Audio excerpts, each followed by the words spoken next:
Hello, welcome back to another lovely episode of The ElderRoles, where a bunch of online friends play a little game of Elder Scrolls based homebrew Dungeons and Dragons. I am your host of the channel, Shade, also known as Plague Doctor Shade. And here with us, as usual, is the lovely, the menacing, the terrifying, the amazing co-host and dungeon master, Soul Angel. Watch me as I get into the mode for being a murderous psychopath called Manamarco. It's gonna be great. So first things first, if my announcements sound very nasally, I was sick, and I'm recently coming off of that, so there's that. Secondly, I would like to apologize for the lack of the episode last week, as that one, the audio decided to fuck up while I was streaming, and I did not notice it until I exported the video. So I do apologize. I'm currently in the process of making like a kind of narrative-based lapse of that, with like little stupid animations, not really animations. Basically a video that recounts what happened as a summary. But hopefully that won't happen again.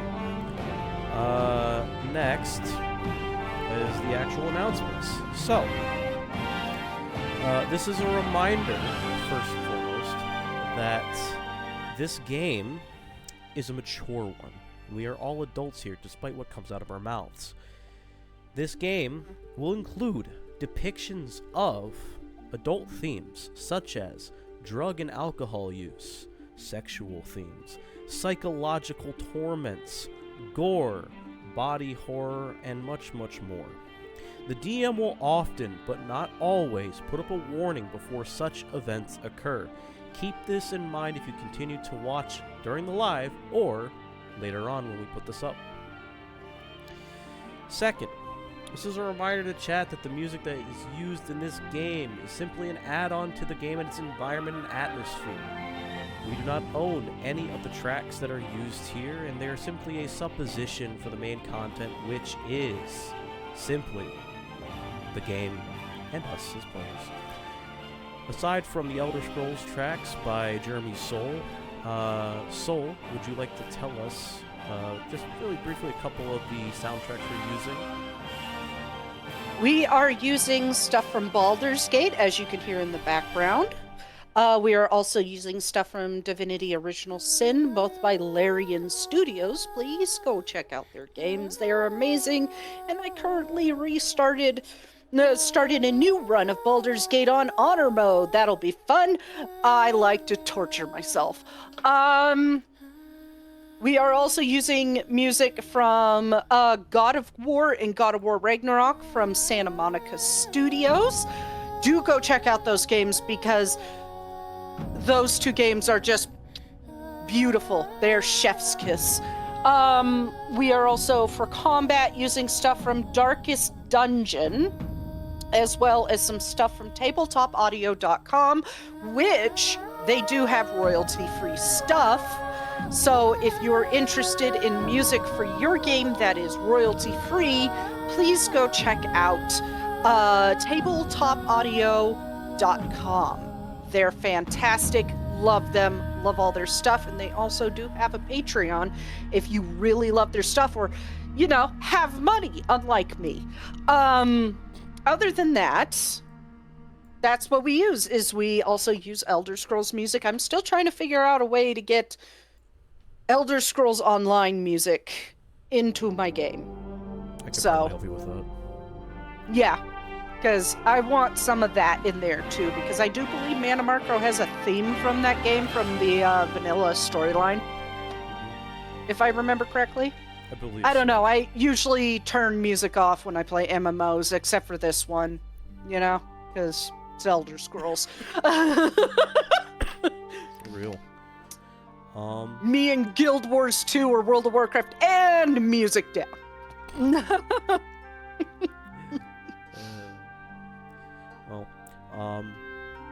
Yeah, just very brief reminder to y'all that, again, we don't own any of that, and we are also not professionals. We are just a couple of friends doing this for fun. Third and final announcement, as usual. We have a Discord server. I posted the link in the Twitch chat, pinned it. It's where we hang out. It's where other games are. It's where Soul does most of her stuff. And it's where you can join us for a little community that we have made. But it's also the foundation, the workshop even, of a lovely little game system based off of ElderScrolls that Soul herself is making, where Nox is the artist and Nox and I are both editors. Soul, would you like to talk about Esper real quick? Esper is a freeform, heavy roleplay TTRPG with combat. It does have combat, which is a 2D20 initiative system on a gridless board, but it is primarily designed for those who are heavily interested in roleplay and roleplay-based mechanics. We are going to be starting beta testing soon. I am currently writing out the beta player's handbook. Then we'll be moving on to the bestiary book and the game master's book after that. And once those are all released, it'll be free for anybody to utilize and play and give feedback on. If you're interested in that, please do join the Esper Discord. I am always looking for more testers, both on the dungeon, on the game master side, and on the player side. Because while I tend to game master it, I kind of have a biased view of it as the writer. I would like outside opinions on that as well. With that being said, please stop by. We love people to hang out with us. I share silly TikToks at 2 a.m. That she does. And final announcement. As you may have noticed, PC Worm Farron is currently not here at the moment. She will be coming in a bit later. So just keep that in mind going forward. Aside from that, that's it from me. All right. With that being said, are we ready to begin? No. Yeah. Get my ass kicked. Let's go. I'm sorry. One person said no. Let's wrap it up. Roll credits. All right. All right. That's session. We just fast forward and say we did good, Kate. Good job. This RP. Nope, he Jesus kicked your ass Christ. and Caldron got killed. Anyways, last we left off, the party found their way onto the beach of the small island in the middle of Pira Bay, where they immediately were happened upon by a group of undead.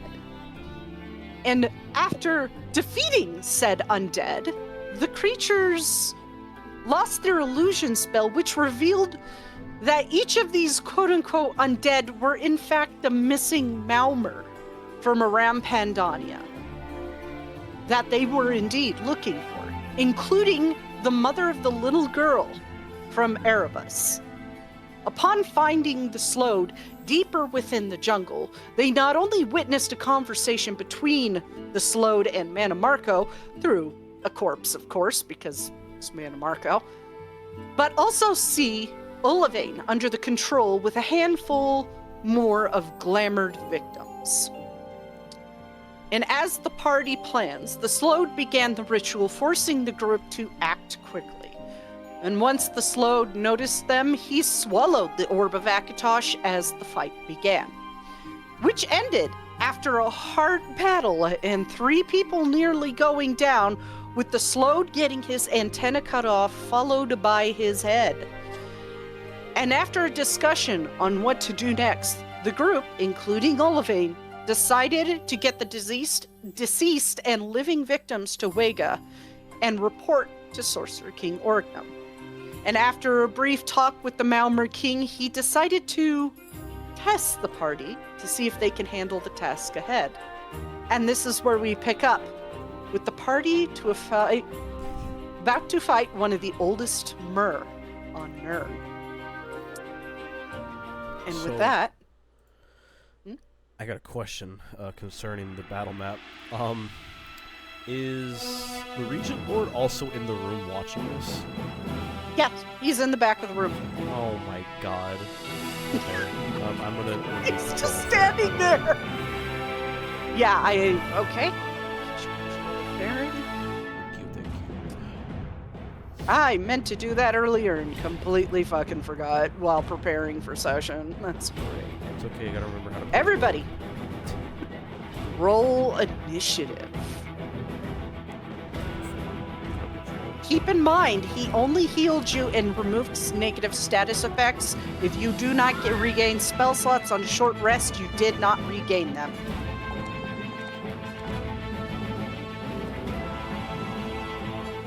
And I am gonna treat this as a boss battle, okay? So, what hits stands, okay? There's not gonna be any, like, leeway in backpedaling. With that, Aaron's first. Oh, Orgnum, why do you gotta fucking roll last, you dumb bitch? Can't even use his legendary actions until he takes a turn. What the fuck?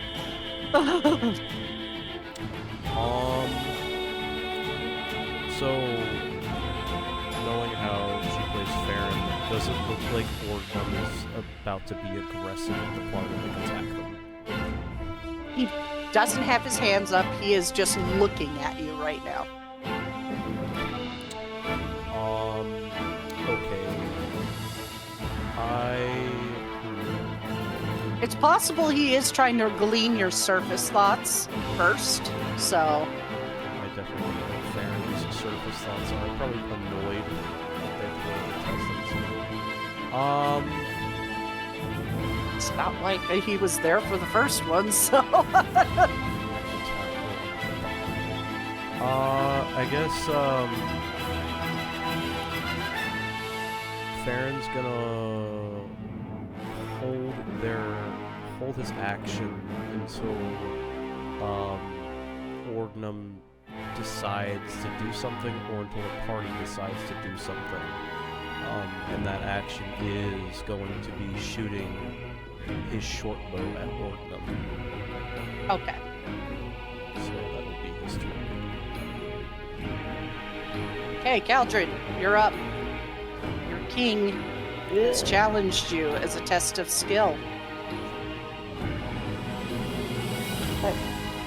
This feels wrong to me in multiple ways.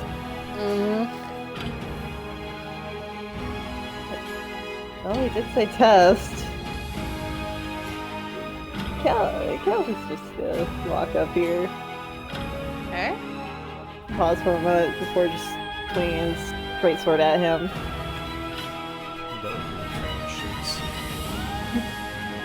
Okay. That hits. The Lunar Forge Greatsword hits. Yeah.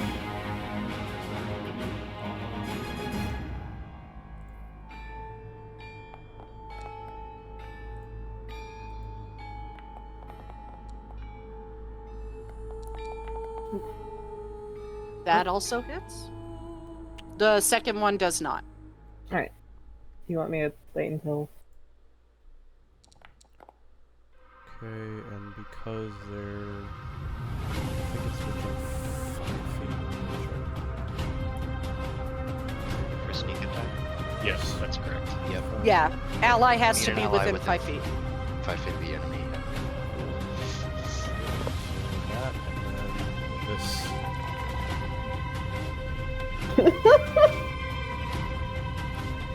It's tries to shoot at his clavicle. Okay. He does take the hits. He does not seem very phased by it. Alrighty. And I guess my last attack.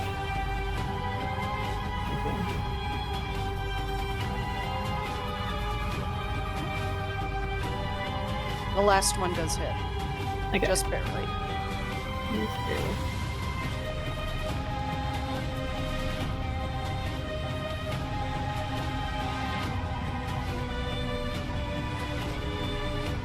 Alright, and that's my turn. Tiny, you're up. Okay, sorry, I had removed my headset for a bit. Does he have a staff looking thing? He's not holding anything right Okay, cool. So Tiny goes to reach for his axe, but then he actually lets go for a second, and instead he's then going to just rage run forward and try to effectively take away one of his arms, like grapple him, so he can't use one arm. I guess his right arm.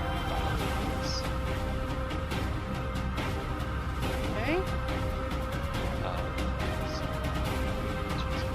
And then, so my roll for this is going to be, is it just kind of the athletics, contested athletics?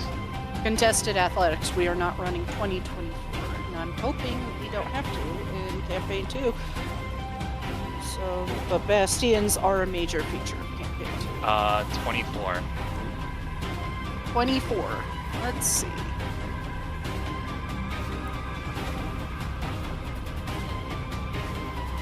God 37. damn. I mean, he rolled high, but like... He did roll high. He has expertise. He has expertise. I do too, and I'm just like, holy fuck. He's also CR 21. Yeah. Okay. Oh.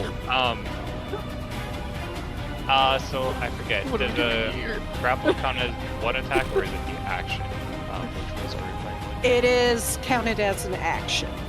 Okay. Then yes. So raging action. Yeah, that's an attack. Okay. Larior. God damn it, Orgnum.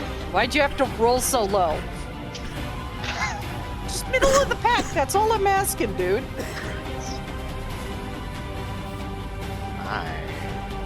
It's okay, Sunday game, Manamarco was actually bottom of the pack, but still almost kicked their ass.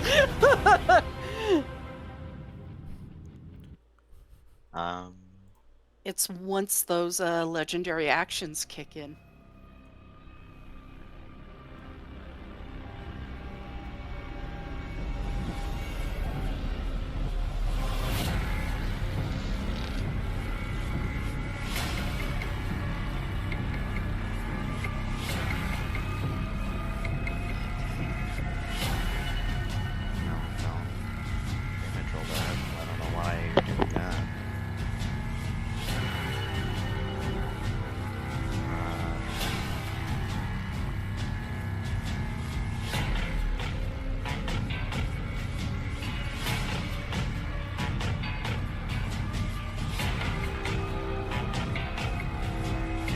Had totally given him a word, and I didn't. No. So am I flanking with Rivi? Yeah, you are flanking with Rivi. Okay, cool. But flanking does not work on Orgnum. Oh. He has a feature that doesn't allow him to be flanked. Bitch.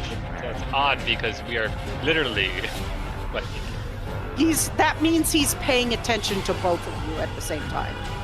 okay. Because he has the telepathic thing, he can sense you behind him.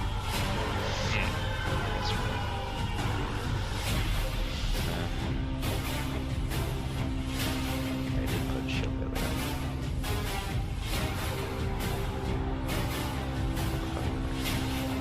Come on. Hell yeah.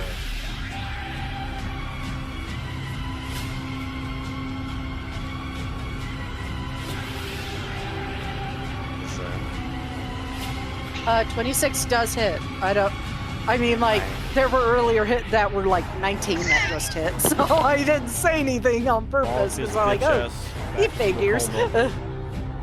I'm trying, man.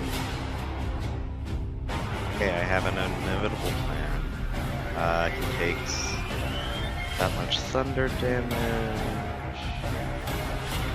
and this much quarterstaff. Awesome, Larior, thank you.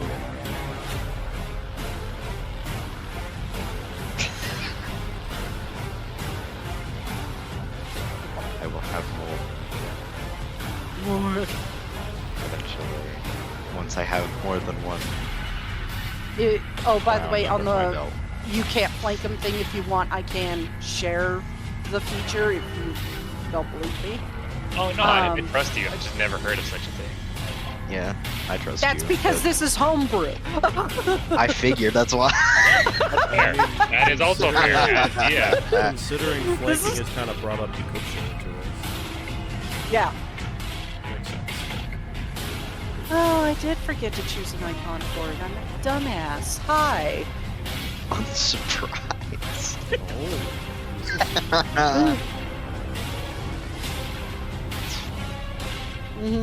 He's just like, I am not surprised by you bitches. I got a little giggle out of that name too. That just brings even more insult to injury of how he got killed in his sleep. Yeah. Well, he can't read minds when you know you're in sleep, but I know, I'm just being a yeah. I don't know. I mean, can you read minds when you're asleep? Well, Yeah, I can't my read own. minds awake. So, Aha! I am right. I mean, if you can talk in your sleep, can you also then send telepathic messages in your sleep? Probably can send them in your sleep if you talk in your sleep, but the part of your brain that comprehends, like, listening to things is not awake at that time. So, Yeah, anyways, that's true. Glarier, is that your turn? Yep. Alira. He seems to be taking those hits quite well. She's gonna go right away so we're not standing as close together. And she'll get a bless. Okay. And that'll hit your one. Oh, yeah. Better one. She's gonna take a step back. She doesn't like this. I'm trying to play less Takes to a step everyone. back against a ranged creature. Yeah. You know, I'm gonna back away from said Placebo. ranged creature. It's Proceeds Not a to very good lightning strike placebo. the three people in the back. it's the familiar smell of sweet rolls with a bit of like a burnt smell because she's kind of nervous. Real. Oh god, Girl. burnt icing, even worse. Oh, no.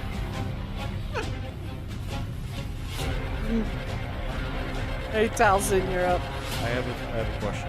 What is Yeah? this? That's a statue of Orgnum. How big is it? It is about 10 feet tall. How wide? About. The proportions are correct in it. So about 10 feet tall, So it's- 5 feet wide, so like a square. Yeah, it takes up the same space as a large creature, so 2 by 2. 2 by 2. Okay. Something kind of stupid, but fun. Okay. How high is the ceiling? It's not. The ceiling is about. I believe I previously stated is about 100. Okay. What were we gonna say? If you were gonna knock the statue over, it's not gonna hit him. Oh, no, I wasn't gonna do that. I was gonna do something else. So seeing that Orgnum is surrounded, but he doesn't seem to be having a problem with being defended by people, Talzin is going to run past Larry, and he is going. So remember back when, back in, when we were helping out the King of Somerset, Yeah. and Talzin used Dimension Door, but on the target instead of himself. I don't think it could work on an object. I think it has to be a feature. Let me see. See if it's possible.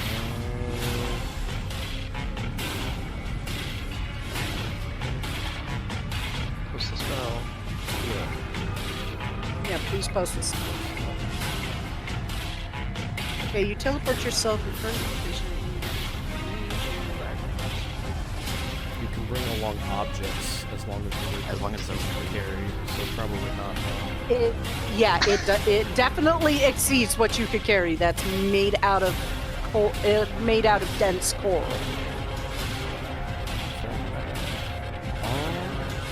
Okay. Could I void my movement since the idea Yeah. You can void your movement, I'll allow it, since it's still in. In that case, call it a premonition. He's just going Like, huh? to... I have a feeling this is not going to work. You did a quick save, went to try it, and then F9. Yeah. You know, that feeling you get when you walk into Whiterun and Nazim goes, do you get to the Cloud District very often? Of course you don't. And you go, who's run off? And then quickly F9. I shout F9. If that's the case, aside from the stories that Hal's has heard about the Malmur, does he know anything about Orgnum at all? Aside from legends? You know he has a weapon. And he likes to surprise people with it. Does he know what kind of weapon it is? Trident. Alright. In that case, Talisman is going to cast Hex on Orgnum. And he is going to Hex his strength. Okay.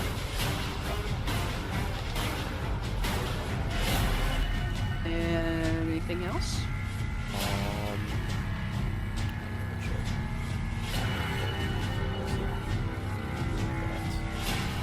Like, you know, warning your friends about his weapon? Yes. You gotta say it in character. Yes. Cool. Yeah, Talisman, as soon as he casts Hex, he looks on with a bit of worry. Careful, he's gonna summon his trident soon, I bet. No doubt about it. He just looks at you with a smirk. And that get over here. And Eldritch Blast. Okay. Oh, fuck, that's it. Never mind. That's bonus action. Whoops.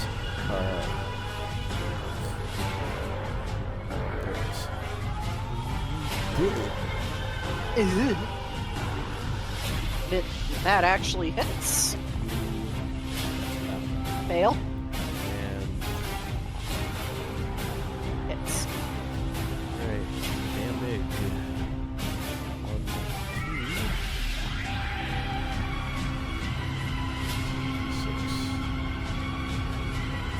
Okay. Total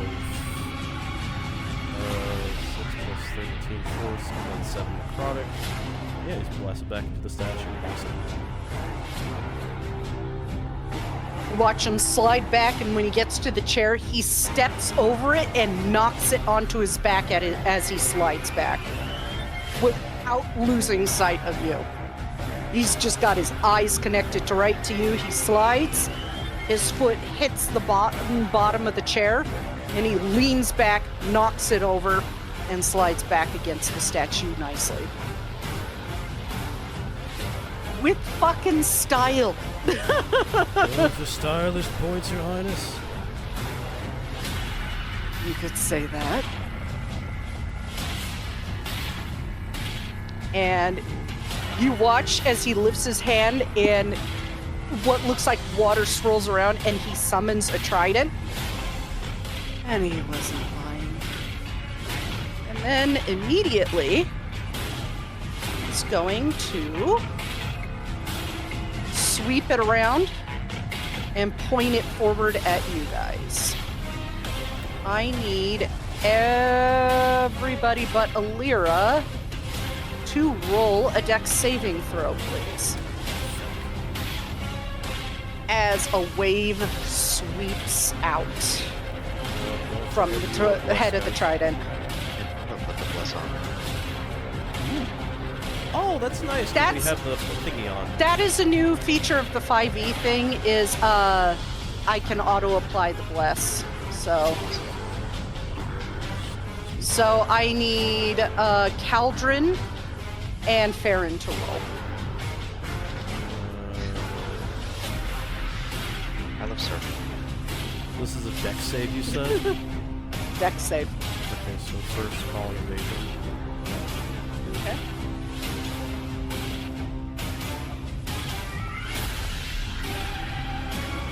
The only person that succeeds is Farron. The rest of you are pushed back and knocked prone. Pushed back 10 feet and knocked prone.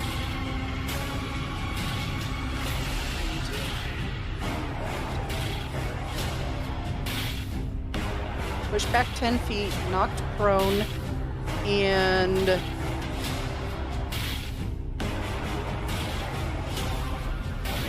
$29, and he focuses the energy towards Caldron. So you take the brunt of the hit, Caldron, and that's a 29 to hit on you for damage. Quick question.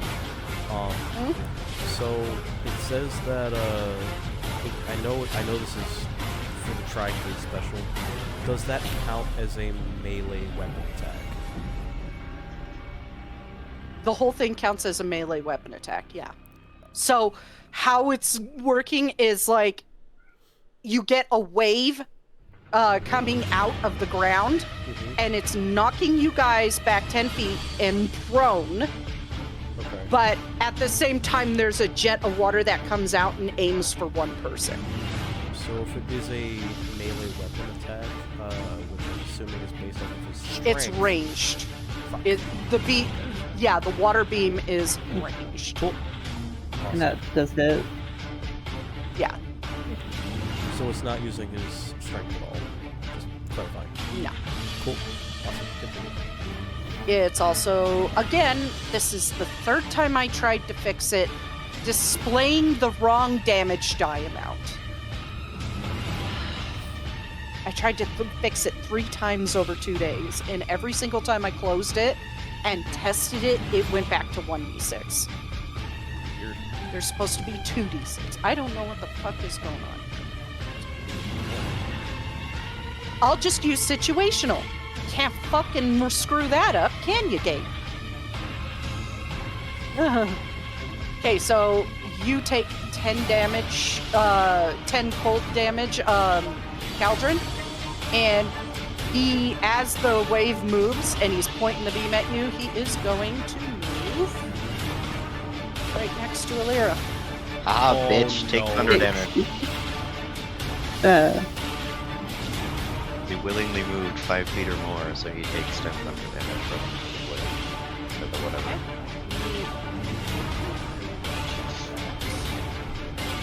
Okay, he does take that.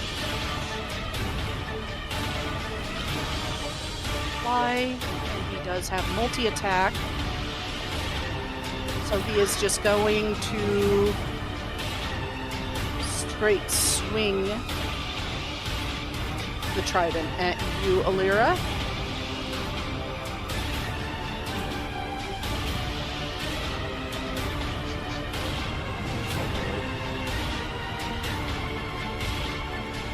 Yeah, that hits. Wait, that's a melee attack. Disadvantage. Strength checks. All right.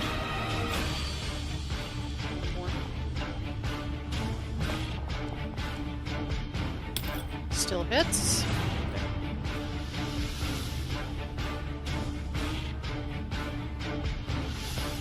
Spirit shields block 13 point of damage on the first hit. Okay.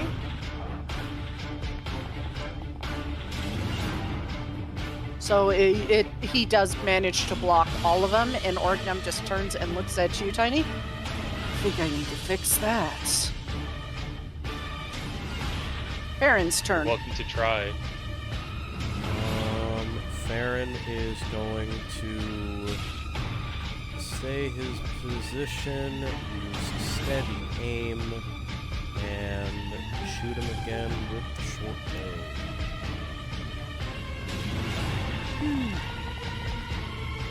Phew. That does it. Damage and sneak attack.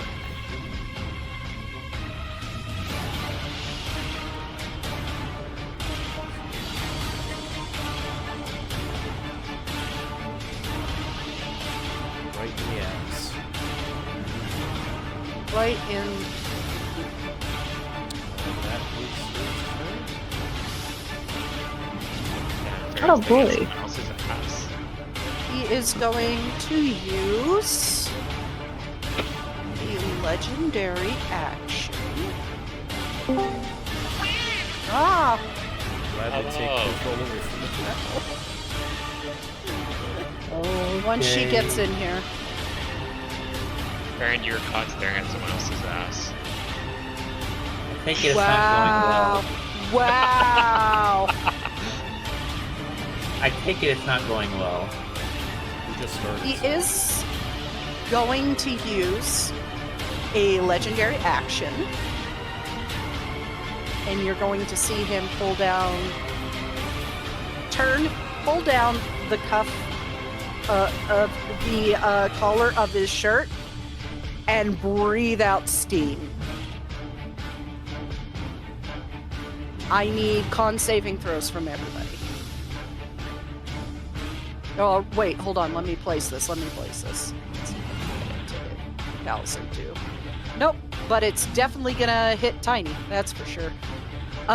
So I need con saving throws from Farron, Glarier, Caldron, and Tiny.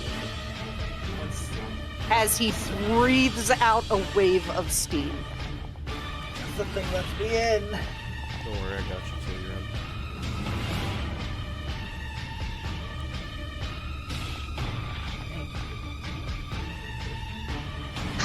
Okay, so Glarier, Caldron, and Tiny save. Farron does not.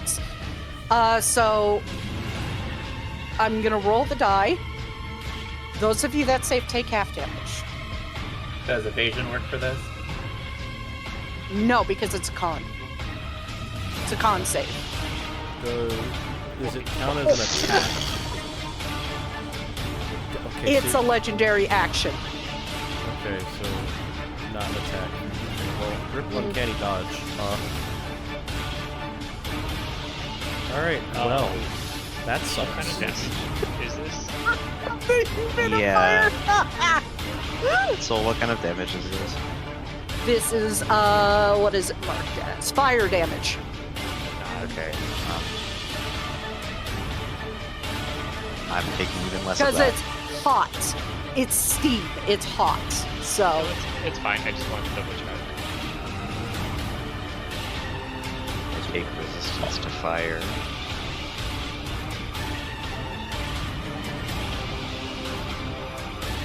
Jeez. and now the entire throne room smells like salty sea air.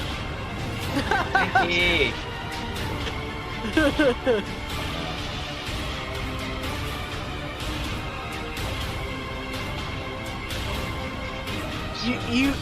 You could just right click what I rolled and apply half damage.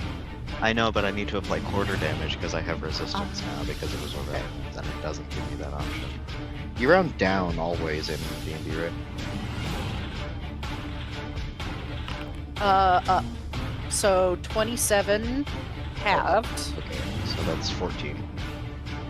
Okay. Yeah. 4. Believe it or not, the roll system on Foundry also counts as a calculator. Huh. You That's do both fire. /R and then this equation that you want. And here I was this entire game doing everything manually on my sheet. Okay. That is his legendary action. Caldron, it is your turn. You Yippee! definitely heard of him being able to do this. And it is something to see that he is just able to roll out scalding steam as magic like that. Yeah, yeah. you're also prone. How much is it to stand up? Half the movement? Half. Yeah. So that'd be 15 on my movement, so I can only move 15 feet afterwards. Yeah, I can get over there. Hello, Orgnum. Please get the fuck away from Alira. No. Rude. Very. He's like, I wanna pick on the healer.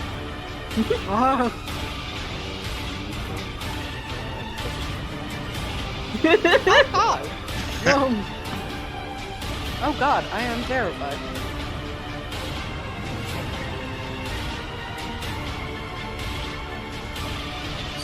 Where's the mean? I'm getting it from my folder. Relax. I was also looking for it. It's not there. Mean.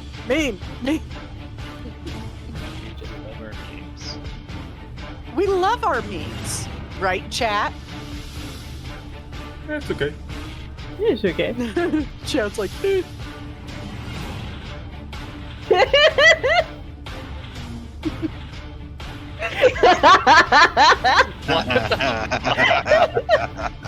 no.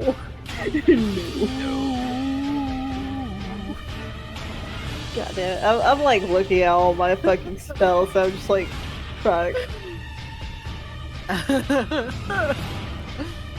That's a good one.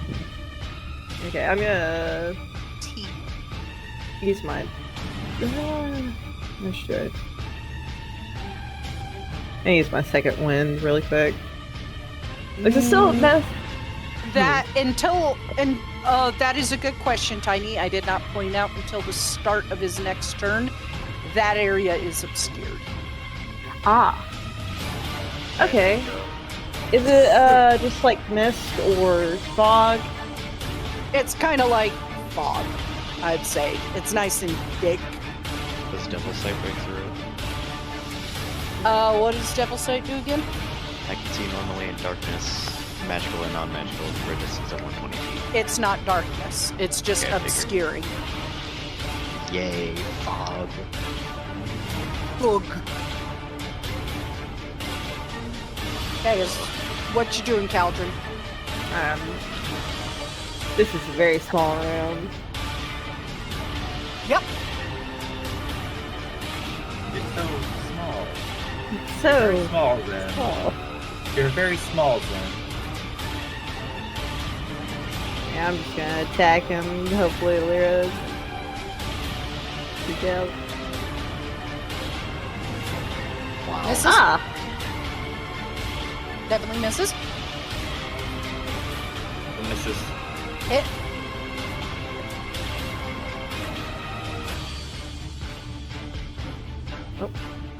I tried to type in roll d6, but I just went roll. I mean, you don't have to. Excuse me. That also hits.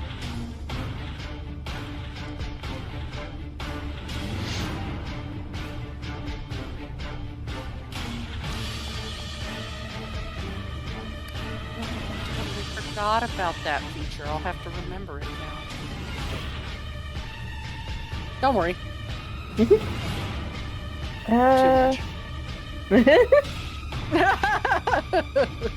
don't worry. Too much. Don't worry, we'll find out when it comes. It's Yeah, that's my turn. Yep. Let's see. Do I want to? It is. He is gonna take another legendary action, and he is going to. Power word stun, Tiny. Oh. Oh. Why do you think I hit him with that steam blast? To get him on. I'm gonna counterspell that. You can counterspell that? He's gonna counterspell your counterspell. Oh my god. I'm going to counterspell this counterspell. Okay. I really want to strangle the person who came up with that idea. Well, fortunately, I think in 2024 it works different. It's actually like an intelligence check rather than a straight, like, it automatically does it. So it's kind of like a athletics versus athletics. Yeah, you have to, I think the person who's being counterspelled has to do a intelligence saving throw. I need to double check that because, like, in my Monday and Sunday game, nobody's taken counterspell because nobody has 3rd level spell slots, so we haven't run across it yet.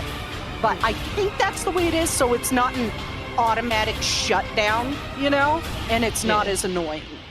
It actually has a chance. It's less frustrating that way, you know? Because, like, About damn man, time. I really wanted powered stun to go off. Yeah. Normally, full health, I'm unaffected. Well, Yeah, normally mean- full health. I checked your sheet and I went, 154. Okay, Well, steam breath. well, I do have. I'm gonna be the breaker of that, by the way. I'm assuming Alira is casting counterspell at what level? Yeah, the 3rd, so I have to roll for it. Yeah, you have to roll for it because powered stun, I do believe, is 8th. Yeah, so Yeah, it's an 8th. that's 19 DC. Yeah, No, it's 18. Sorry, I'm stupid. 18. One up. Yeah, 10 plus level. Unfortunately, your Oh. counterspell does not go off, so are you going to try and counterspell him, Dawson? I mean, You have very limited spell slots. yeah, sure. And you're I still won't. prone as well. You're still prone as well. Yeah, sure. I won't. Since her counterspell didn't go off, I'll go ahead and Yeah. revoke that. Okay, so we'll revoke that one. All right. I need a 22 con save from Tiny. You're also on the ground. Okay. Wait, Down on the I ground. just clicked the button. Oh yeah. Just, click the button. Let's go. Let's go! You succeed. Barbarian! He just, like, points his trident at you, and you just feel like your heart clench real tight and your body lock up. But you give out a scream in your rage, and you fight through it. I'll show you my I rage, just heard that distant scream there. Holy shit. That was my housemate outside my door. Were they listening in? No, I have headphones on. Okay, so you succeed Outside my that door? saving throw. Anyway, so Tiny then just gets up and then rages, thumbs over. You are raging. Yeah, you are raging. Yeah, just grabs his axe. Have not used the bonus action, so bonus action set to fire Okay. the axe, and fuck it, reckless attack. I'm going for 2 swings at advantage. I still can get advantage from myself, right, with reckless? Mhm. Okay, Yeah. cool.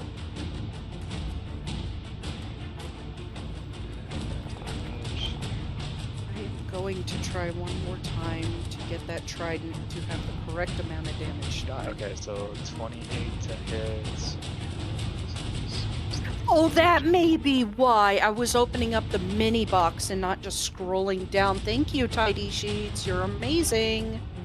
Okay, 22 points of fire damage on the first one. Ancestral Protector does trigger on him now that I've actually attacked. So he has disadvantage on attacking anyone other than me till the next turn. And then I will go back and follow up with my second attack. Let's hope that 29 edit hits. holds this time. And then that is going to be another 20 points of fire damage. Okay. I might actually have to switch it to a third, you guys. Ah. Jesus. God fucking damn it. I might have to switch it to a third. Yeah, I'm not sure if Tiny's still in that fire from the cone, he would still stay there. That's where he wants to be. No, you're outside the cone now. Okay, cool. That'd be my turn. Okay. Let's see. Should I wait? Yeah, I'll wait until after Glarier's turn. Okay, go, Glarier. Alright. Get up. Move my ass over here.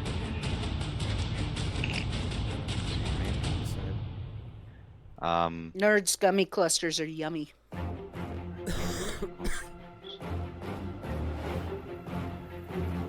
And I'm going to hex him. Yeah. He's already hexed. I'm gonna hex him again. I don't think like the ability thing stacks. does no, stack I can do a different ability. Yeah. I'm not gonna hex his strength. I was gonna hex his intelligence. Okay. So he's So I hexed hex my now. intelligence. Everyone hexes him. And then I. Wait. Those kind of spells don't exist in Esper, guys. Make them dumb and weak. Cast first.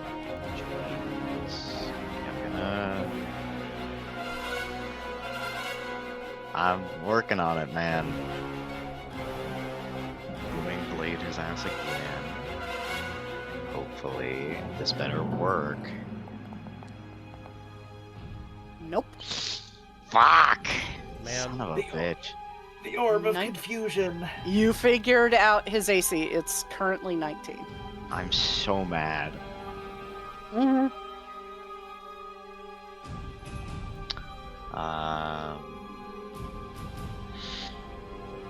Wait. Wait.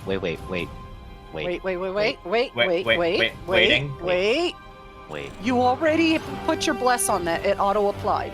No. I have the talisman. Which means when I fail an ability check, I can add a d4 to that roll. An ability check. Are attacks not that? That Nope. no attacks are not ability checks. What the fuck, man? Why did I take this thing? I hate this boon. On exhaustion, one it's ability checks. On exhaustion, two it's attack rolls. So they're different, unfortunately. Yeah. Fuck. Alright. Let's see. What if anything else I can do? Aside from being useless. Not useless. Be cute next to Cauldron. Cute is in parentheses.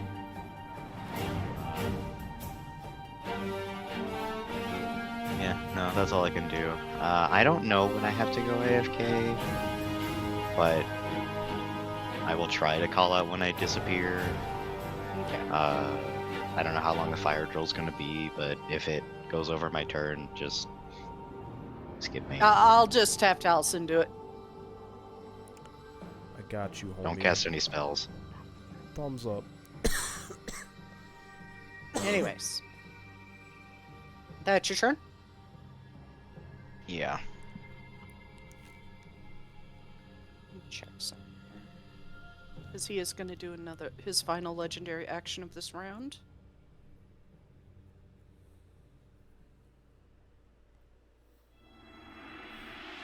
He is going to Crown of Stars. On And he's going to send the first mote at Taliesin. disadvantage. It's a ranged spell anyway, so it would have disadvantage against them prone. Well, I mean, Spear Protectors is anyone that's Double other than me that's being disadvantage. targeted. Nope, that doesn't exist. I know. But it still hits. Yeah, it does. Sentinel. Yeah, you can. Sentinel does attack, but it doesn't stop him from hitting him. Yeah.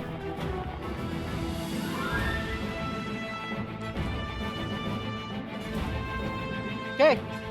That is a fucking shitty roll. Anyways, 15 damage. Okay. Con check. Yep. Yippee. You save? By 1. Hell yeah. Okay. That is his final legendary action of this round. Alira, you're up. She's going to take the opportunity attack and practically frick away. And he is going...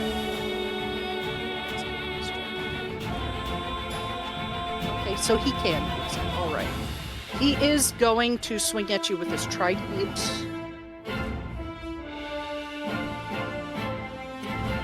At disadvantage. Yep, at disadvantage.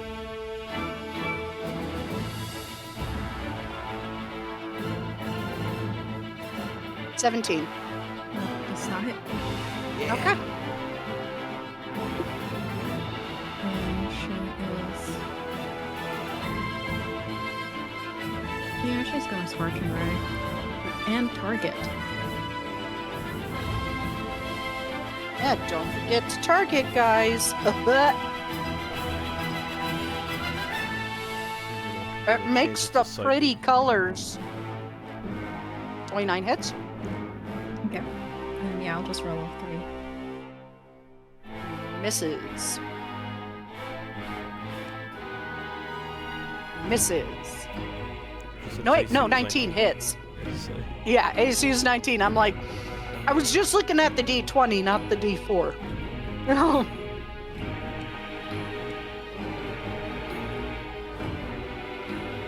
Yeah, no, your custom weapon doesn't make pretty colors because the effects are preloaded. It's fine. Let's just put it. It only does it to base fighting stuff, essentially. It's fine. I like the pretty weapons of other people. I like my weapon in Okay. Okay, so first thing I'm gonna do is stand up.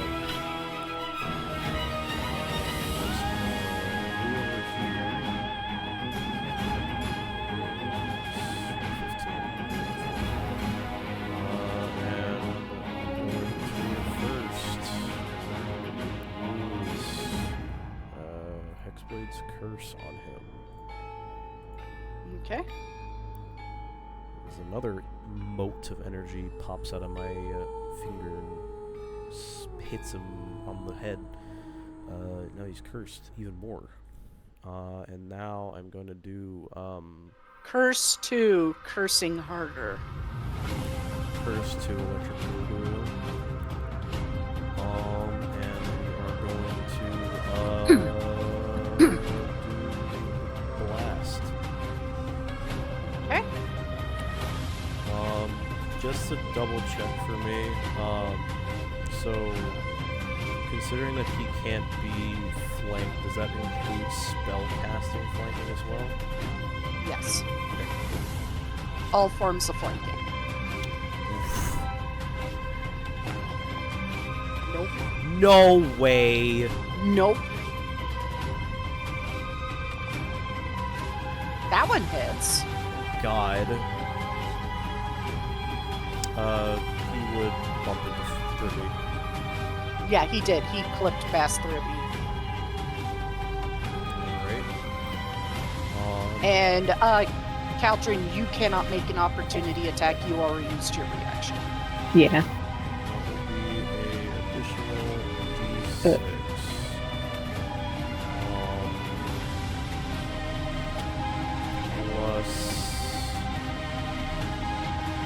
1d10 plus 6. That is correct. Yeah, but the Hexblade's curse damage. It looks like it did, which is 4, right? Should be 5. It should be 5. Oh, 5. Okay, so I'll add...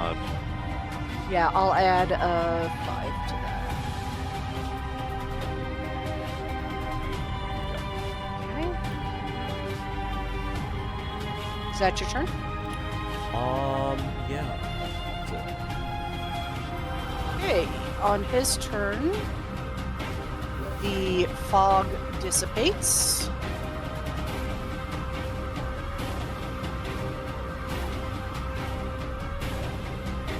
And then he is going to attack Tiny. You used Reckless, so he has advantage.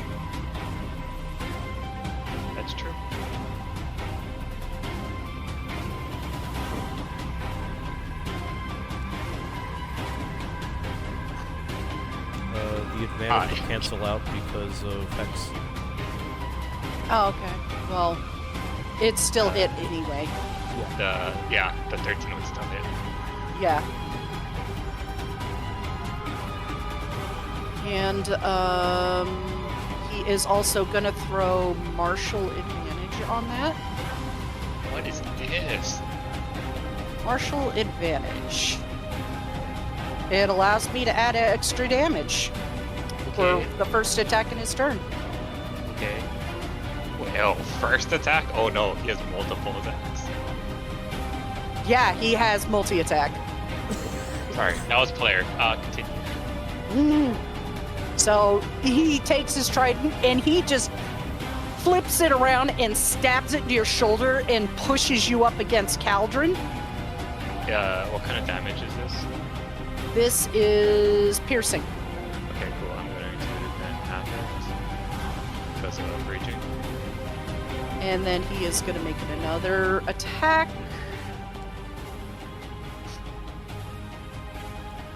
Yep.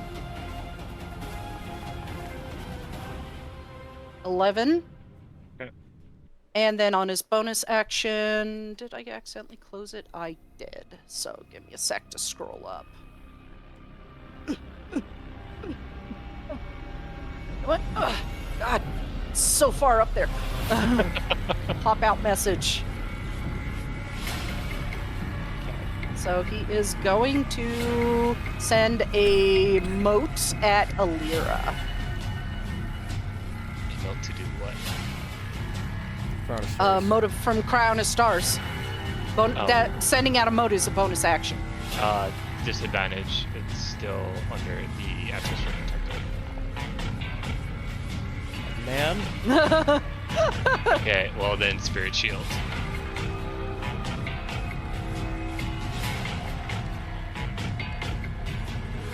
Shitty roll. Blocks 8 points of that damage. So you take 4 points of damage, Alira. And then he is going to move back over to here. I And believe that's the his answer, turn. I believe the answer is no. Because I use my reaction for Spirit Shield, I cannot use it attack as he's running. Yeah, no, you can't. You used your reaction. Just That's why I moved, because you already used your reaction. Wait, he moved? Yeah, he moved. You should have 0 movement. 'Cause he is a sentinel. You didn't hit with that, though. Remember? Shit. You did? Yeah, I did when he attacked Taliesin. Hold on, let me double check that. That seems hugely overpowered. yeah, when you're hit with Sentinel, your movement's reduced to 0 until movement Uh, turn. Yeah, so he remains there then, but he was pushed because of Taliesin, so Yes. Yeah. that That's doesn't why I didn't change. say anything. Interesting. Alright. Anyway, I guess I'm up. Mhm. Wait.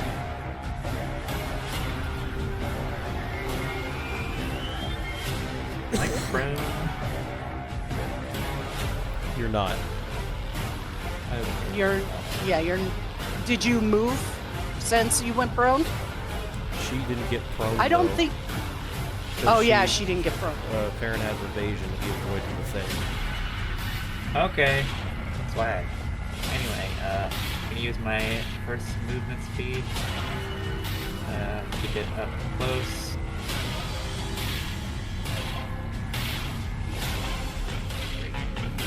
There. Then I'm gonna use my cunning action dash to readjust.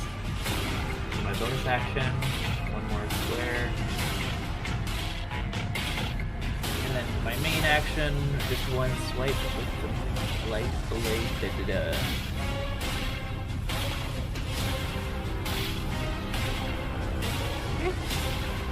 You don't have advantage. Yeah, okay. You got that. 22 does hit. Okay. You still get 6 attack because it's within 5 feet of an ally.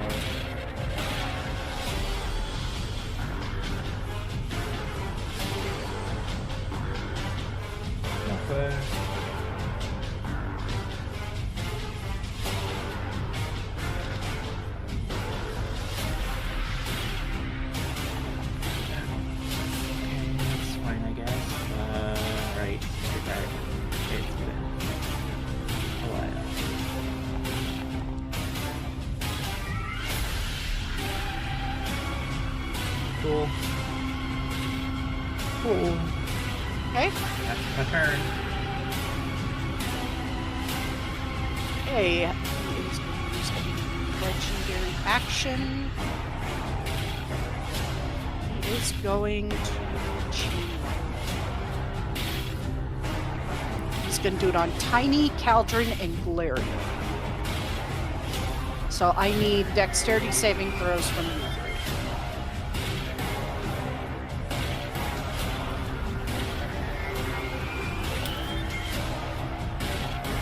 It fails, fails, and fails. So you guys take Oh boy. 58 lightning damage. Ow. Ouchies!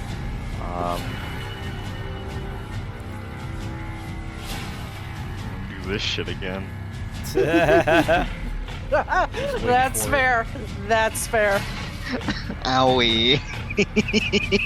Owie, Mom! The Malmer King's being mean again. Mom, the king Mom. of Tanzania bit me. The bones rise I'm from fight you. fucking Valen Wood and smack Orgnum in the Anyway. face.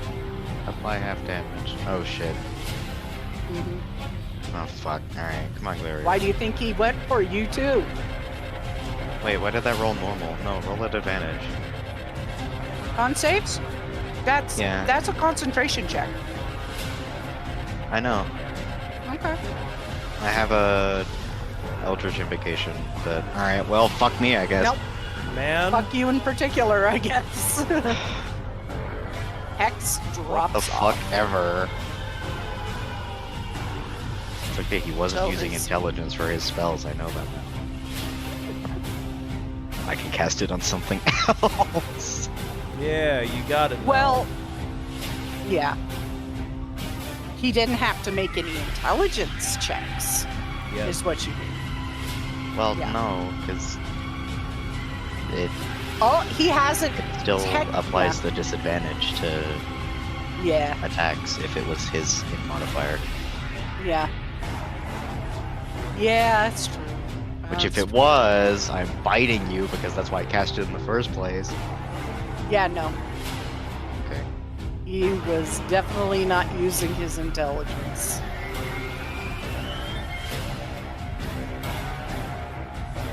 Anyways. Just built different, bitch. Anyways, so... I hear the fire alarm going off, I'll be back. Okay. Baron took their turn, so Caldron, it is your turn. King Orgnum just absolutely zapped you. Fucking ow!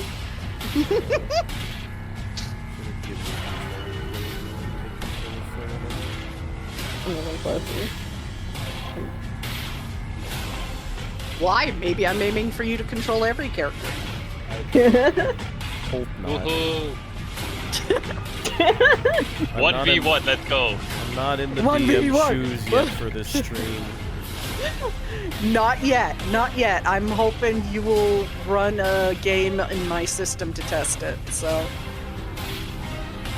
Someday. I may be a forever DM, but I do like to do a one-shot every once in a while. Caldron, move. Move. Pretty sure Romance was on PM cantrips. Okay. I am going to cast Wither in Bloom. That's always a weird spell. Yeah, at 3rd level. How would you like it if I counterspelled? Really? It Really? would be For so Wither? in character, You what? though.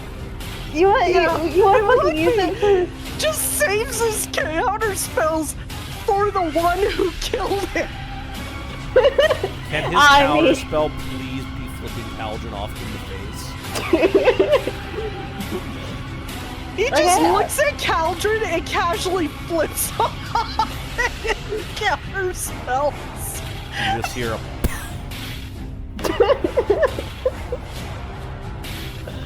Are He you gives you- cat? after, yeah, I cast counterspell, and he God, fucking damn it. just. Oh no. Alright, I'm using Second Wind. Because I forgot to actually use that last time. Yeah, Second Wind, take it from somebody who is playing a changeling gunslinger, is very fucking useful. Last session, almost everybody went down. I, as Aliston, moved to the corner of the room and drew all the enemy's attention to me, just so they can all get back up. Yeah. I And had I'm to gonna- use Second Wind twice because we're running 2024. I'm gonna use Action Surge. Also. Is he wearing any metal pieces on his armor? No. No? Damn. Nope. Mixture of Uh, leather and clothing.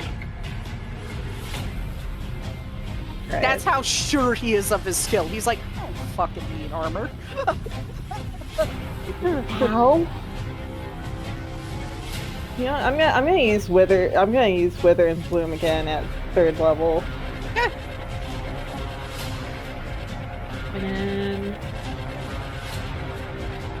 And You are very determined, even if that wastes your spell slots.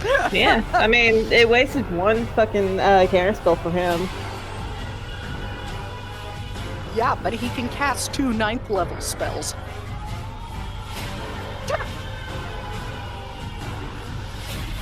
Okay, Wither and Bloom. Is there anything I need to roll for that? Or 3d6 because the thing, necrotic it- damage. yeah, but And there's no nothing Constitution showing. saving throw. Yeah, nothing Okay. showed up in chat. Oh yeah. Con save. And I'm He is going to use a legendary resistance to succeed Oh. that.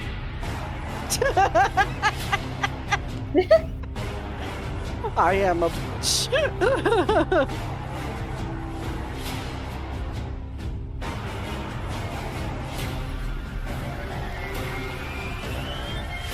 okay, accept that. Okay. And I'm guessing I can't see it right now, actually. Alien food.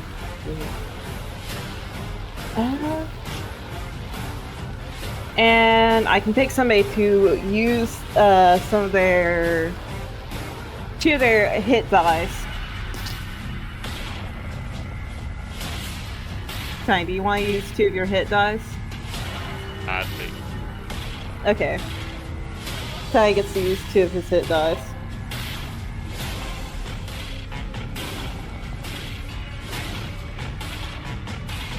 Okay, you heal 11 points, Tiny. It's probably cheers, fucking spell.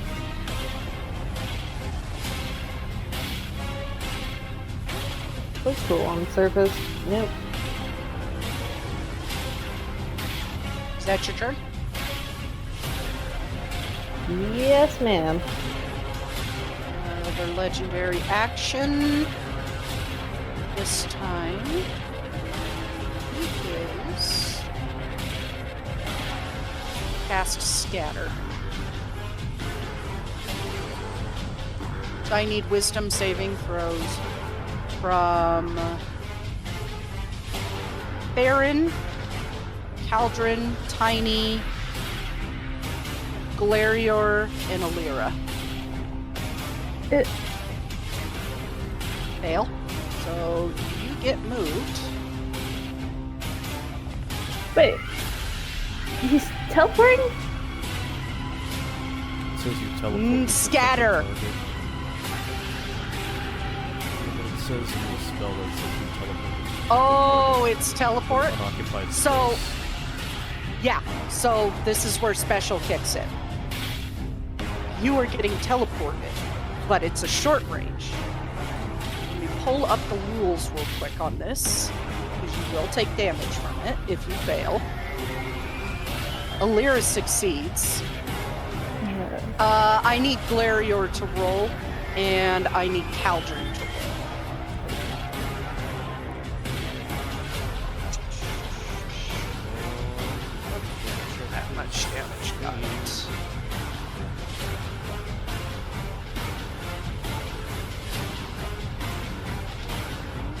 Caldron fails. This is a wisdom save. Yes. I'm going to use the Mora's Will feature to roll that at advantage. Okay.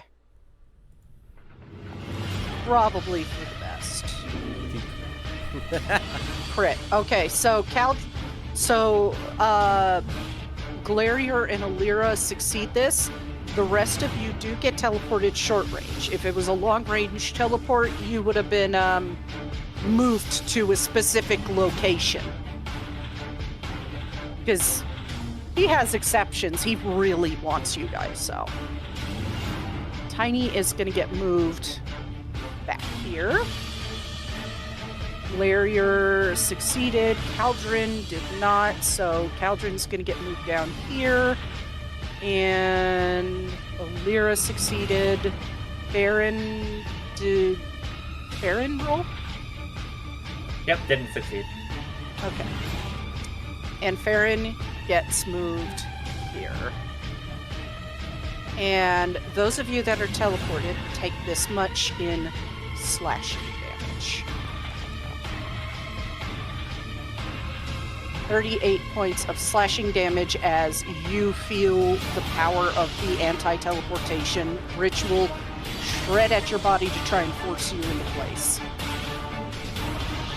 You now know what it feels like. It feels like it's trying to anchor you back where you started, but you force your way through. So it's shredding at you a little bit as you pull through it. I'm down. You now have some information out of that too. That what it's doing is anchoring you in place magically. Good luck, Anyways. everybody.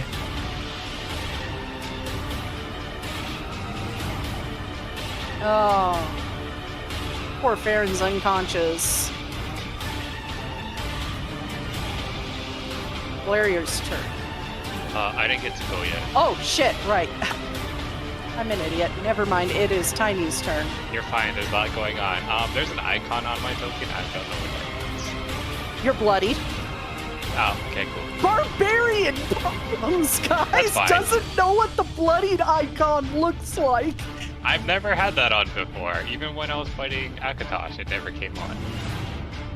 That's because it's a newer feature since you fought Akatosh. That's fine. He just, like, looks up and it just is like, bonus action, click the Boots of Speed, and I'm going to just rush right back at him. Okay. And then, I'm gonna trust everyone else. Reckless attack, 2 attacks.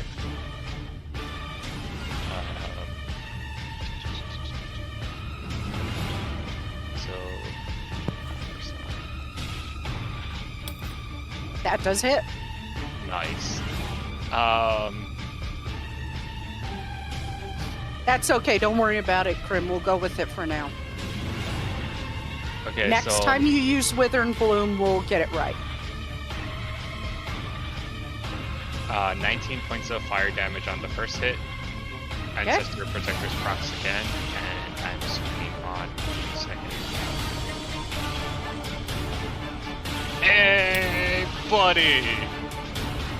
I will gladly say Tiny is absolutely mad that he now knows what this anti-teleportation thing does to a person.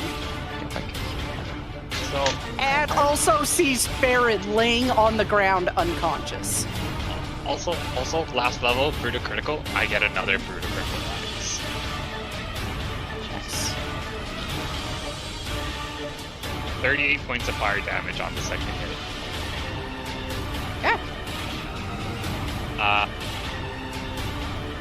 Yeah, that's Peter Shell's back. And those for his attacks. That's my turn. Disadvantage on attacking anyone other than me. With that, he rests the butt of his spear on the ground, holds up a hand. Enough. Prove yourself. Oh, you guys hit the threshold. And he ends combat.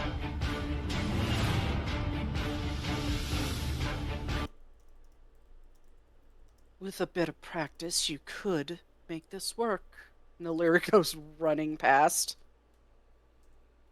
Does he have any other healing spells, or is it just fuck you, power word heal?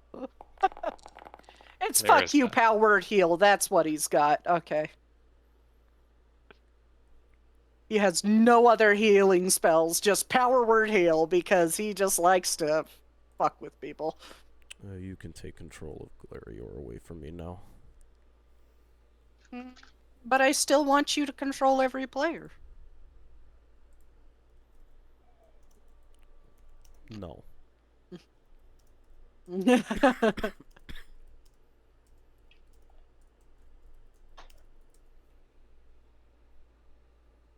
I need to actually start up some music here. Where is it?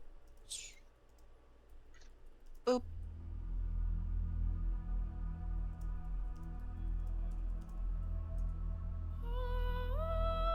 I do believe you can actually beat Mana Marco, given a bit more practice.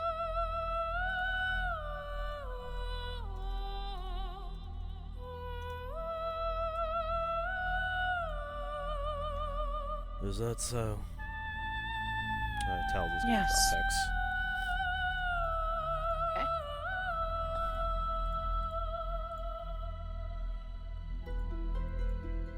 I just wanted to see what you were capable of myself.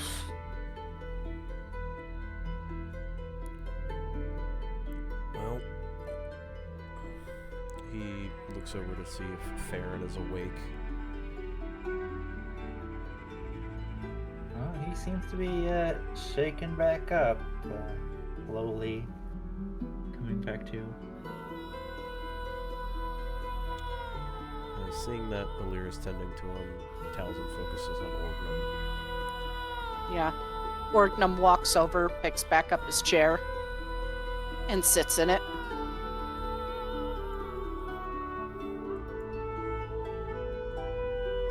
Haldren, step forward. Caltrin picks himself up from the floor and slowly limps over King Orgnum.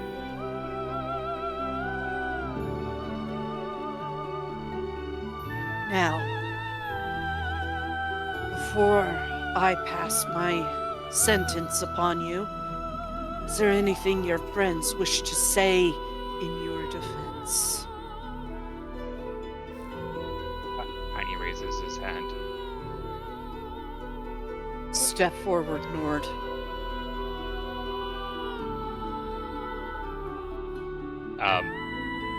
Hi, Your Highness.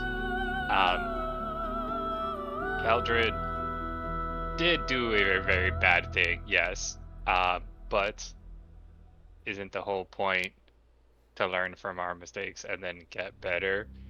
Plus, he's a really good fighter, and like you saw, we really do need him for this whole prophecy shit that's going. Sorry, thing.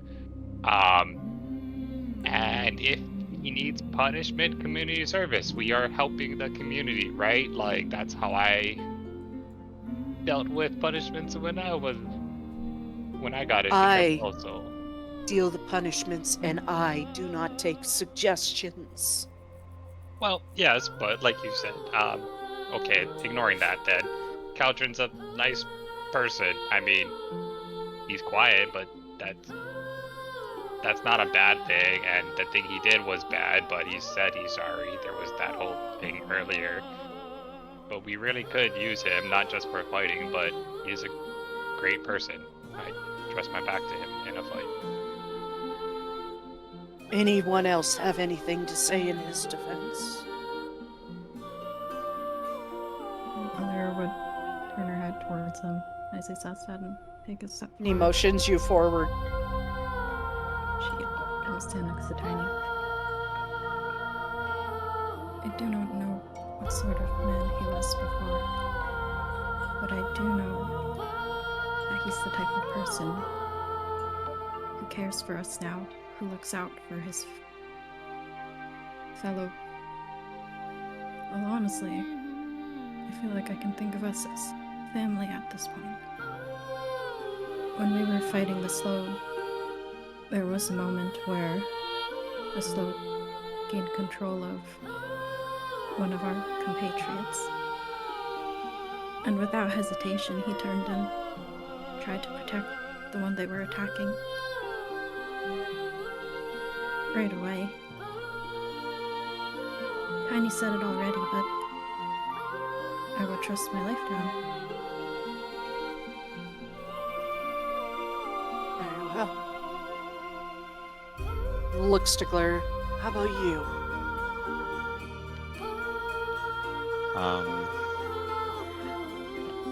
Glarior does not look away from Caldron. Not even for like a split second.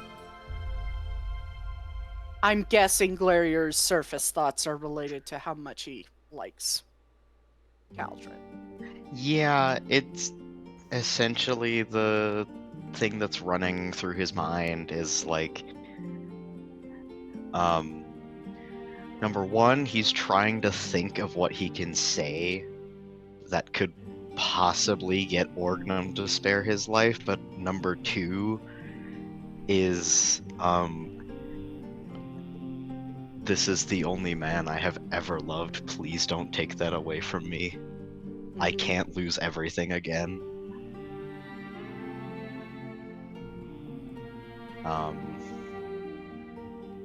He takes a breath and a pause.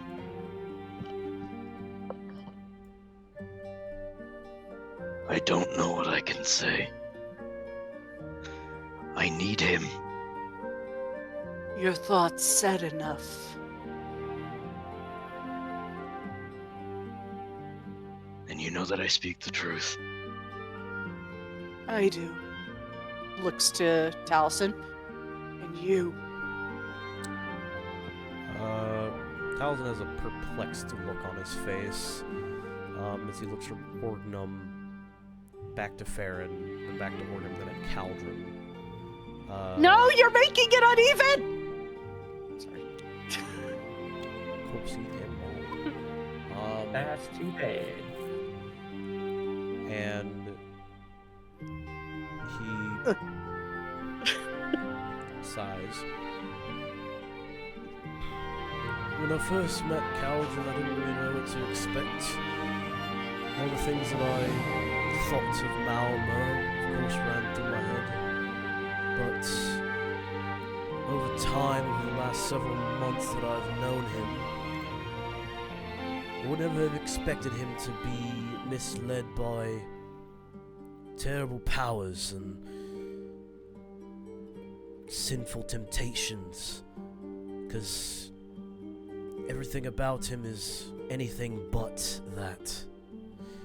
The man that killed you, Your Highness, does not exist anymore. That is not an assassin that I see before us. That is the champion of Akatosh.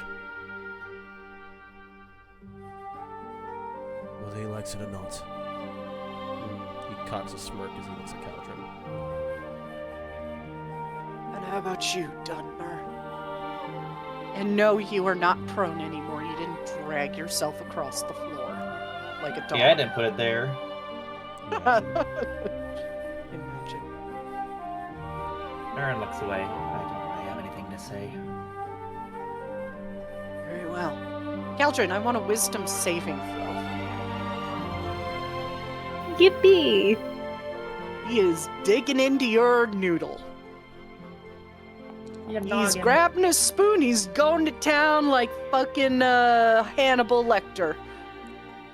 Almost a 1. 16 versus his 22. What are your deeper thoughts, Caldron? Non-surface level, like the stuff, like deep down your noodle that you're trying to keep to yourself. I mean, I didn't realize it was good. From him? Yeah. What are you trying to not let him see in your brain?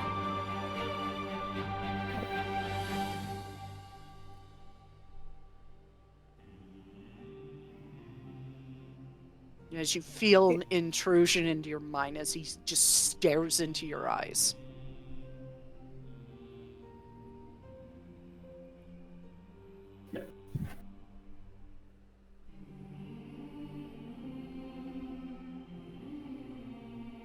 Is it thoughts of the past? Maybe the memory of the action you took?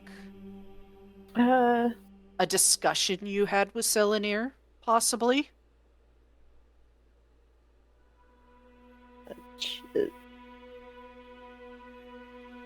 Maybe a few discussions with Selenir, but it's a bit murky at certain points and cuts out the words. Garbled like swimming in water. Yeah, like actually, like a normal person swimming in water. Not a Malmer who could just breathe it.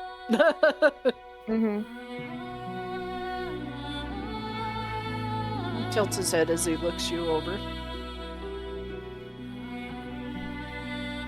He's also remembering every moment he had with the group, even the ones that aren't around anymore.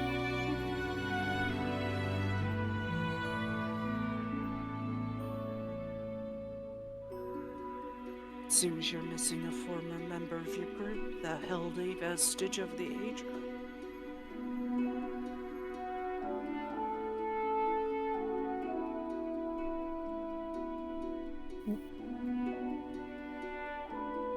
Yes. He... Was it ever confirmed that he died? He's not dead. We don't know He that. just left on Yeah. a vision quest. Yeah. Yeah. It was actually, you guys, I believe, scried on it. We On had a lyric him? to sending. Yeah. And, oh, right, I remember what happened with that now. Never mind.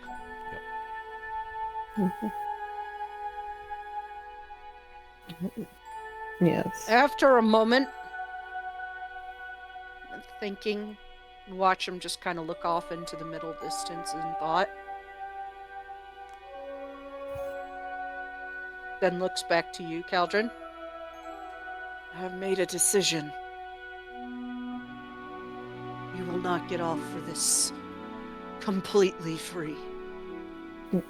But you will not die. You have, after all, helped remove a problem with a powerful slow necromancer. You've returned some people to their families and some bodies to their families. But you did commit a heinous act against your people and weakened this nation for a period of time to allow Manamarco to gain a foothold. A foothold I could have stopped.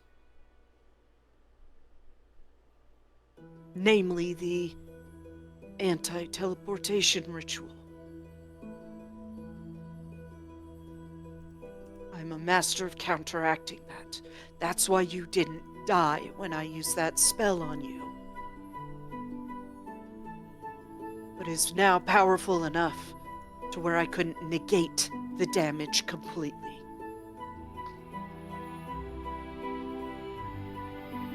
Caldron, you are hereby sentenced to exile. You can never return to Pandonia, and you will never see your family again. Do I make myself clear? Crystal. Sir. Your marriage is also severed.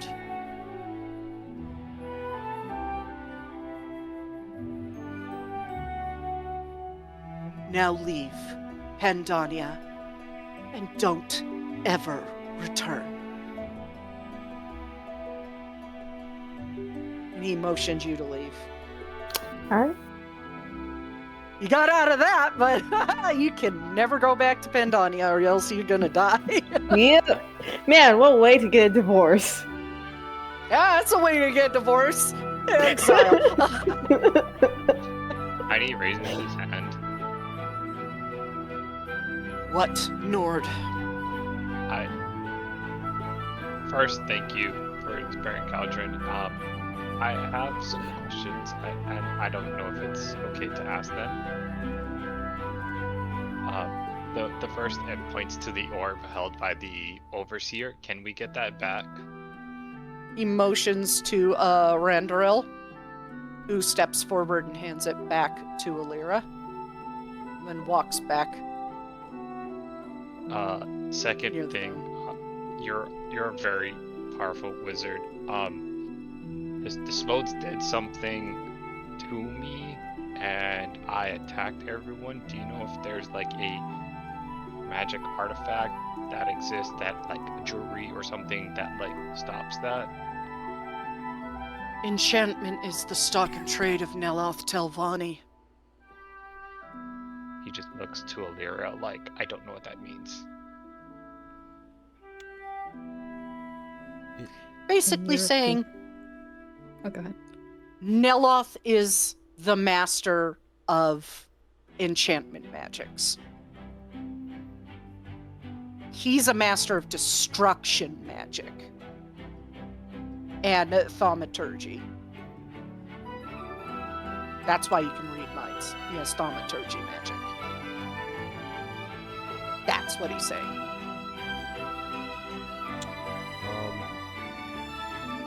Taliesin looks over to Tiny. He's saying Neloth is good at it, like he's good at kicking our asses. Points at Orgnum. Okay. Sorry, last question. I know I normally don't have a lot of questions, but you're one of the more powerful wizards we've met recently. Mages, wizards, something. Sorry.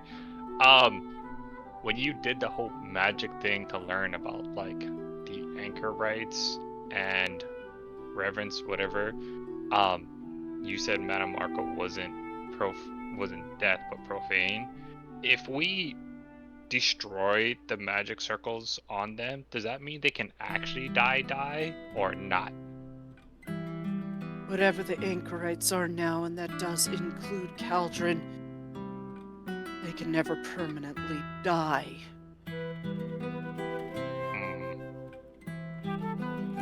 Taliesin raises his hand at that. Yes, Imperial. Considering we learned that the anchorites, the revenants specifically, are creations of Mana Marco, and in some essence they are essentially his versions of what a Daedra would be to him, wouldn't they just die on the Necromancer's moon then, permanently? Unless he's figured out a way around that little problem. And knowing Mana Marco, very well, mind you, he probably did. But taking out the anchorites forces him on his back foot. He won't have enough time or power to bring them back. So removing them isolates him. Long enough for you to get him off of Tamriel. And then they won't be a problem anymore.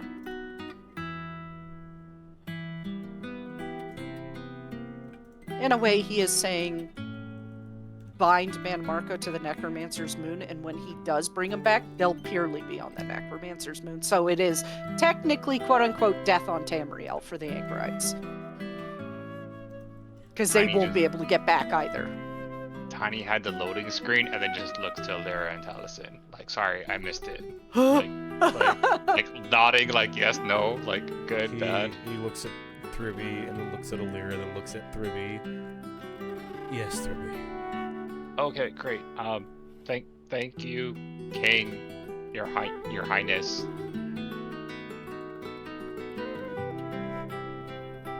I do believe the Altmer Olivane is somewhere in town. Have him take you back to Tamriel. Oh, Tiny raises his hand one more time. Like, sorry, I'm sorry, I thought of something else. Yes, Nord. How you, like, healed the orb thing that we found, if we found the other one was with Mana Marco, do we have to come to you, or is it like any other really, really powerful? I would take it to Vanis Galarian. Oh, okay. And just thumbs up, and then he's like, "Oh wait, sorry," and then he just like nods.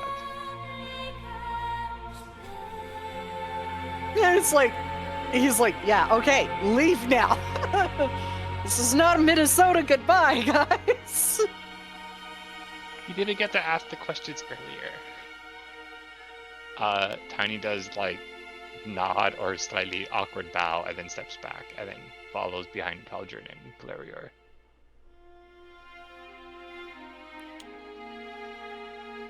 I wanted to say that as the group leaves, Taliesin lingers behind a bit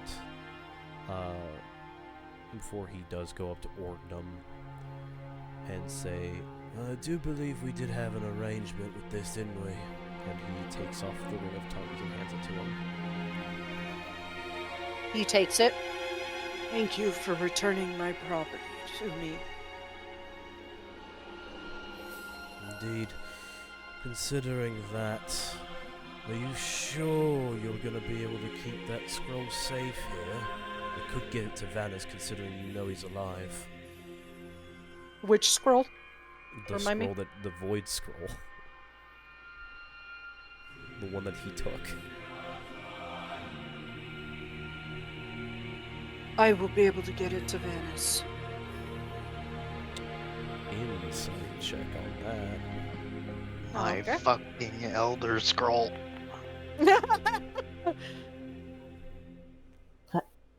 You know, everybody in Tamriel wants an Elder Scroll. He's telling the truth. Anybody else want to insight check him? Nope, don't care. I was doing this when I you guys... do. Alright, cool. You guys are escorted out. Begrudgingly for Glarior because he lost his scroll. No. Oh, he would also hand back the fucking, the King's Seal, because he doesn't want that shit anymore. Yeah, it's like, Oh, "Here!" Fuck. I was gonna actually ask a question. I just remembered. Oh.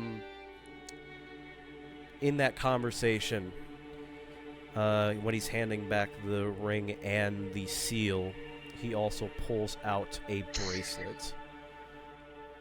Well, if that's the case, I was asked to do a favor, and I wanted to show your people that even though you don't like us Tamrielians, and we did make an impact, there's this young girl.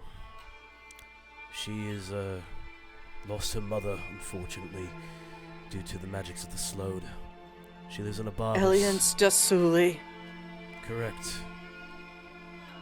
She's already been in my sight for 5 years, including the time I was dead. It's good to know. Lady Venali of Ababus recommended her to you, that you take her under your wing as a protege of sorts. I will see to it. Thank you. I can't imagine if... He pauses for a moment. Losing her mother. No. Not having a family. And then nods and walks out. Is how the mom died surface thoughts or deeper? The mom dying is not even on his mind. Okay. It's the only thing on Farron's mind right now. Oh boy, is that surface thoughts? Yep. We will leave out how she died.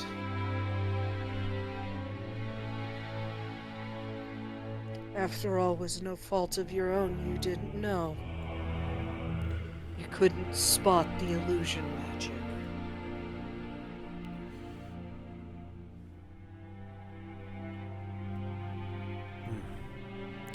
Foul magics. And his eyes flick to Farron. briefly before back to you. Turns already halfway out the door. He is not believing it. Nope, nope. Real fast, just like, get him out of my head. Pretty much. Your Highness, I only have one request regarding that, if I may. And what is that? For the love of anything you believe in yourself, please, just treat her like she was your own daughter, your own flesh and blood. She didn't have a father when I checked in on her, when we checked in on her. It was just a mother. She deserves that at least. To know what actual love is. For a father. Your Tamerlane's attachment to family are quite interesting. You may go.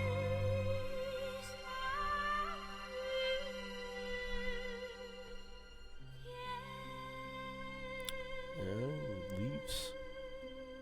Like, okay. You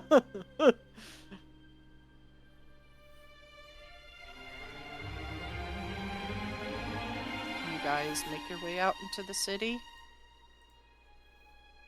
And looking down the long path toward the docks, you do see a set of golden sails out on the docks. Oh, thank the gods.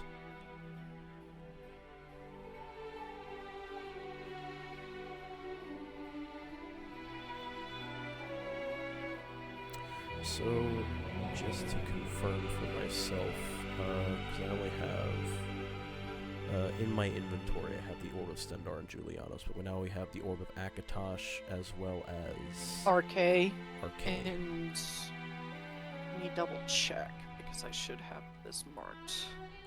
You should have Akatosh, Arcade Debella, and Stendar. I still have the Orb of Akatosh in my inventory. Should move that over to Yeah, mine. that's fine. Yeah, that's fine. It just as long as it's in somebody's inventory. Since it's in the bag of holding, I just want to make sure I keep track of it, that's all. Yeah. Should is Sense Player working? Should be. Okay. Should. It's right click. I know sometimes. I know sometimes it. If not, there's just a magical green-haired lady who's just gonna come down and take it from Yeah. you and give it to someone else. Blue. It's currently blue. I'm After I finish sorry. this jar and fade my hair, it'll go back to green. We But made for a now, joke it's with blue. we made a joke as the green-haired lady, so that's what it reminded me. Okay, so it's Stendar, Julianos, Akatosh, Debella, and RK. So I need, RK and Debella in my inventory then. Okay. Who has Debella and RK? I don't think you actually physically gave us the item. I'm gonna check sheets just in case.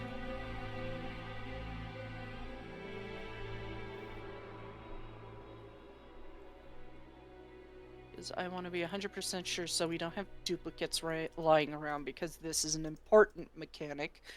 So. And you'll find out when you face Mana Marco how important this mechanic is.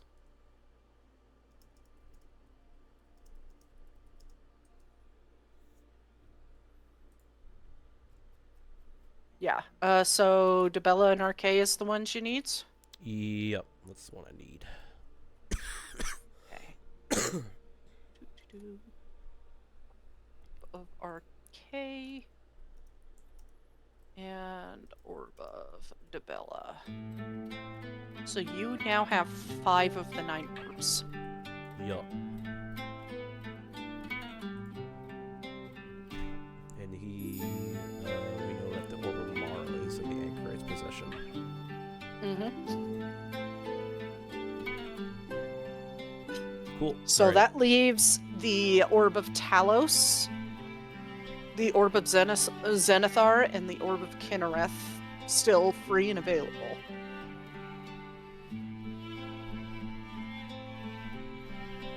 Okay. You guys make your way back town toward the docks. Tiny wanted to do an RP thing before they got on the ship. Okay. Tiny would walk up behind Glarior and Caldron and say, Caldron, first, super happy you're not dead. Like, biggest win, and sorry you can't come home. But, you know, while we're in port, remember me and Alir were thinking we should get some Pandonian in Malmer, whatever, sorry, the term is, spices, yeah? I mean... You guys were ordered to leave immediately. Oh, Wait. okay. Never mind, Yeah. maybe we have to motivate to, If the guards catch you browsing the market, you will be arrested. Okay, never mind. Maybe we ask Olivine if he has anything.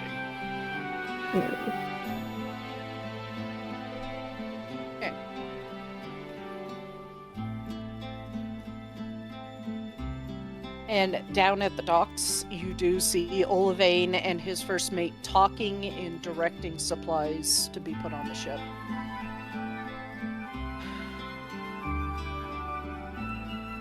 Yeah, I'm never going to the beach, mate. Hi, Tiny. What do you want? Hi, we have to leave, like, now. If it's okay with you. Get on the ship. We're almost done loading. Okay, great. I can help. Second thing, do you have spices or things from here, from Pandonia? Have you ever tasted fish sauce? No, I haven't. You don't want to. I want to just for I want to just because you said now I don't want to. It's disgusting. I would try almost anything once. I have a bottle of fish sauce in the mess hall. Is he by chance Great, talking about tartar sauce? No, No, it's I'm the actual talking fish about sauce. fish sauce. It's the, like fish oil. Yeah. Tiny then like leans in and whispers, I would want to buy some things from Pandonia spices wise off you when you have time, so I will come find you later. And then he goes to help shuttle boxes onto the boat. He just shakes his head. I don't know why he wants to eat the spices here. It all tastes like fish and ocean. Caltron's right behind him. Caldron's like, yeah, no, that is actually fucking correct. It all tastes like fish and ocean. What the fuck? And seaweed. Tastes like seaweed too. Ooh, I love seaweed. Nori is good, but have you ever had bull kelp seaweed? Hell yeah. Once. You have. Mm-hmm. That's I have. surprising. I've had pickled bull kelp and no. There's also the like Filipino fish sauce that like that's what I was thinking That's of. when you what said it. Yeah. I am thinking of that. I personally that- like it on a It night is on a dang. white rice. It Yeah. is so smelly. It is smelly, but it's kind of It's tasty fish. when you put in just a smidge and mix it around in the rice and put some stuff on the rice. So Yeah, could we just have adds like an all? umami flavor, in my opinion. Could we have like all the smelly foods on Pandonia? Like have durian here too? Olivine will not allow that shit on his ship. It would Darn. instantly. As you guys finish loading up the ship with the guards just watching you all carefully, you guys find yourself pulling away and setting sail. Caldron, this is the last time you'll ever see Pandonia again. Yeah. And your son. Yep, yay. This is back of the ship, right? Back over here where Olivine Yeah, is. that's the back of the ship where Olivine is. Yeah, Caltron's going to go out there to watch Pandonia.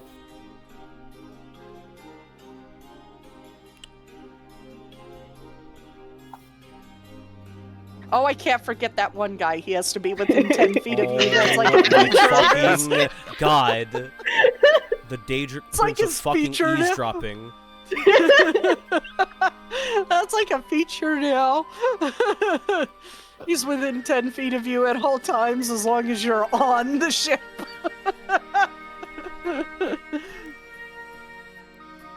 Oh, freaking.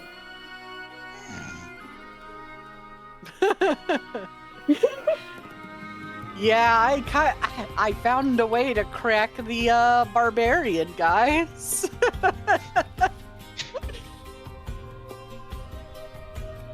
Still I just need to give every single NPC the martial attacks feature.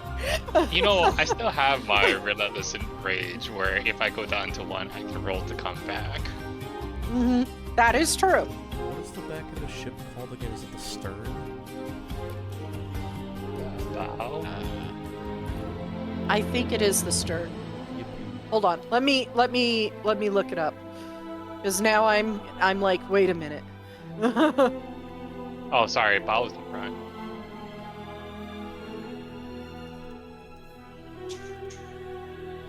Yeah, stern is the back.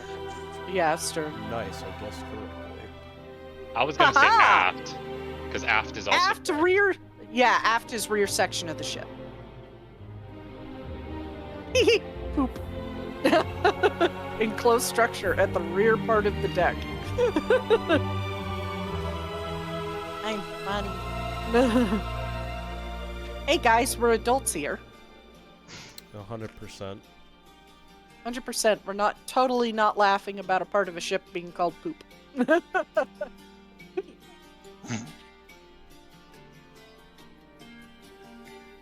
Just that little from Nox. I am 22 years old. I'm older than that. I am 23 years old. Poop. What's God damn it. What's Caldron like? Is he just like staring out? Just watching quietly? Yeah. Okay. I don't know if Glarior would be leaning on him, but he's definitely like he's standing beside him.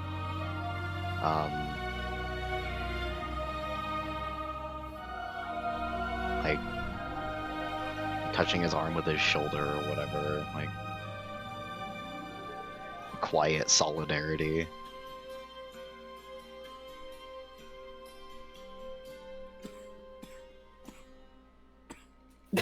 All That's- your memories. Growing up there, your family, your mother, your father. Kituna, which you'll never see again, and that one really good place that has the seaweed rolls. Ugh.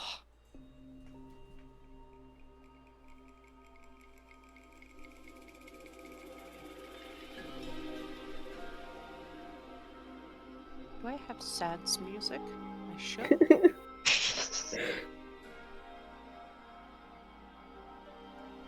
I thought I did. It's mostly just made up of Rabe's Lament. That's Of all course. my sad playlist is Rabe's Lament.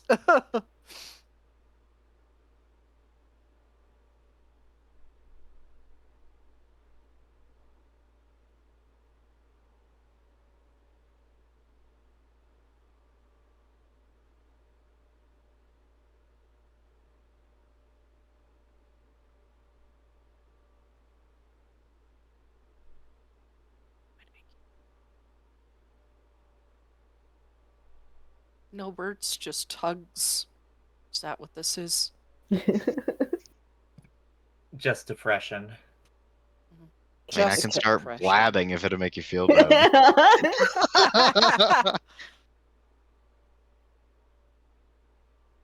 Couch can wrap the arm that Glaria's touching around him.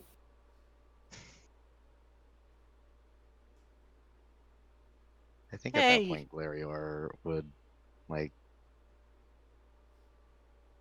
it's like he's been given permission, he just leans on him. You're no longer With- committing adultery. Yeah. Yay! Leans on him with a little more spirit, I suppose. Um, I'm sorry about your son.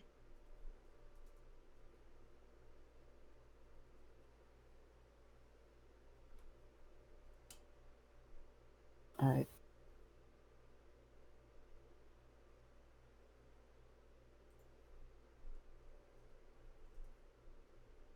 I'm sorry too.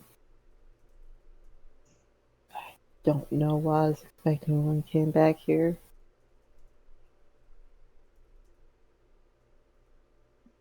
I don't know if this is better or worse.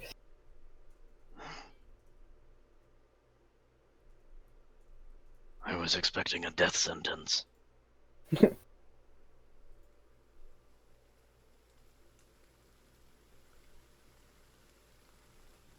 want to show you so much of my home.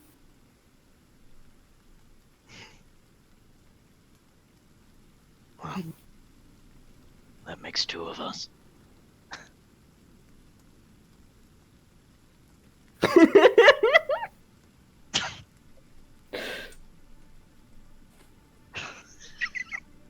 Jeffro tells it, hell yeah.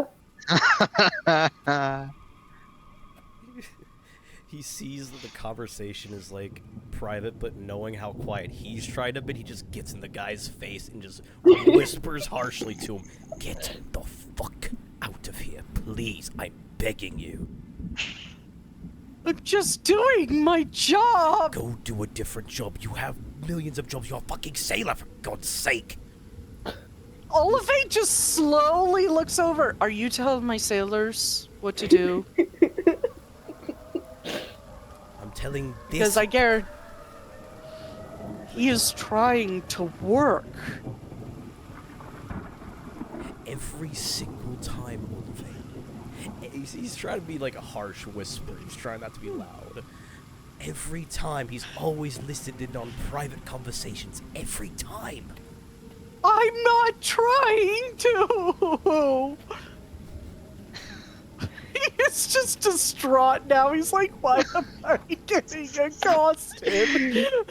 What is going on? At this He's point, so Galarior is like sort of turned his shoulders to stare at Taliesin specifically. Hey chat, sometimes we do things for the bit and it's funny.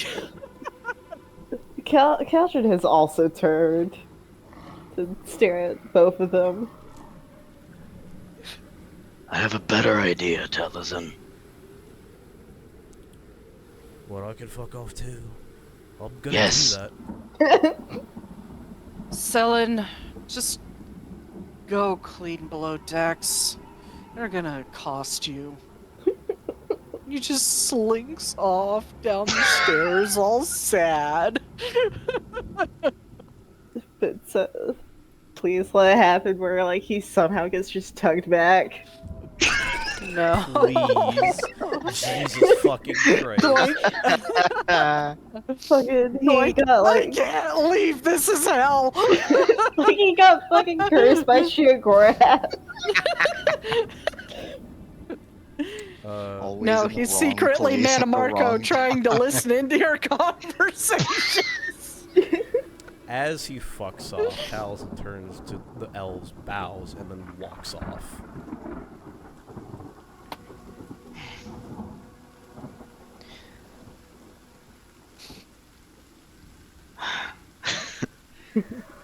I can't even remember what I was talking about now. Probably something sad. Seems to be the emotional state nowadays.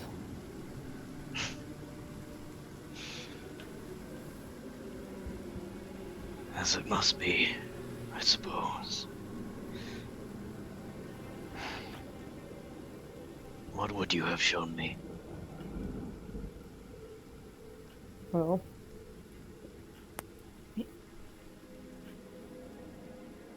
I would have shown you my hometown. We didn't even get anywhere close to it. But Maybe that would have been best. I would have shown you places I had gone and played as a child. I introduced you to some of my old sailor buddies.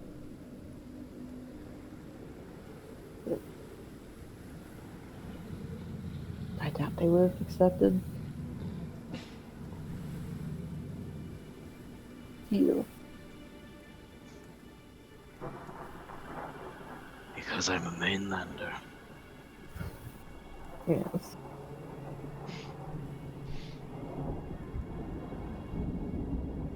You say that as if I have found acceptance anywhere else. Aside No. from here, with you.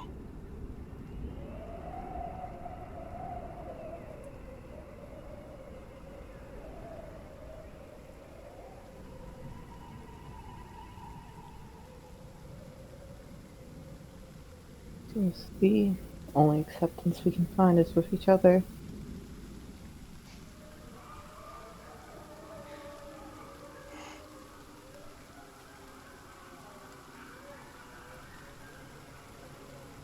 And I will. Unless you... I don't know.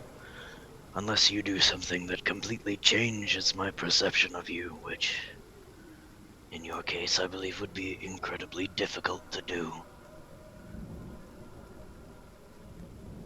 I will remain here, even if it is not for eternity, and as long as I breathe.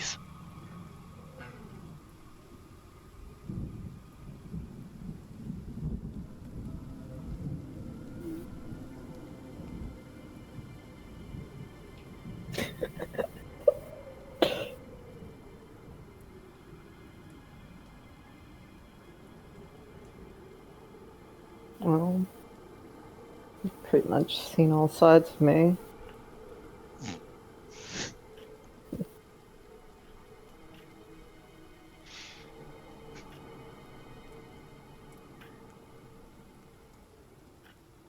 It almost feels unfair.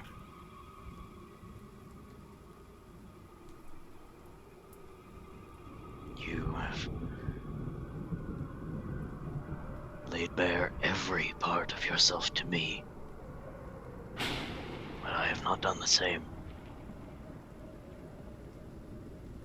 Not completely, anyway.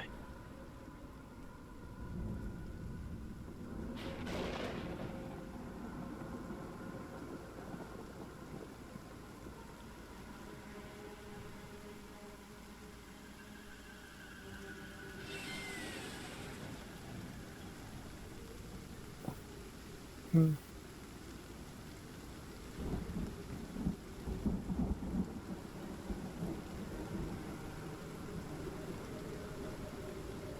I haven't expected you to lay everything bare to me.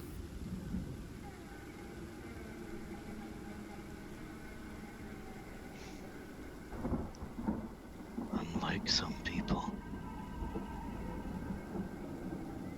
which I do appreciate.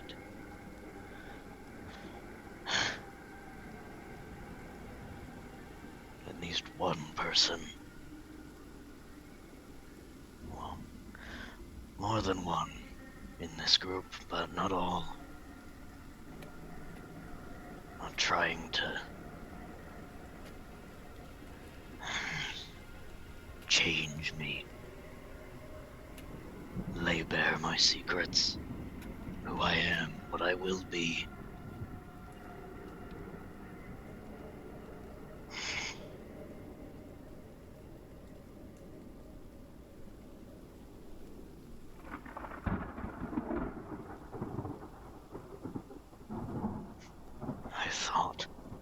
I thought, from the way Wheelon spoke to me, that I would have eternity with you. But I don't even know if that was a lie. Or maybe not the full truth. Or the truth if I give up my worship.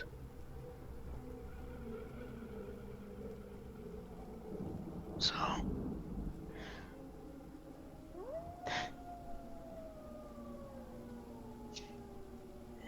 it is selfish of me to want eternity, but not to embrace what I am. Would you rather continue living a lie if living the truth meant you had to give all that you were? All that you knew?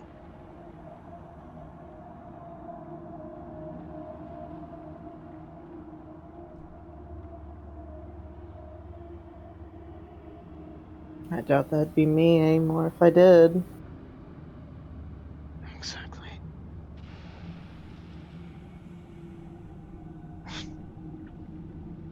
And yet,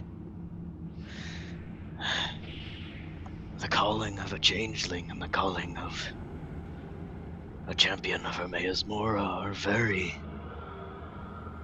opposite paths.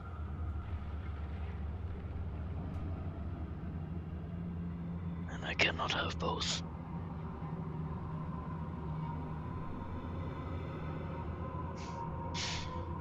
At least, you are a stable thing in my life, despite this.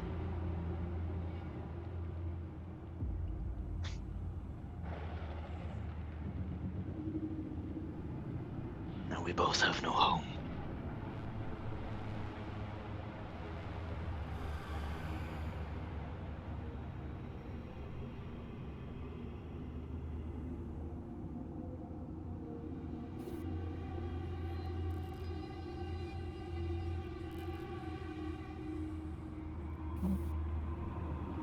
Guess we'll need to find one together.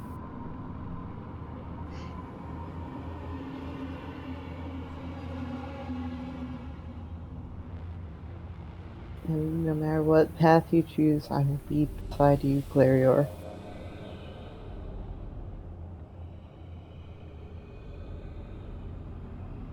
I know.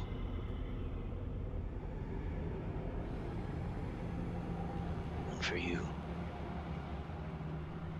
whatever you do, wherever you go,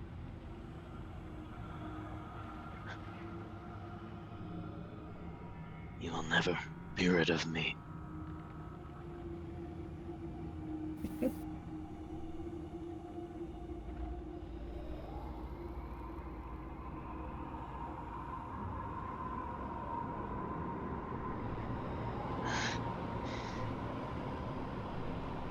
Would this be an appropriate time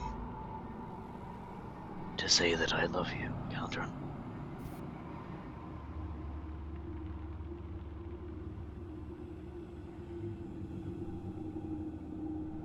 Caldron freezes up in shock for a moment before just gathering Clarior up in his arms.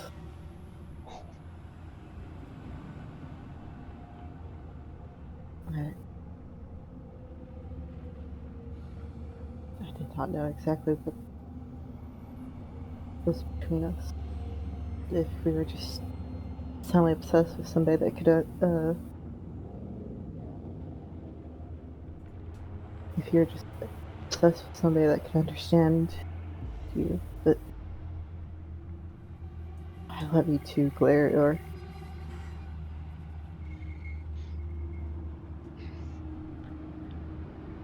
Make no mistake. I am obsessed with you. Beyond what many would consider healthy boundaries, I believe, but this obsession of mine. For you, it is out of love, I think.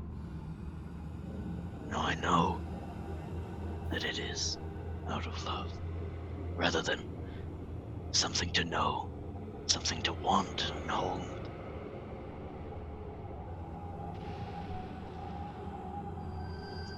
You are my obsession, and the love of my life. You are everything to me.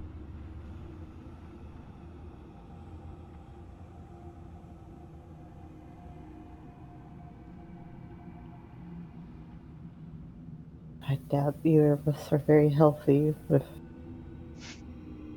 obsessions, because even if you hadn't loved me, I would have still followed you.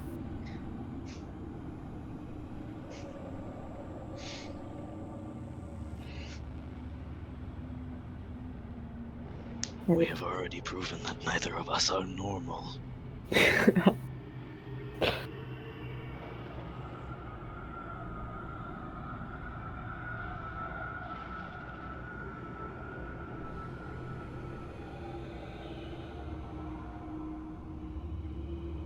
What a pair we make.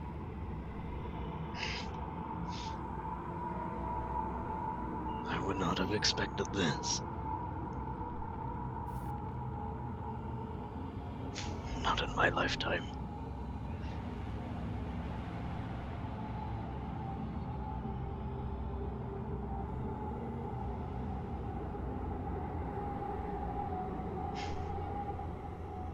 But no matter what you lose,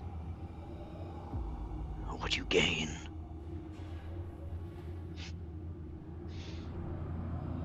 I think I will always have this obsession with you.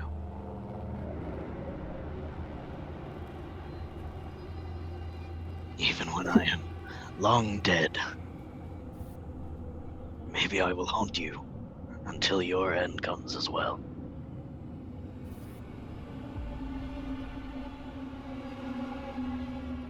Well, if you do not become immortal, I'll simply find a way to keep your body comfortable. I can find a way to make you a witch.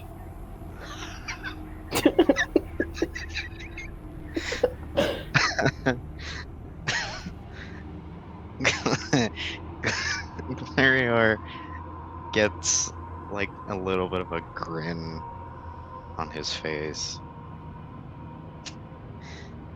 There are more than one way. What? There are. I broke What you. the fuck am I saying? Hello? There are Jesus. more than one way. There are more than one way. Jesus Christ. I did all that flawlessly, and this is what tripped me up? Okay. There's more than one way to live forever. If I cannot convince my eldest ancestor that I am deserving of such a fate, then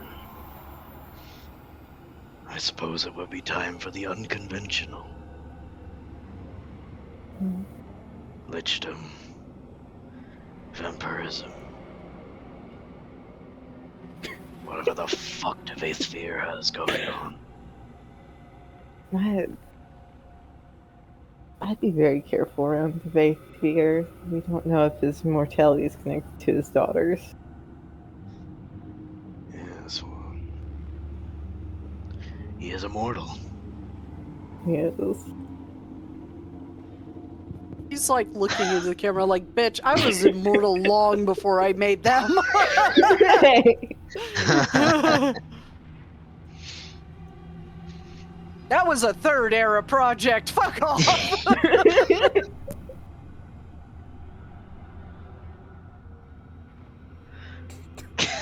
Damn it, did I get... You got quoted. Fuck you! God damn it. Oh, there are more Oh. than one way. It God damn has it. the vibes of Percy's life needs things to live.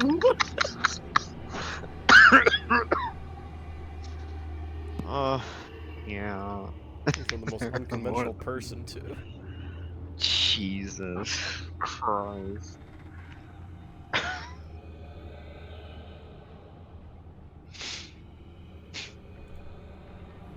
Don't forget, chat.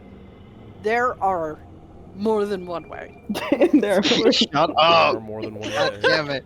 I hate this. I hate you. No, you don't. I'm leaving the campaign Ooh, forever. no, Oh you're Goodbye. not. god, I gotta No, make you're a new not. character. Do you know You the signed a one... contract. I did. Well... Yes, you did, actually.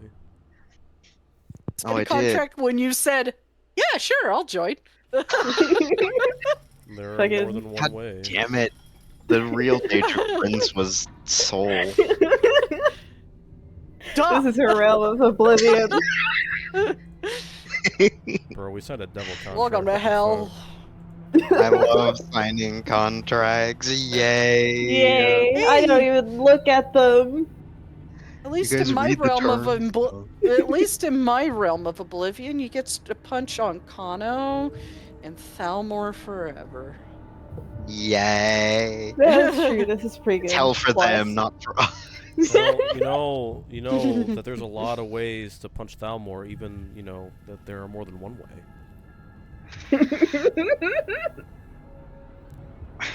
You know what? Don't No. you buzz me. I will. Or I'm gonna have Mana Marco foolish. you. No, get him out of here. No. It's my emotional moment. It's our emotional moment. No, it's not ours. The guy left. I forced him out of the scene because I'm an ally, don't you know? Okay, Clarier, I guess you're the only person in the Look. relationship. All I'm gonna say is this is communism. It is all of our emotional moments.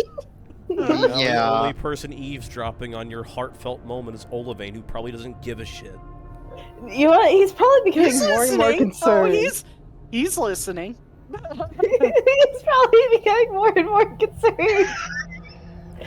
He's Listening like, oh, that's to these sweet. two guys talk about lichdom and fucking. Somewhere in the background, you got ha, gay. Olivane going through the fucking 5 stages of grief as he's saying, oh, that's cute. They're obsessed with each other. Lichdom? What the fuck is wrong with these guys? Man, he's gonna have a fucking reaction in the next moment Keldra talks. Cylinder comes up, puts an arm around you, is like, I know a guy who can get you lynched up. Hey, Lichdom, nice to see you, buddy. Welcome back. I see you bought your friend who knows more than one way. Oh! God. That's what you get. Don't worry, it's getting clipped anyway. It is. It is. Wow. Your shame will live on the internet forever.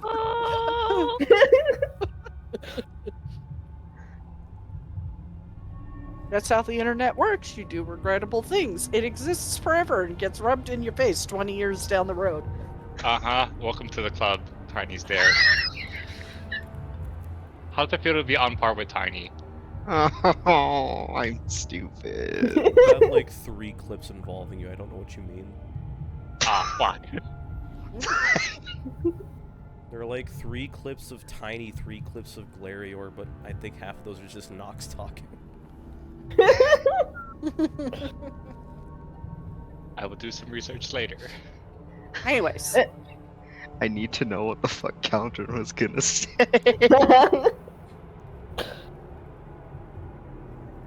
Anyways. Heartfelt emotions aside and admission of love and weird obsessions. Oh, I think You do. fish. Oh. Sorry.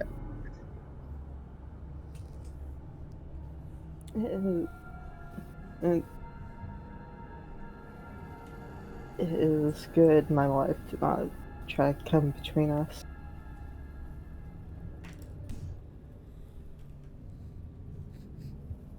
To keep you, even if she is the mother of my child, I would have killed her. Jesus. Why am I surprised? He's said this before. Well, not this, but he already says he doesn't give a shit about her. Sigma moment. All Bates are just wondering who the fuck he let on his ship. Killed your wife. Yeah, What right. the fuck? Ooh. He unironically shares Patrick Bateman memes.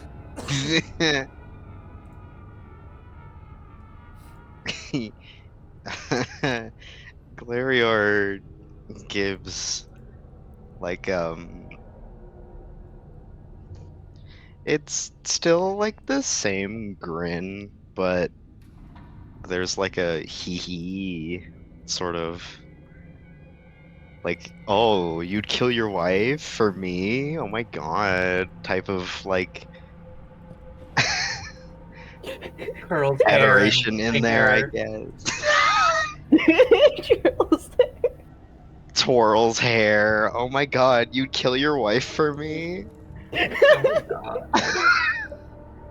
Oh my god, you commit homicide for me. That's like so sexy. Homicide and regicide. Oh my god. Oh my Oh my god. God. Kingslayer. Slay. Oh my god. Slay, girl. Slay more than one way, girl. You know what that's going about. Oh my god, Oh slay, my god. God. Would you kill a god for me too? We are so stupid, I swear to God. Galerior, he looks flattered. In the same way that, like, I don't know, someone gets flowers and they're like, oh my god, wow. Galerior, he looks like that. He looks like he just got, like, a Valentine's Day proposal or something. You know, I will say Mana Marco would probably love flowers because they eventually die. Say it about him. May not be about him, but that was a funny joke.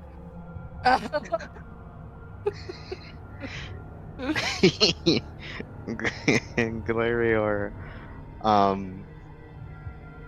he doesn't say anything for like a second or two as he tries to parse out what Caldron just said and get over being flattered as fast as possible.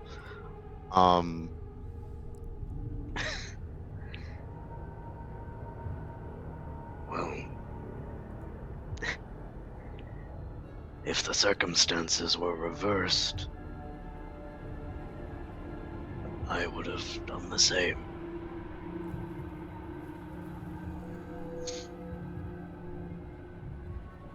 Kelcher just gets like a little dopey grin on his face before kissing Galerior.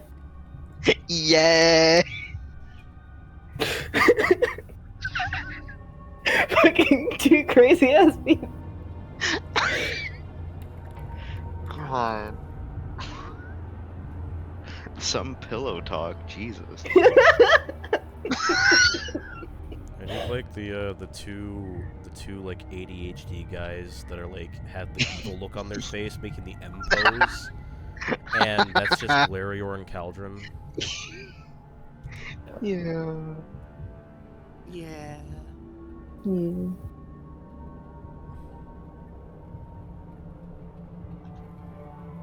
Oh, oh, sorry. Yeah, I was about to say, I think that's the end of that. Okay, great. So after like a short rest, after Tiny has healed, so can I go find Taliesin? Sure. Okay. Why is he targeted? What the fuck? Why is who targeted? He's I was targeting a fucking ship member. I think it was the guy that I told to fuck off. Here, I Look. got you. There.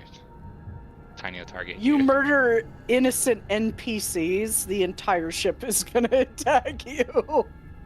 Short He's rest. just doing his job. After a short rest, because Tiny was at 47 of 154, he was bleeding. He was dripping blood wherever he was walking. So after he healed for a bit, he would go find Taliesin, and he's like, Taliesin, can we have a word? Either your room or mine. I didn't take a room, but we can go in yours if you prefer that. Sure. And he kind of just turns on his heels and goes, And shuts the door and makes sure it's he looks around to see there's a pillow and just like shoves Covered it in underneath the he shoves it underneath the like the crack. Right. And imagine you wanted this to be private. So what is it? immediately he grabs you by the shoulders and pins you to the door. He's like, what the fuck? And he's just like, I needed you. And he starts crying, where were you? What? When What are you talking about? when we were fighting this float, where were you?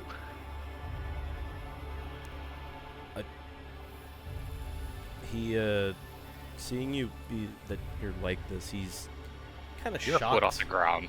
Yeah, he's Your foot off the ground. He is definitely shocked. I was blinded. I didn't know what was going on half the fucking time. What happened? I almost killed Alira by my own hand As you because say that, I his thought face she is was the shocked. Sloat. He like his mouth drops open. What? You said, and he kind of just pauses, and he's still just like full crying and just like, you said, trust you guys and trust in your magic. Well, fucking Caldron had to almost kill me to do it. What happened? Privy, I don't know. The slowed blinded me. I didn't even see you attacking anyone. The last thing I remember, everyone was ganging up on the slowed, and then my vision went fucking blank. He doesn't realize he's still holding you, but he's like looking down. Like, okay. Oh, okay. And then he finally realizes he's still holding you, and then he puts you down. He's like, I'm sorry, that's not. You couldn't see. That's not true. Taliesin is still holding on to one of your forearms. You want to talk about it?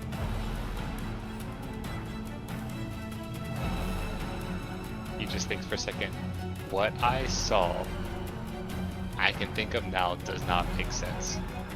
How suddenly, where my friends were standing, there were skeletons. And where the Sloat was you guys. Everyone swapped places. I was too stupid to figure out that that's when that happened, and when I came to, my axe is ready to kill Alira. Split her in half like I've done any number of bandits. Like I would have done to the Sloat. That's... Go on, sorry. No, he's just like that. I don't have words for it. Could I, with my proficiency in Arcana, could I roll an Arcana check to see if that is a type of charm? Soul. Sure. Cool.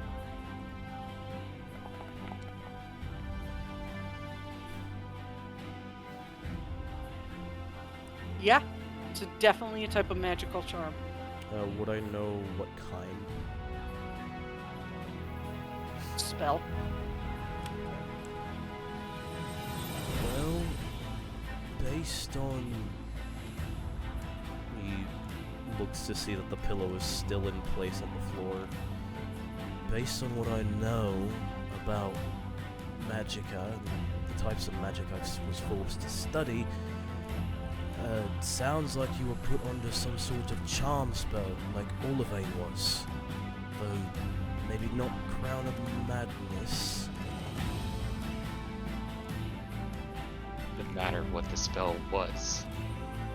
If you're blinded, if everyone else is busy, if I'm affected again, I don't even have the option to fucking kill myself rather than kill any of you, what am I supposed to do? I didn't even want to fight the king with my axe for the fear of the same thing happening again. If I suddenly killed or attacked one of you guys, what am I supposed to do? Pin everyone to the ground?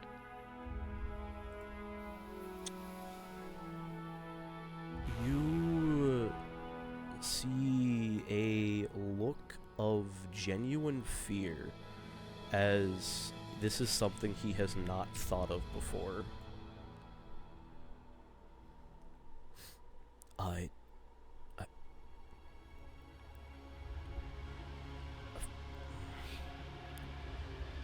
We could figure out something. I can take a beating. It's not a problem. He thinks he tries to think of the words to say, but he can't. And the only words that he can think of is like, I'm too stupid, or magic. That's what happened. It hit my brain, and everyone was gone. That's why I asked the king if there was an item or something that could help. Alira said she might try to do anything within her power, but I don't know. We are up against a master wizard. Ooh, who knows how easily this could happen. He might just snaps his fingers and then I kill one of you again, or near kill one of you.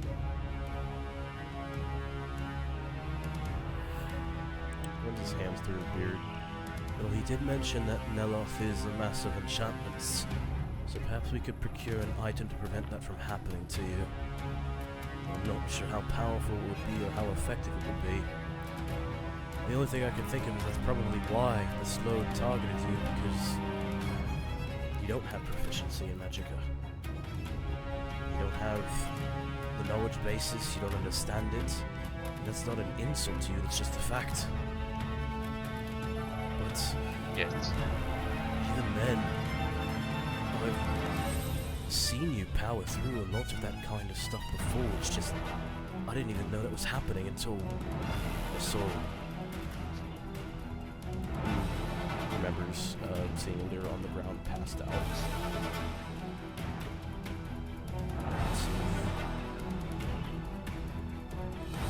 Slug was dead.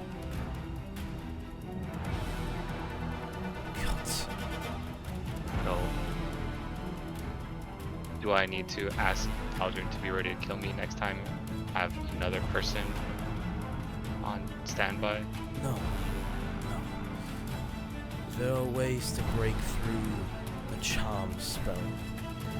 Especially depending on the variation, I know for a fact that certain charms can be broken either through hitting you really, really hard, which I'm assuming is what happened, and I had to do that to Farron earlier.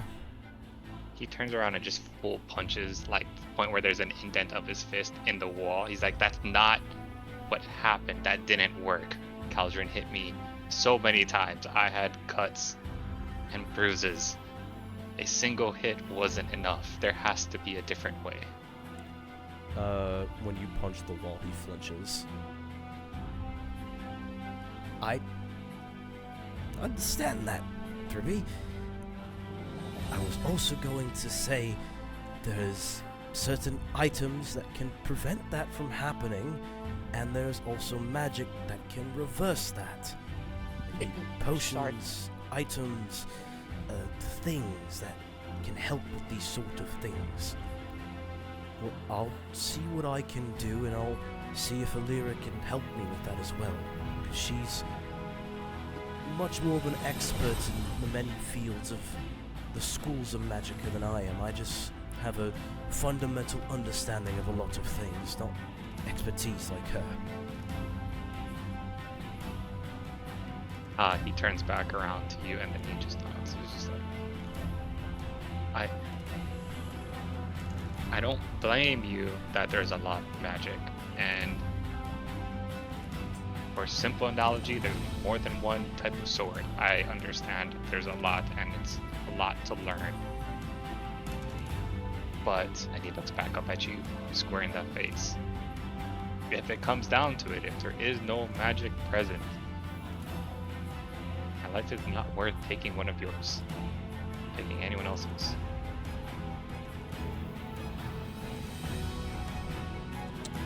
If Caldron had to put me down, I would have been fine with that death. He looks you up and down, and nods at you. I will try my very best to prevent either of those scenarios from happening, my friend. But if I can't, Well, I will... He looks down, then back up at you. I will hold true to what you gave me in that letter. he nods. It's not fair to ask this of you. I understand that. If you need someone else, Caldron seems willing.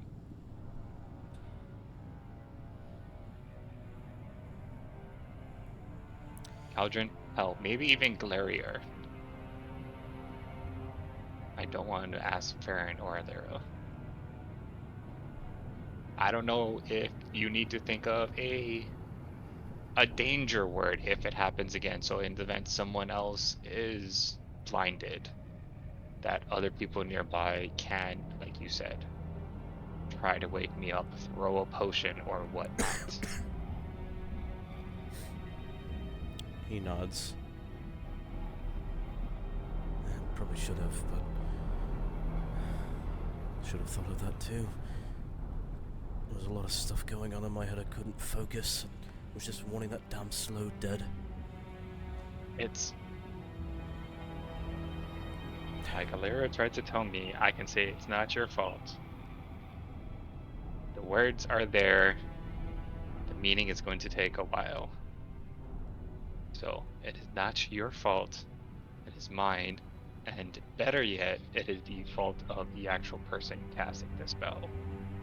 But if we keep going after people who are so magica gifted, there needs to be more than one plan.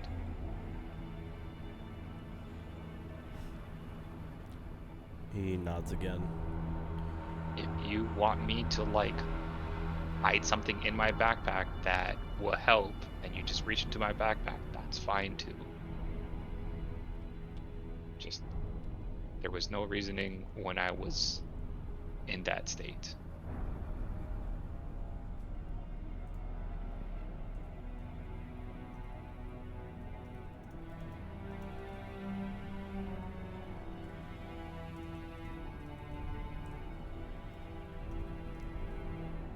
But, like the king said, you might have powerful friends who can help.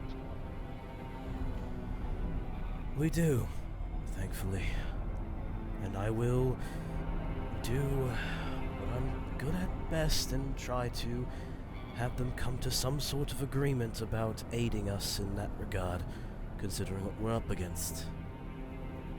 Yeah, well, and then like you showed me, money or favors talk in the event that words fail. So we can do a job for them if that's what it takes to get the items or materials needed. Right. Sorry for throwing you up on the wall. Lost myself for a second. No, I probably deserved it, I suppose. You did not. That was me losing control, and it's been a very, very long time since I've lost control.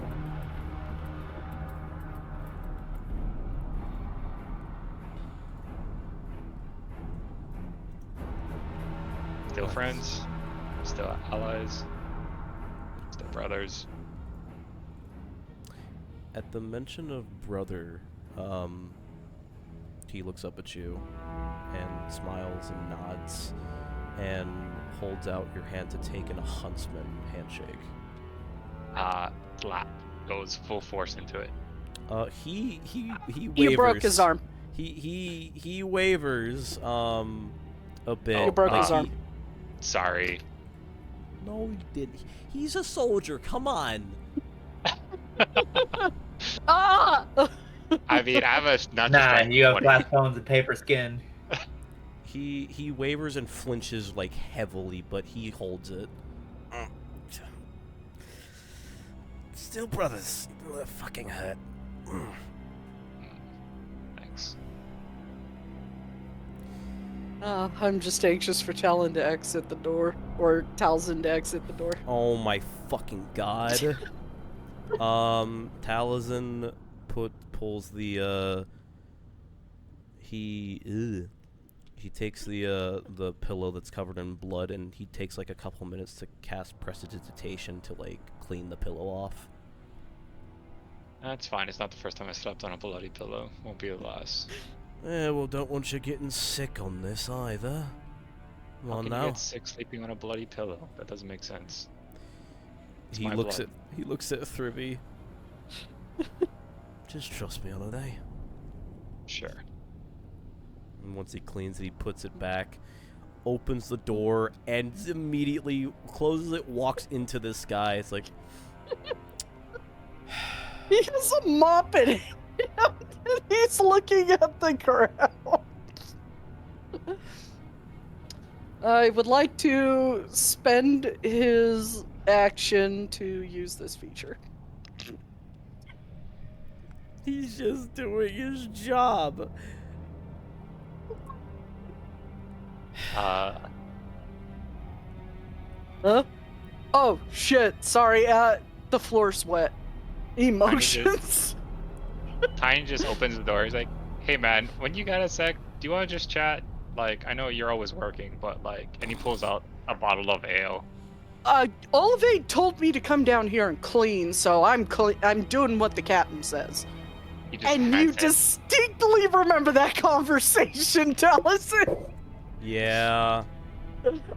Yeah. He just hands the guy a bottle of ale. He's like, "Well, if you want to chat, feel free to knock on my door." I'll keep that in mind if I need it, but I gotta keep the ship running to get you back to Tamriel. That's fine. I'm sure you have some interesting stories being pirate. Roll that safety now and slip on the wet floor. No, I'm kidding. Jesus Christ. I'm sure you have interesting stories, life on the sea. It would be cool to hear some.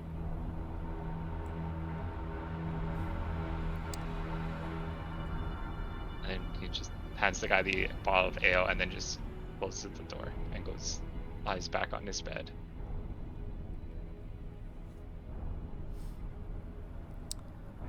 Right. Look, I'm just doing what the feature says. It's not like I wrote the feature or anything. Yeah, totally not. Yeah, no, not at all.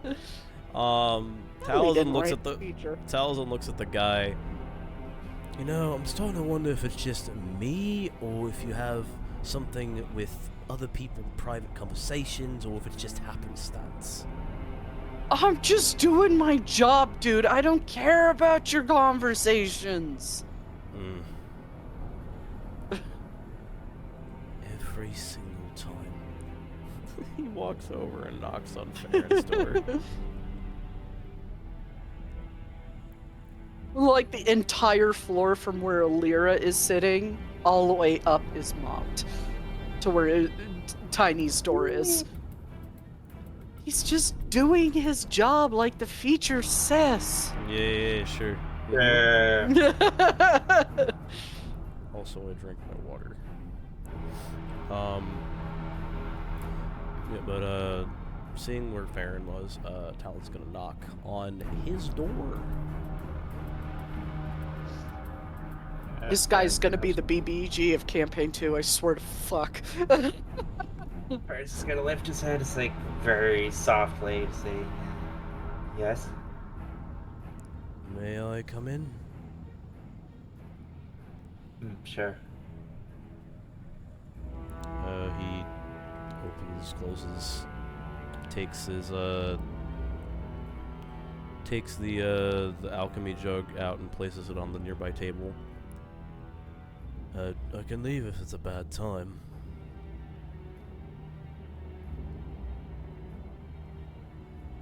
Baron just tilts his head. I wish I knew if it was a bad time. I just don't know.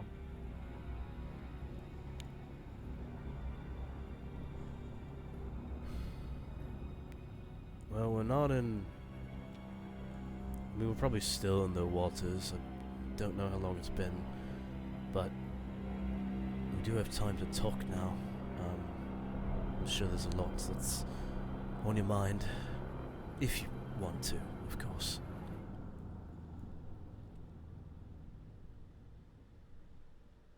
If this is about what I think it's about, maybe another time. Sorry.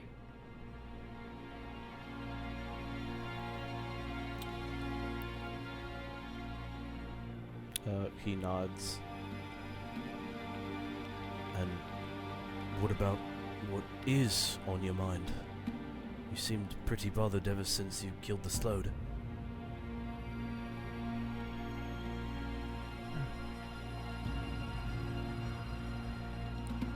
I suppose you could say that. After all, why should I be? It was a victory, wasn't it? You didn't really feel that way.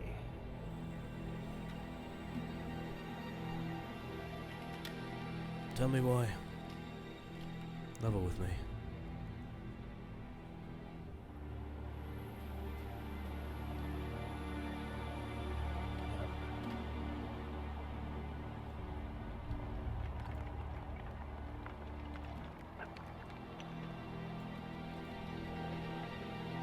Seems like after all the trouble we went to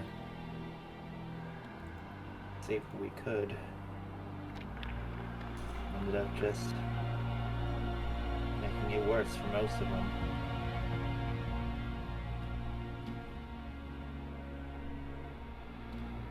How so? He raises his brow.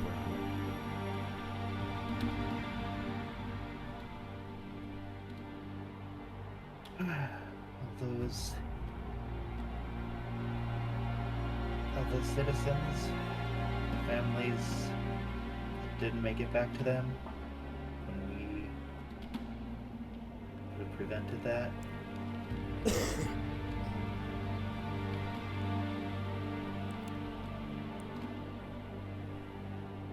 He nods. I understand. As much as I may not.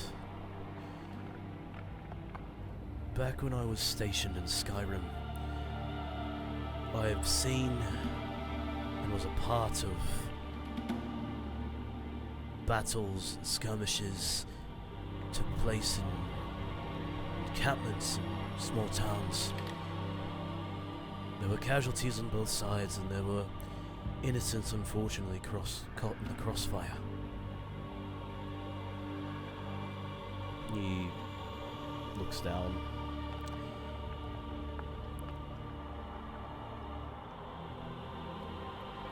In a battle like that, in a battle where you're trying to determine what is, I suppose, the greater evil, the greater good, you can stop to reflect on your actions, but in the end you have to realize that if you didn't do anything, if you stayed passive, then it would have been much, much worse. And then he looks back up at Farron. I was also involved in killing those innocent Malma. All of us were. We all have a guilt to bear, and you don't have to bear that alone. But you also killed a fucking Slode, Farron. A Slode. It's monumental.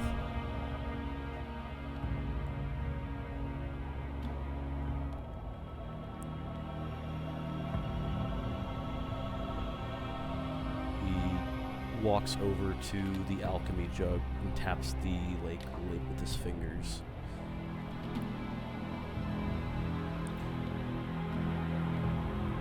You avenged all the lives of the people that the Slode took, and probably more.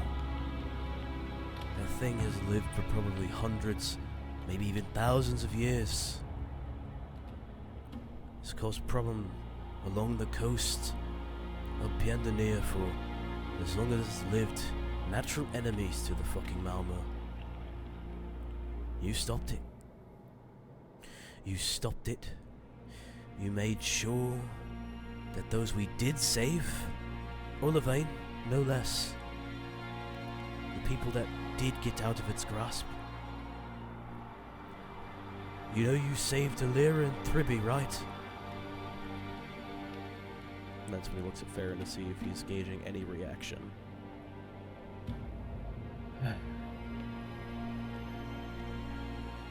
Maybe.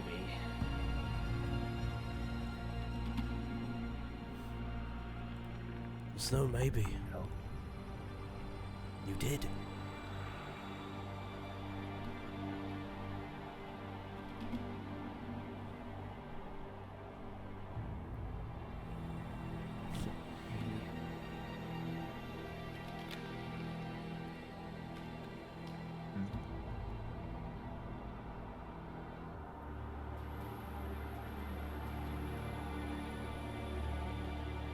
Still promised that little girl we'd bring her mother back.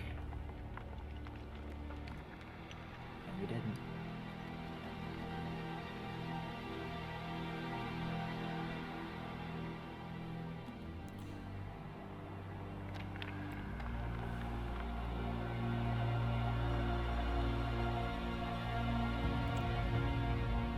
And that is not something we can hold over our heads for the end of time.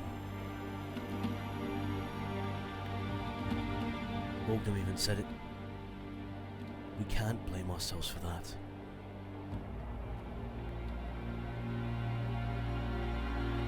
I was in the same amount of abject horror as you were when we found out what we did.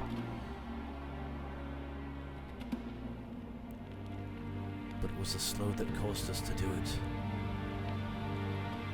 Thought they were his minions, they weren't.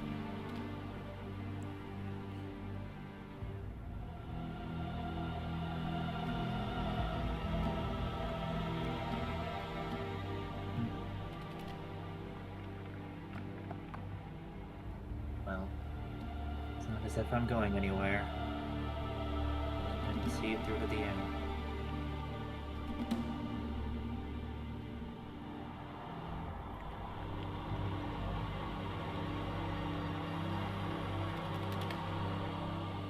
Right.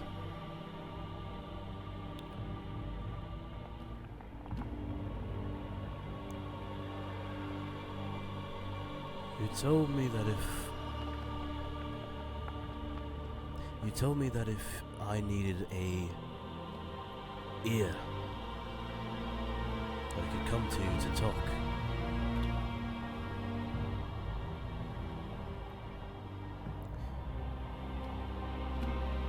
You know you can always talk to me. I know I may not come off as the most trustworthy, or made seem like a cynical prick or consistent liar or whatever anyone else says about me behind their backs, but if I could do anything well, I can listen.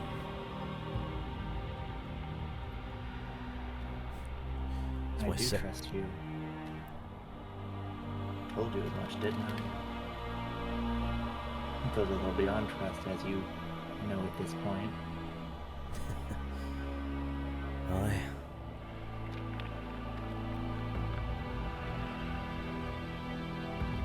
I do. I recognize that and I appreciate it. But, as you said, we don't have to talk about it right now. Please tell me this. You never did tell me your favorite vintage. He taps the alchemy jug.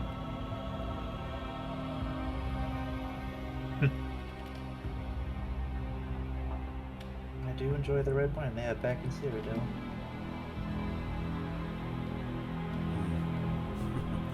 He gets a smile on his face as he pulls out the really, really old, aged bottle of wine that Araclane gave him.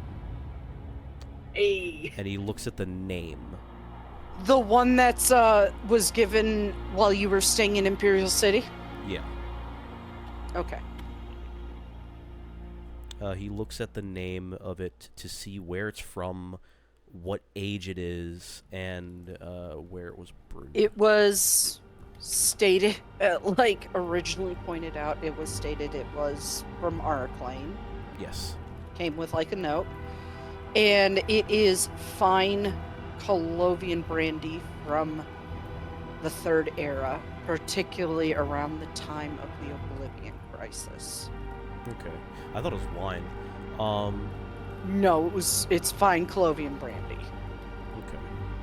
I have notes which I'm pulling up now. Yeah. Okay.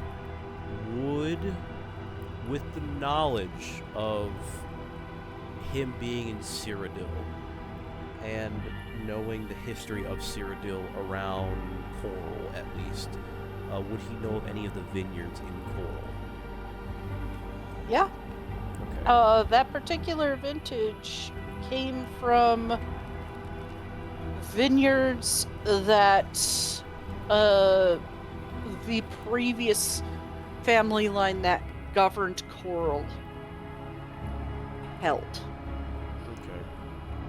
And Taliesin would know the name of that family line? No, the name has been lost. Okay. They were wiped out by the Dremora at Okay. the time. Would he know the vineyard name at least? Yes, it would state the vineyard name. It would state Nine Clouds Vineyard. Okay. We'll try something. He's going to just reference the brandy, put it back, and then go to the alchemy jug and say, You have to taste it, I think. is that the case? Hold on. I think so. It has to be something you've had before.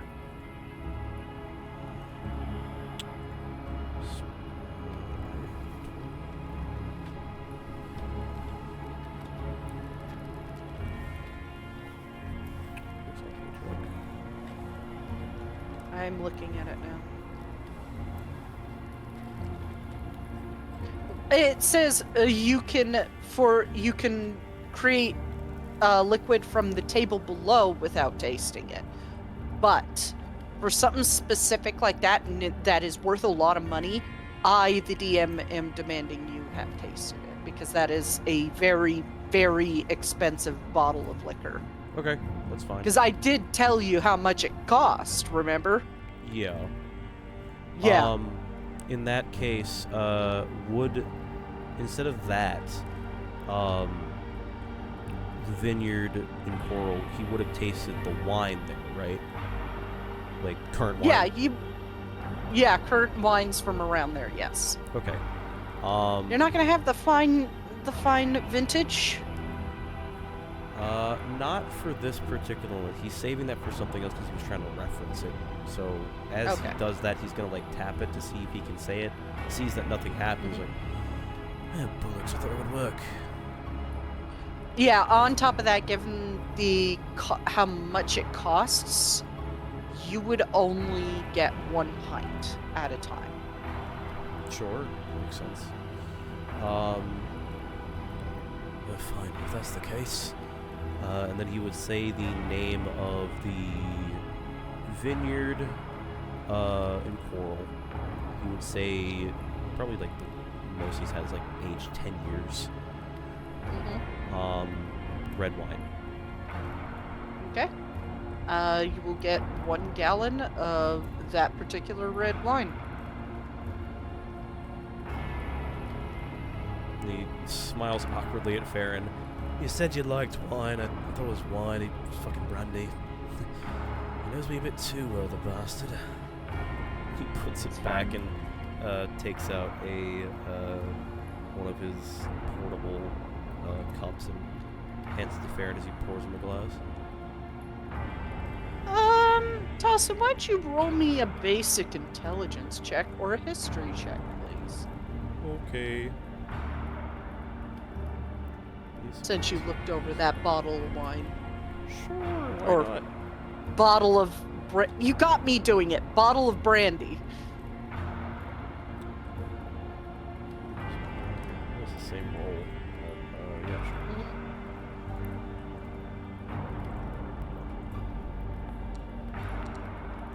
Man.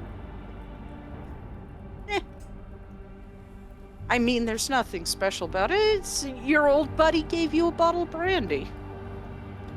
Quote unquote old buddy gave me a bottle of brandy from the Oblivion Crisis. That's it. There's nothing. Yep. There's nothing special about that aside from it's old as fuck, inexpensive. As far as you know. Yeah, totally. Unless Farron looks over the bottle. I mean, I guess I could show it to him. Like, it's not brandy, or it's not wine. It's brandy. So not your cup of tea.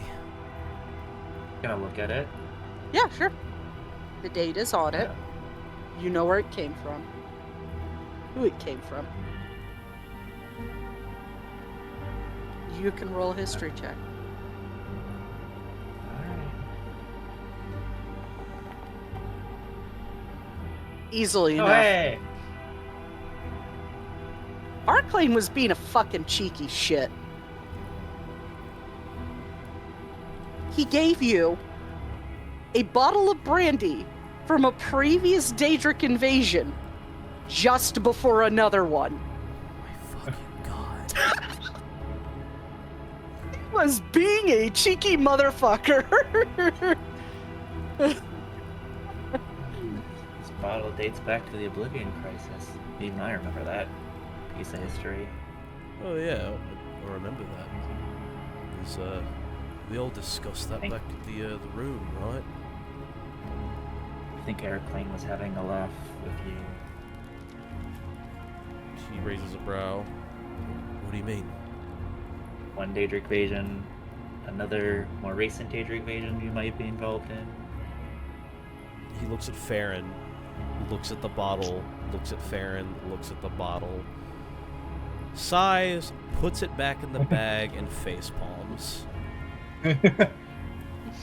He was having a poke at you by going, yeah, we're about to do this. Are you having a laugh, mate? Yeah, I'm having a laugh, mate.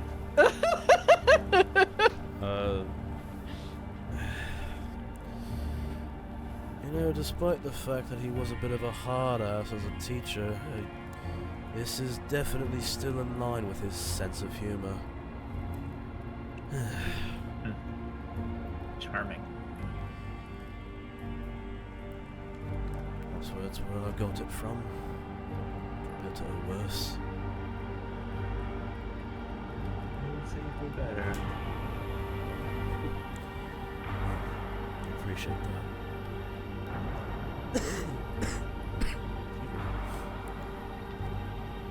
He pours himself a glass of wine from the alchemy jug and holds it to yours. It's just a small toast to the victory, eh? To what we can accomplish. Do not dwell on our mistakes, alright? What the heck, sure. Hold this glass out. Tinks it.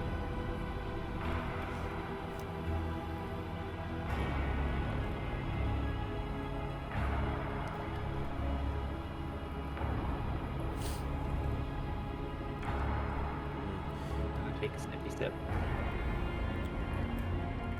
After he Sippy sip. After he finishes his glass, he puts the glass down, and leaves the alchemy jug in the room. Well, taken up enough of your time as it is. I'm sure you have probably want to be left alone already. By It's all okay. means, do indulge in the wine.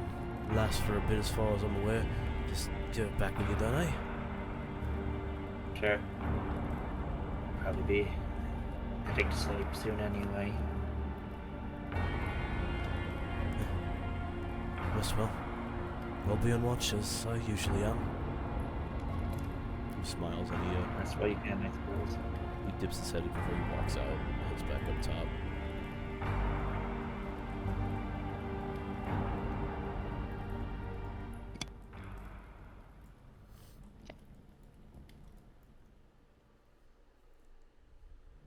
And you guys get off to a rest, and you do get a long rest.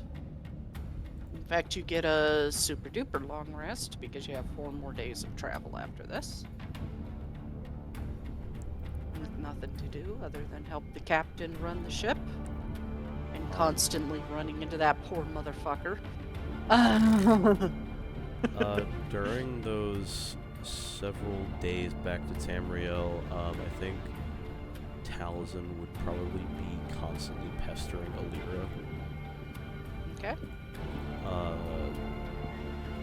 To help her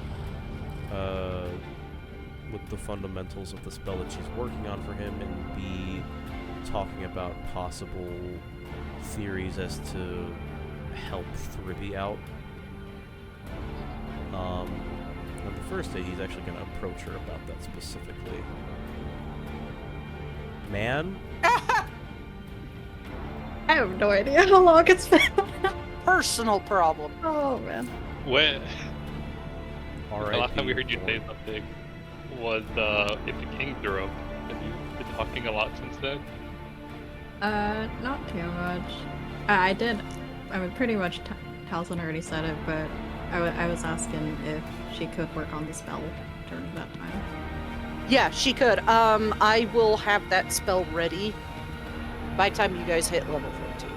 Because that is going to be a thing that is gained at level 14. That'll be not included in spell gain from level 14. It'll be in addition on top. Sure.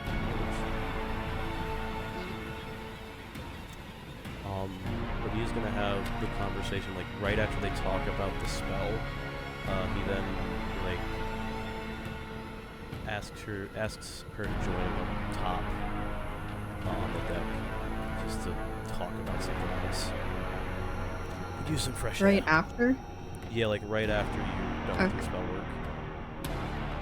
Yeah, I guess as they're going up, she would say, "Did you find a couple of ads a few minutes ago?" It was, nothing to worry about, just, helping someone get acquainted with, something. You can see that the mention of what happened previously is still, like, on his mind. He's good. But she doesn't push it. She's just like, "Ah, well then, as long as it's not anything of danger." No, but it is, speaking of dangers,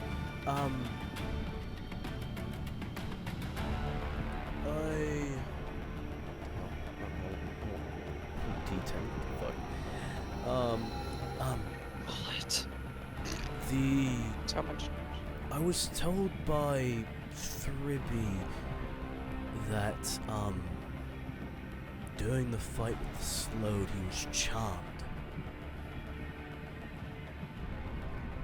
I didn't know what was going on because I was blinded when that happened. Again. She frowns when you mention that. Her jaw kind of tightens a bit. But it did happen.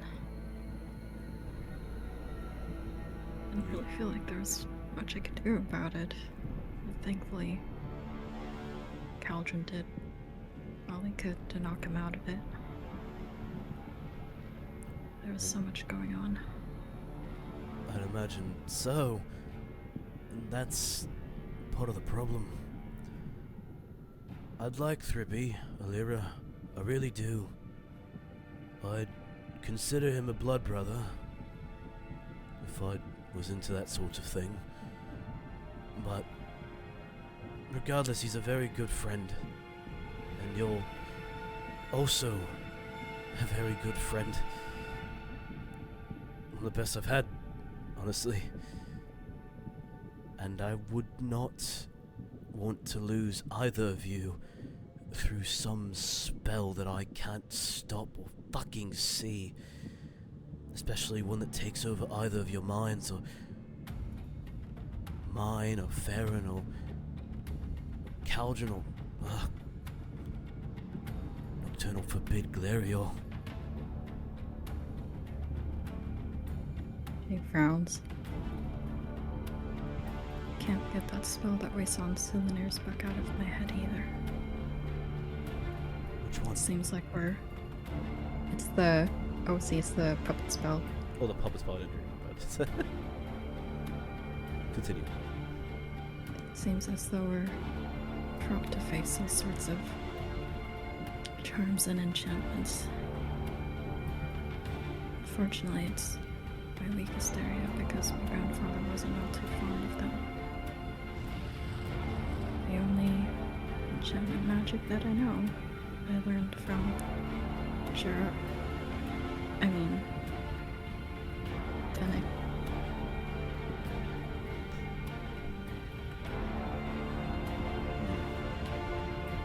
You said he wasn't too fond of it. She shakes her head. Mind controlling effects, soul gems. I can't blame him. He despised everything of the sort. Is her book visible, the one that she's constantly working on to decipher? Yeah, she'd have it at her side if they were like talking up top.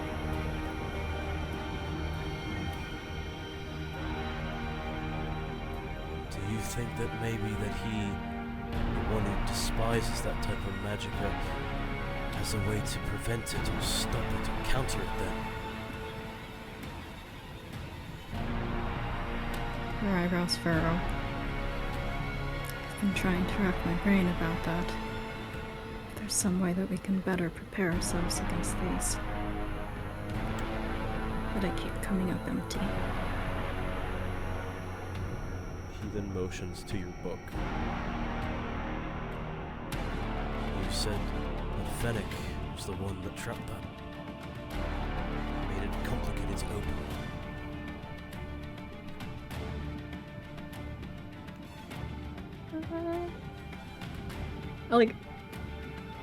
Sorry, I'm No, jumping on this it again, was- but like, yeah, it was. It her was your grandfather, but Fennec knew about it because he was friends with your grandfather. Yeah. What Soul said. He nods and smiles. Blue-haired lady gives a thumbs up. Then perhaps your grandfather might have hid some sort of answer to that within the book itself, along with possible other magical opportunities for you, no less. She crosses her arms and tilts her head to the side. It does seem like he knew more than he let on. He was much more of the mage than I realized. It's been a while since I've looked at this book. We've been so busy with everything, and all of that necromancy stuff. Just another piece of the puzzle, I'm afraid.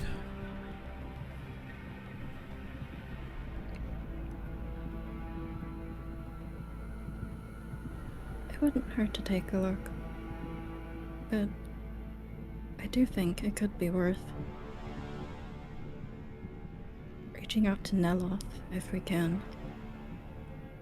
Oh. From what the king said, he's supposed to be well versed in these sorts of enchantment magics. He immediately nods. That was part of the plan, yes. And also, he looks back to you.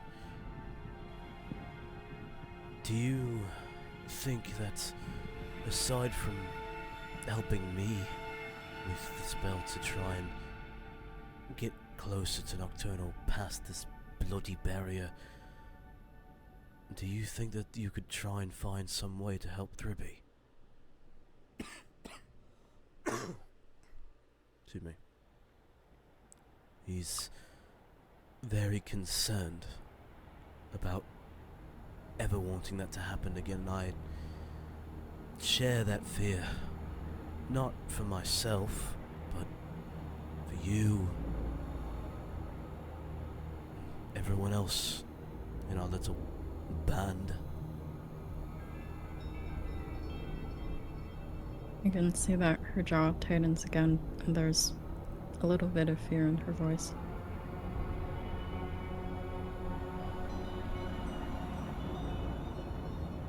I'll do everything that I can to not let that happen again.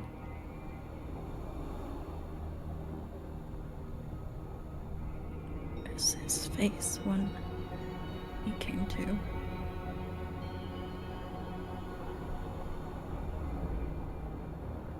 He looked broken, and She shakes her head. I never want to see that again.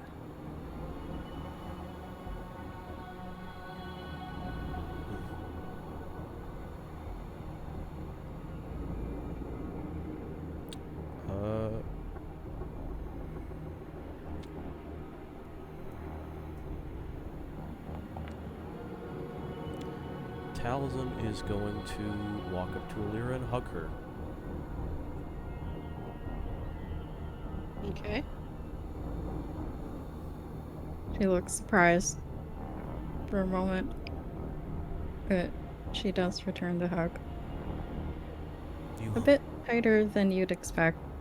Like, she's been holding a lot of tension these past days and is kind of just letting it out right now. He gently cradles the back of her head, just patting it. You won't have to. You're not alone in this.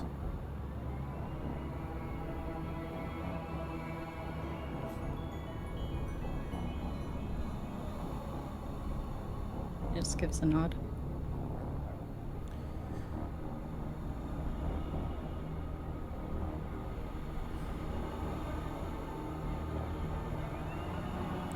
Take a brief break and go to him. I'm sure he'd appreciate it. Know that you're still here, know that you don't fear him. Reassure him.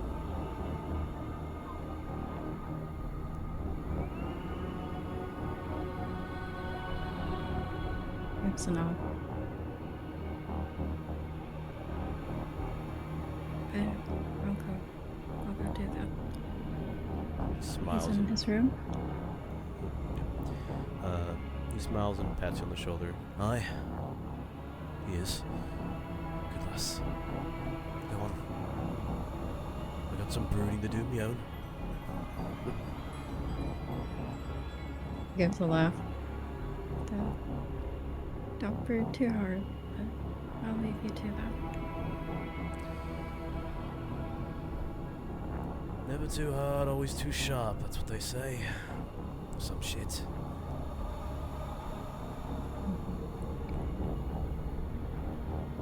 Yes, there's a bit of a chuckle as she heads downstairs.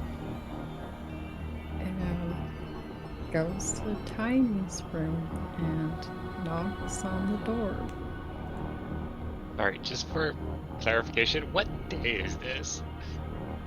I think it's still you the don't first know. one, right? Is it still? This, I would say this is about the second day. Okay.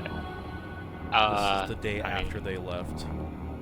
Okay. Yeah. Yeah. So after the long rest, yeah, Tiny healed up. That was wondering more just like how bloodied was he, but he's healed up. He just opens the door. He's like, "Hello? Oh, hi there."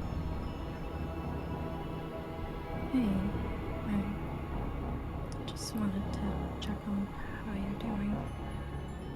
We went through a lot in the past few days. Yeah. I mean, you can come in. You can always come in. I don't know if this is a long or short conversation, but yeah. Just walks past, closes the door. Just like a 2-second look down the hallway for that dude before closing the door. He's not there right now. He's up where Galarior is. She exhales, relieved for a split second, and then goes and sits herself down somewhere. He kind of just gestures, like showing himself. He's like, "Yeah, fine, all healed up, thumbs up, not bloodied anymore."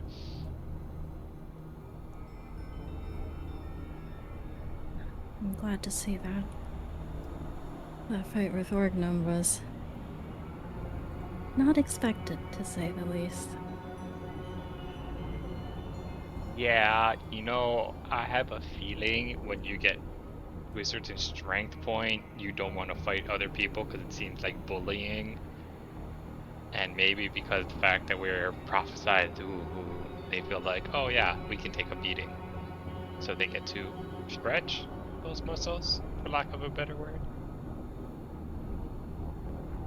She gives a laugh, Like, rubbing if her you can forehead fight a with her hand. mammoth, if you can fight a mammoth, you're not gonna fight rabbits all day long. Seems that way. Although, we're just men and we're no divines. We were just thrown on this fate. Yeah, true. I mean, there's an old smithing saying that same hammer that shatters glass forges steel. So we aren't glass at this point. We're still here. She lets out an exhale and kind of looks up from where her hand is rubbing her forehead. I know I said a little bit in the throne room, but I did want to see how you were doing about being controlled by the slowed for a moment.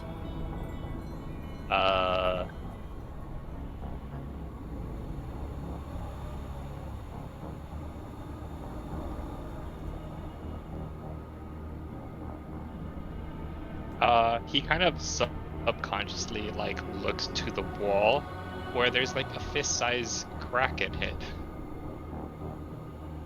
Like, Her eyes follow you to the wall. I could be doing better, but it's Is not everything. that... Huh? What? Did you... Did I... What? I heard a couple of thuds yesterday. His And face seeing kind as of nothing seems to have attacked us. his face kind of goes red in embarrassment. A couple thuds, you say? Well,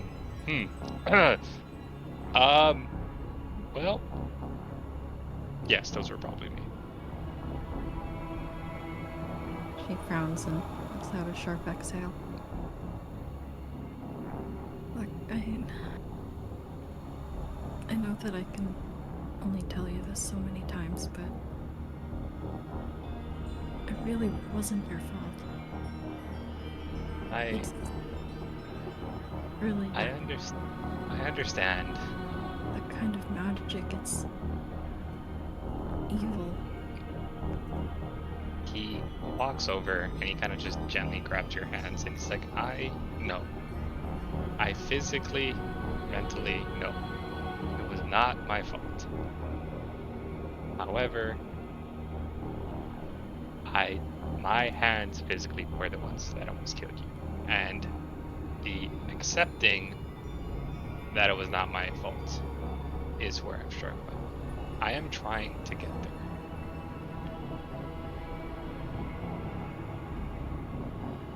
It reminds me when I first raged. Not first raged, first few times when I was much younger. I got into a lot of fights.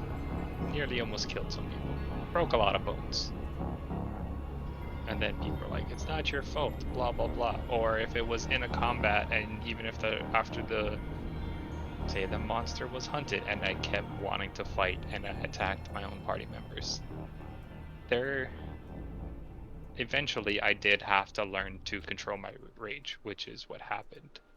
But that does not stop the initial, even if I'm not in the right state of mind, it still was me. So yes, I lost control for a bit when I talked with Taliesin. Don't worry, he's fine physically, pretty sure. We're square, we talked it out. Mentally, none of you are fine. Thank you, God. You're Thank welcome. you. You can add that to the counter. Mm. The second time he kind of looks to the wall, he's like, that one I had full control. To ask a favor, could you mend the wall pretty please? I don't want to destroy the boat of the guy. She's already reaching out a hand and casting mending there. Thanks. It's fine. Don't worry about it. But She frowns.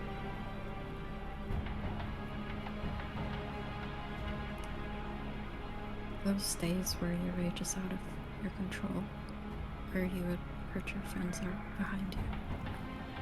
That's not who you are anymore. And Taliesin and I and the rest of us are going to do everything that we can to make sure that it won't happen to any of us. If there's something we've learned from our time in Pandania, it's that the threat of these types of magics is very real. And only going to become more of a danger as we face these that is one highly of the things, skilled mages. that is one of the things that I talked to Taliesin about. But also, like you said, there's people who've studied this for many years. Maybe we can ask their help. Maybe they're, I don't know if it's a end-all be-all cure memory thingamabob, but you know, at this point, we'll take any help we can get, right? She gives a nod. The king mentioned Neloth, so we'll be sure to reach out to him. And if there's anything that I can find, kind of like puts her hands on your arms, like, you know, to emphasize her words. I will find it. There has to be something that can help us against this. He kind of uses he like twists one arm to like grab her, just gently, and then he looks at her, and then when she stops talking, he then just leans in and just kisses her straight on the face. He's like, I understand. And then that was my surprise attack. I had to wait for when less people were around. I do understand, and I do appreciate you trying. You can have two different feelings at the same time. You have two hands, so why can't you have two feelings at the same time? Complicated. I forgot to ask you real. guys. Back when you were forced to take off your amulets and hand them over, and you got them back, did you reattune to them? Yes. I believe so. Yes, Immediately Okay. after. definitely. Because if there's someone who didn't reattune, It's gonna be found out. I think it's safe to say that everyone is so fucking hard-pressed about not wanting Mana Marco to look at them that they would, like, immediately reattune to that amulet. Immediately. Yep.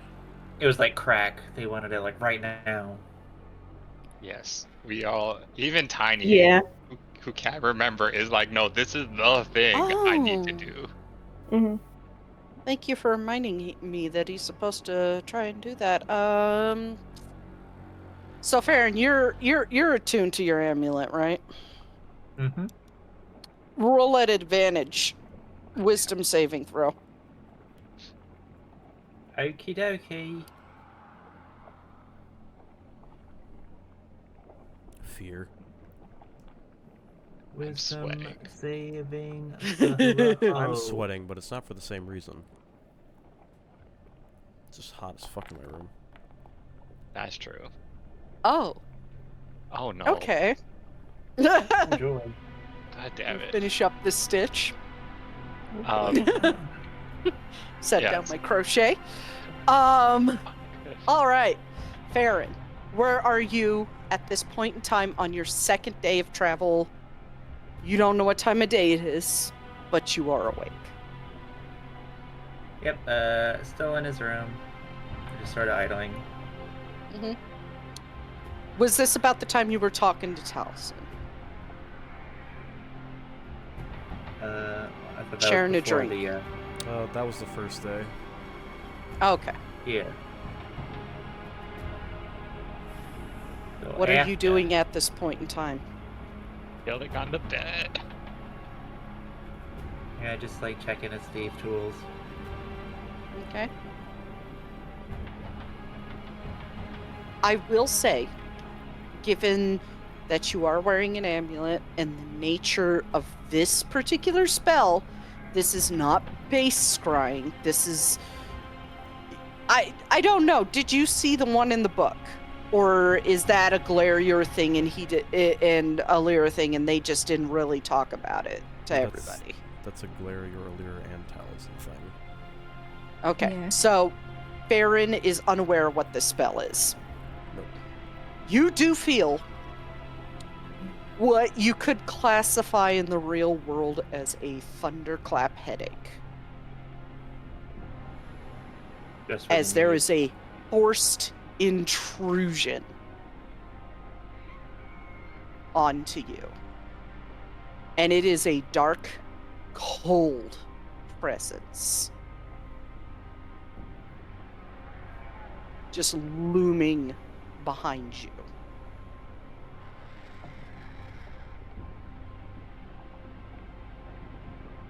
Gonna already be reaching for his moonlight blade.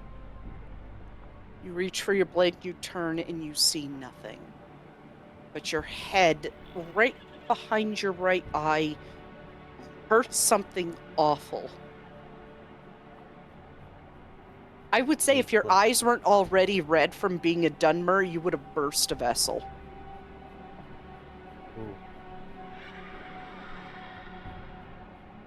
Clutches his head, staring in like a extremely paranoid glare at the nothingness. But you do definitely feel like you are currently being watched for the next 10 minutes.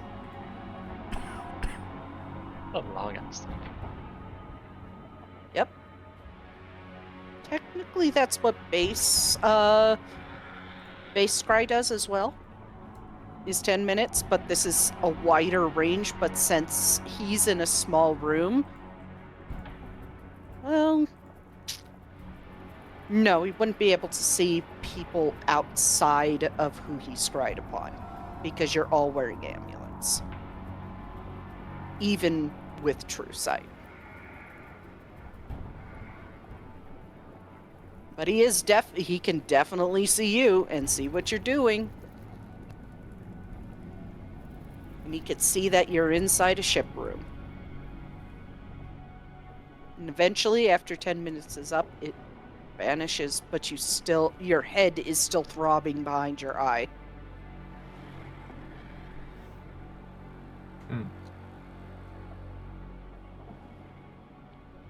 It's entirely up to you if you want to tell everybody else what just happened. Well, Farron's gonna just leave the room in a huff. Go up deck to get fresh air. Probably passing the other people on deck while he does so, looking very jumpy and paranoid. Jumpy and paranoid, and with the headache the sharp, painful headache dissipating, you do start feeling a little woozy. Not enough to throw up, but you feel like your head is spinning. It's almost like you're recovering from a migraine, you know? I don't know if you've ever had nausea after recovering from a migraine. I have. It's awful. It kind of feels like that, and you are getting the auras too. Oh, that's rough. He was not gentle about forcing his way through the amulet that you're wearing. And why would he be?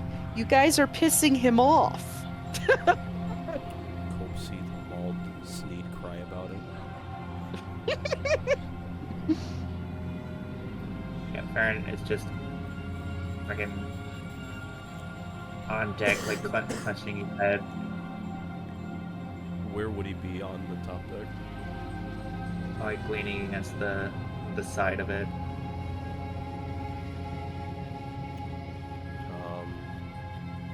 Considering he's up top doing his brooding, notice that. Walk over. Farron, you alright? You look sick. Suddenly hearing a voice, he like looks over quickly, just like, He puts his hands up in a surrender motion. It's just me. he still has his hand on his fucking blade the entire time. Spooked to shit, man. Hell, Yeah? just you. Of course. Unless he looks immediately around for the fucking guy again. He's not there. He's downstairs around Alira this time. Oh, thank the gods. Okay. Yes, it's just me. You? Did something happen? Did you have like a bad nightmare or something? It's just in the cabin. But it's something. Suddenly, my head started throbbing, a sharp pain, like a dagger digging into my scalp. Felt like someone was there, but there wasn't anyone.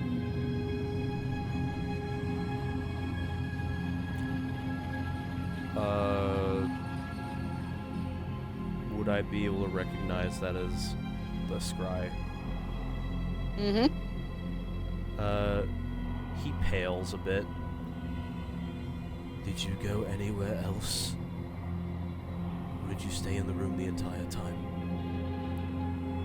I could barely move. I just waited it out there.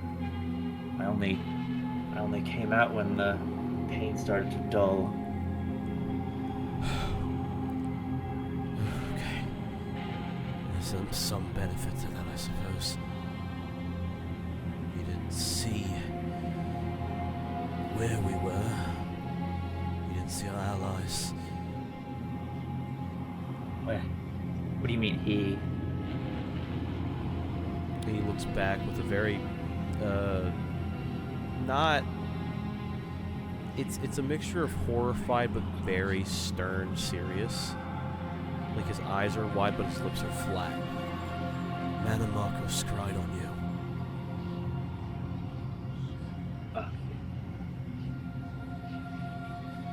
What a bastard.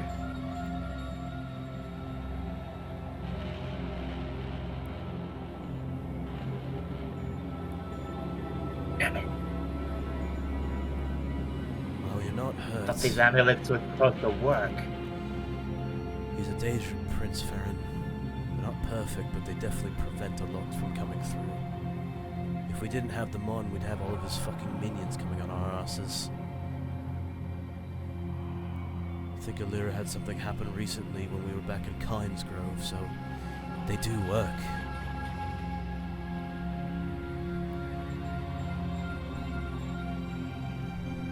I suppose.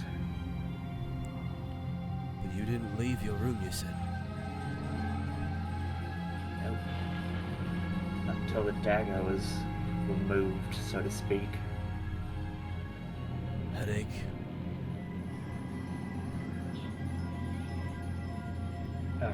Something like that, but it felt worse than just your average headache.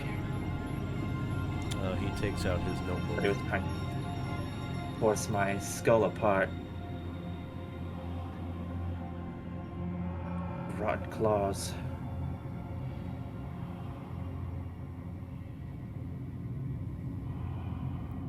See him furiously writing it down. Let's see. Anything else? Any, did you feel any presence? Sorry, you cut out.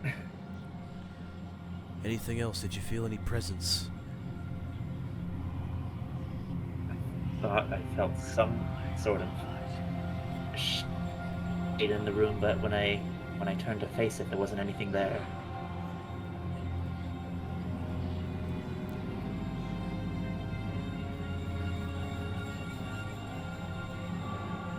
He nods as he continues writing.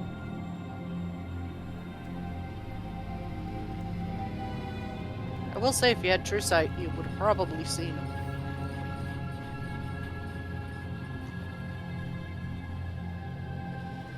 Not at all horrifying. That's a thought. So anyway. He nods. That is concerning, but albeit not surprising. I'm sure that us killing Miss Slow didn't take too kindly to having one of his most devoted followers slaughtered.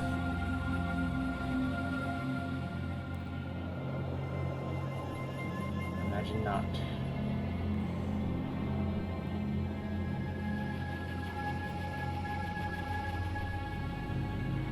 I wouldn't even be surprised if he knew we weren't beyond an ear.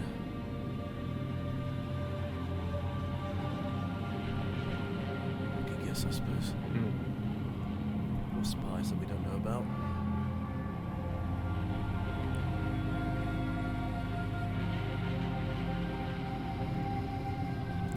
So whereabouts on the top deck of the ship are you?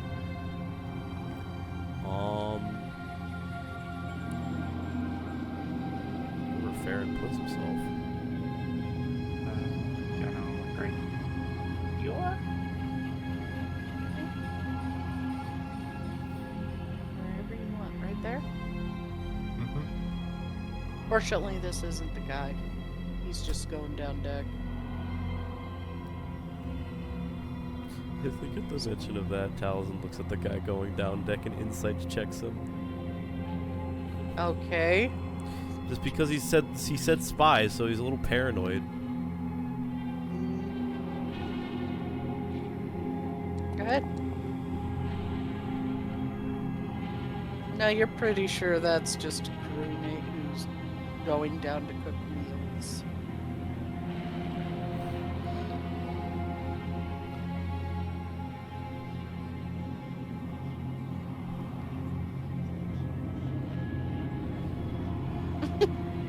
These people might as well not exist if Farron's not acknowledging them.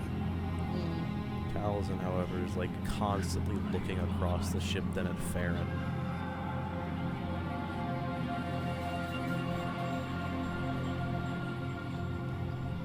Are Glary or Caldron, were they still up top or are they down now?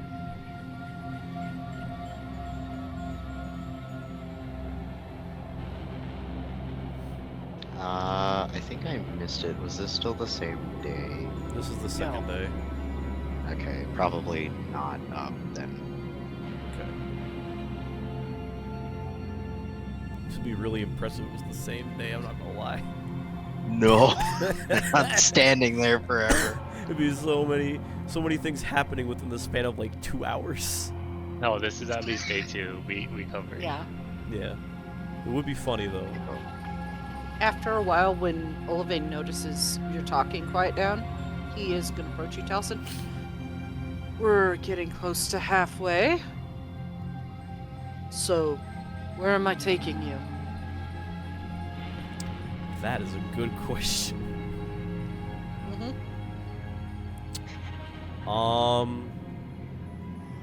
You know what? He's gonna look at Olivine, and then back. Shall to we gather Farron. the group for a meeting? I can have my first mate take over the ship, and we can talk. Yeah, that's probably the wisest thing to do. Yells down the ladder. Zorak! Aye! Your turn. Aye! He climbs up and he goes to the handle. Or to the... Aye! Alright, downstairs, everybody. Equivalent of Oddly the enough, pirate thing. that guy is right there. I He's swear right to God. The only way you could beat his feature is if you split the party. Literally. The party is split. We're in, like, Not anymore!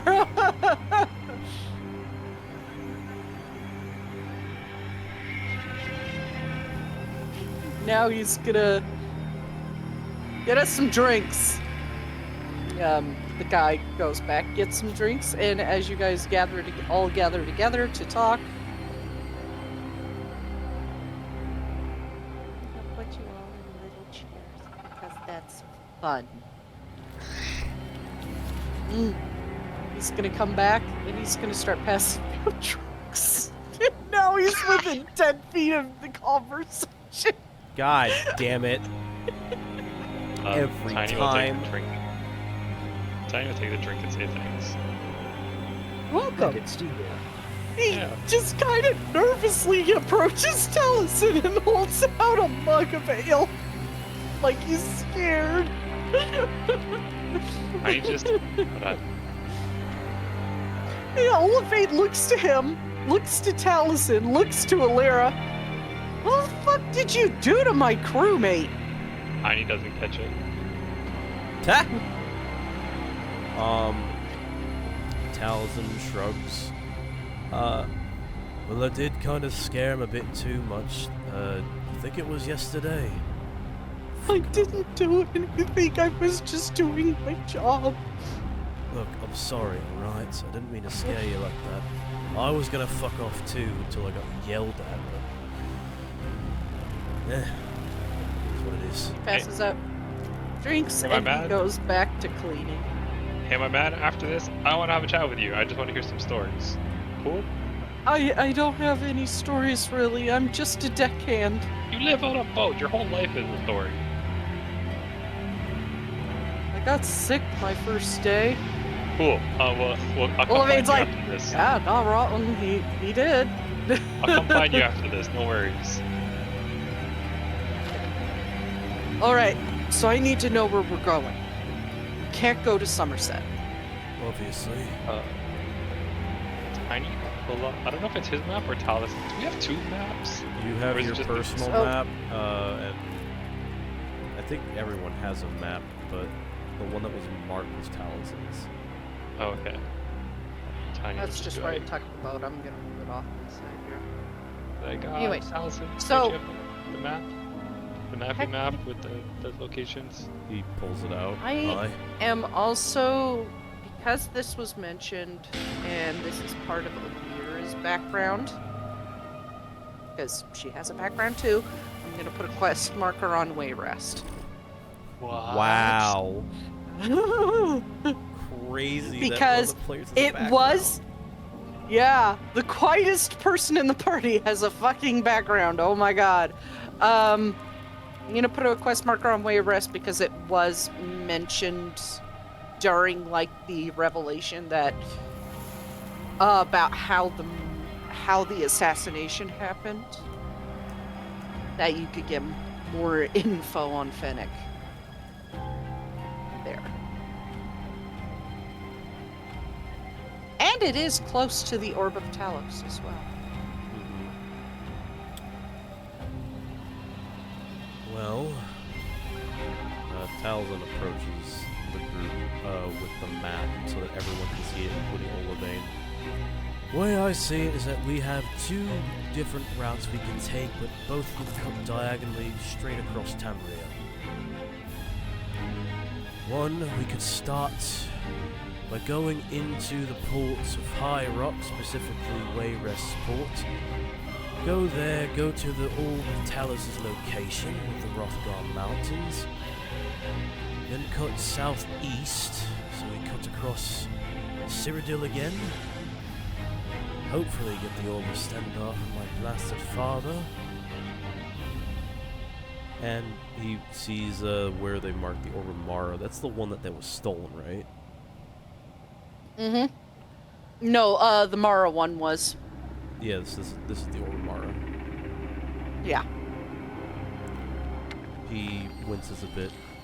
Not entirely sure where exactly the Orb of Mara is now, but that being said, that leaves us with the last destination, which is in Black Marsh and Archon, where the Orb of Kinnereth is.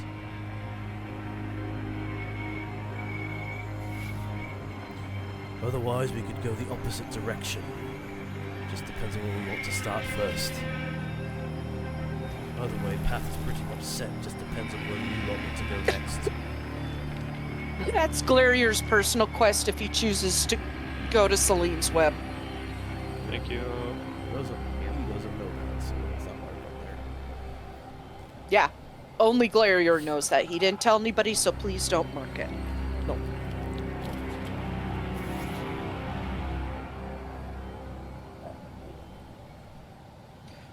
That's just put that marker's just put there to remind Nox, and now I got hiccups. No, you don't. No, you don't.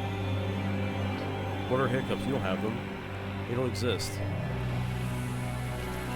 You're just laughing too hard at all the shenanigans your players are doing. It's crazy that you think you have something that's not real, so what the fuck? Birds aren't real. Ohio isn't real. And neither are hiccups. Beauty.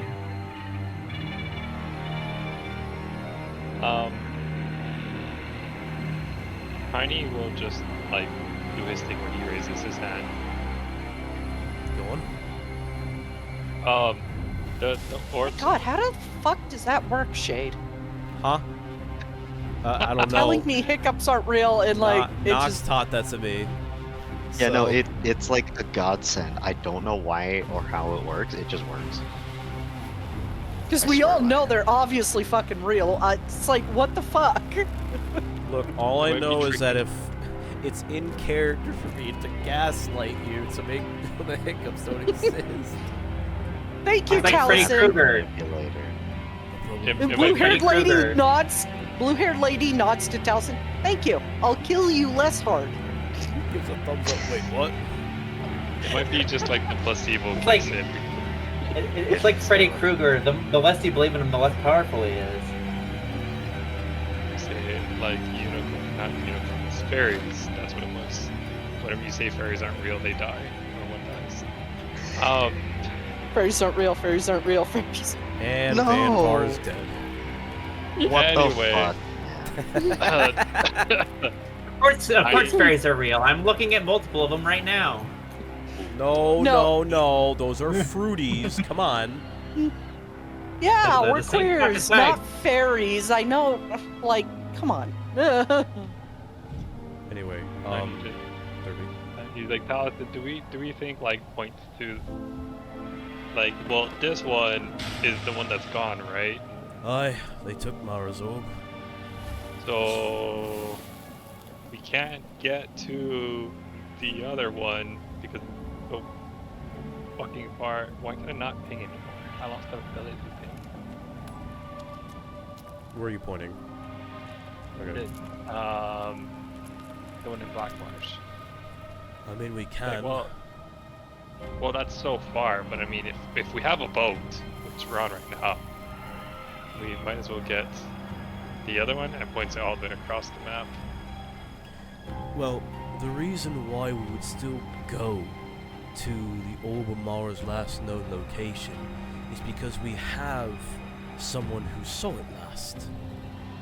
And we can Who's ask that? questions. Latus, don't you remember? Oh, Oh my God, poor Taliesin Cletus. immediately face palms. we meet like 10 different people a day. That's a lot of people. I'm used to meeting like 1 or 2 That's a week. fine. It's again a talent of mine. I Olafine remember holds up a faces and hand. names. Wait. Cletus Varunus? I don't know. Oh yeah, that's him. The old fisherman down in Bravo. I have his cousin on ship. That's funny. Please don't tell me it's the fucking guy. Please don't tell me it's the fucking guy. I swear to God's soul. Which is the fucking guy. I'm gonna die. Oh wow, what a small world. Ain't no way it's the guy that can't turn off his goddamn ears. Ah, so why are you being He so runs mad in to the this? family. No, Maybe that's so not. mean That's to not this guy. Taliesin. That's me, the person. Oh. Me, Taliesin when I doesn't have Why'd you notice create this, guy? I can't pass up this connection. It's happening. God damn it. Well, okay, so we have a cousin. Hey! These guys know your cousin. And the guy who pops his head out. Really? No, Cletus? I know. Shit. I know he does. That's Taliesin. There Oh, you. fuck. You're not mean to my cousin, too, are you? Fuck no. Oh, it's just me. Okay. Just Yeah. walks off. Why are you being so mean to him? He's I'm doing his not job. being. Mate, come back. Didn't mean it like that. He walks back. Don't mean to be mean on purpose. You're just always in the wrong place at the wrong time. It is what it is. I've always had that problem. Well, hopefully you don't have something bad happen before. Would hate to see that, despite my own grievances. Anyway, your cousin picked up a very powerful orb, an artifact of sorts. I don't expect you to understand, but what would he do with something like that if he found it? Put on his fucking mantle. I'm not surprised. Well, it's He- good to know. There's an island in the Nimine Bay. Always goes there and picks up trinkets to put on his fucking mantle. I swear to God, even when he was a kid, Auntie always told him to stop going to that island. That sounds pretty cool. Let me guess. What with the alien ruin on it? Yes! Makes sense why I'm so familiar with the area. Good to know.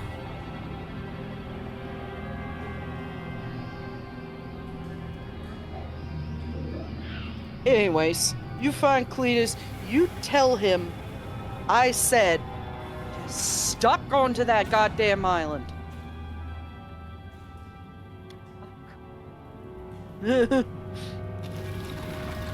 Elavane's just sitting there really amused. What did he say his name was again? You're gonna fucking laugh. Okay, what is it? Did another John Somerset. No, it's Cletus. Heritas. Norman Heritas. Cletus and Cletus! I'm gonna kill you.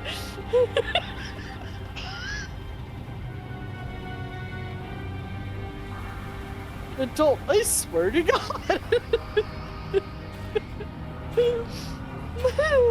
This is going in my notes along with my. Look, 13th I reason. had a choice. I had a choice when I was writing this guy.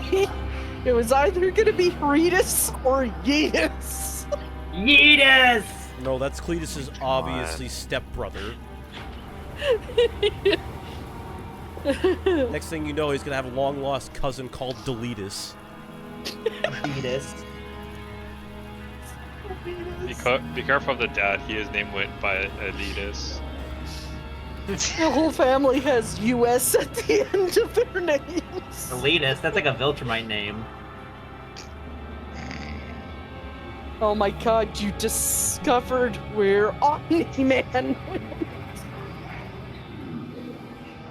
went. Anyways, Don't tell the immortal. Anyway. I'm gonna get Mark coming to kill everybody.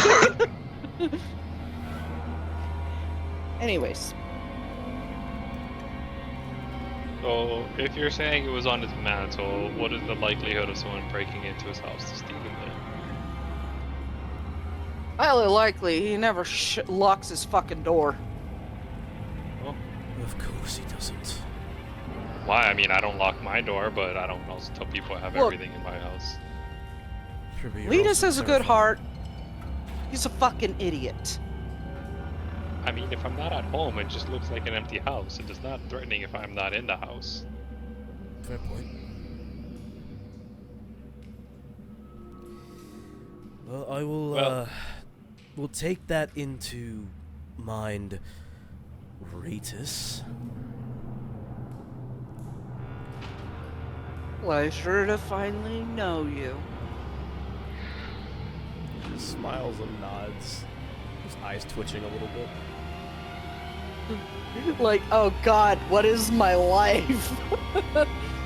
It's almost like some unseen person is guiding things around you. Wow, the DM cast the puppet spell. That's crazy. But Talzin again circles that area. No, that's not a circle. You know, there's an actual tool that makes a circle. Yeah, but I like drawing it because it makes it feel authentic. We've used it before. Okay. So we have a choice of 3 docking points, maybe? I mean, technically we have the chance of 4 if you count Leowin. They have a dock. Where's the... Points at it. Blackwood. Sorry, I had a cough in it. Okay, well... It's a bit more murky, so it's kind of hard to get through, though. Pretty sure Olivain could manage it. Do we think we need to hurry? My ship is a little too big for Leowin, but I could take you to Senshal. Gives a thumbs up. Right. Is there any one we think that is more in danger that we should rush to? Well, personally, Talos said that he put his orb in a place that Nanamaka would least likely look. And even then, hard to find. And where is that? I'm not sure you've ever heard of this place, but, ever heard of the, Scourge Cave in the Rothgarian Mountains? Scourge Cave. I have a roll history check. He is very well traveled. He is a storyteller. He's a bard, so. Yeah, find his sheet. How old does he look for an altar? Oh, just under middle age. So like 100? Well, he's about 100. He's about 125, 150. Might have heard about it in your time, maybe. Yeah, give me a sec to think of it. Scourge Cave. That is a total of 19. You mean Scourge Barrow? Same shit. Kind of. I mean, there is a Scourge Cave, but it's all the way over elsewhere in the Badlands. Besides the point, I've heard of him. It's like the center point of the warp in the west. And now you know why. That bastard is the reason why the warp in the west happened. I can understand why Ariel decided to do a dragon break in that area. Try and stop a megalomaniac from becoming a god. And it's one of the last places he would probably look. No less to say that probably more well guarded, considering Wayrest is right next to the bloody place. I'm not entirely sure about that. What? Guy like that with an ego, he'd probably have a bit of a sentimentality for the place that he rose to godhood from.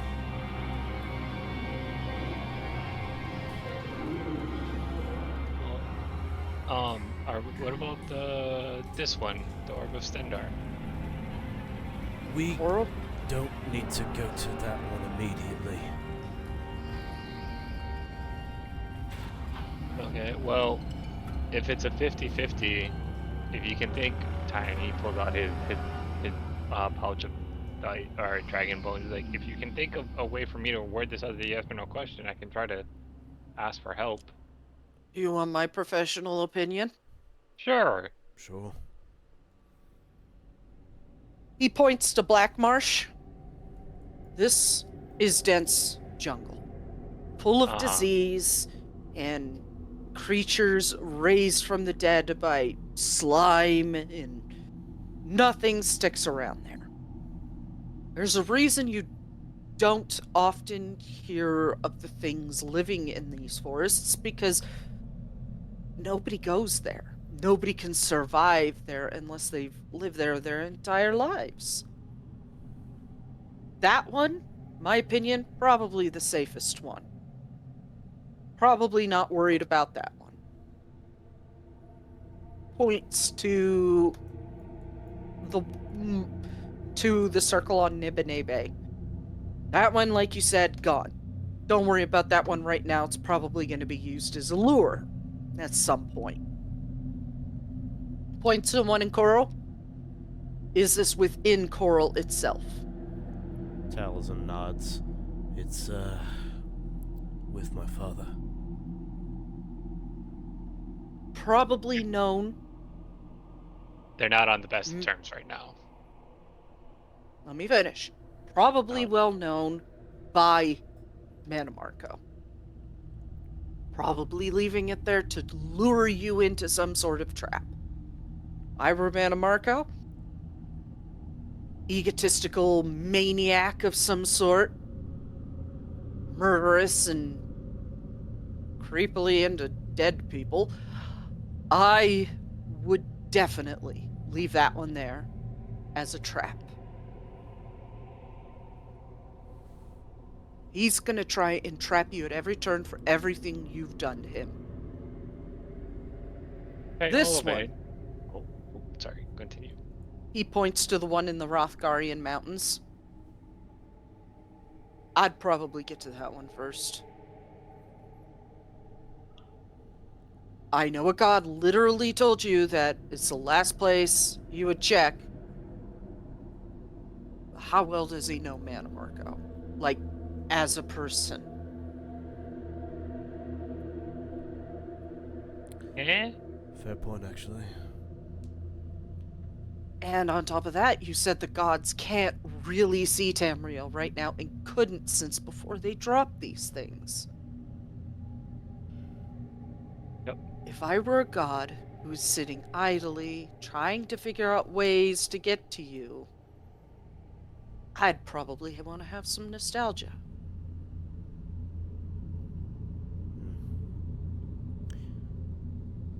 Fair Hey, point. Olivade.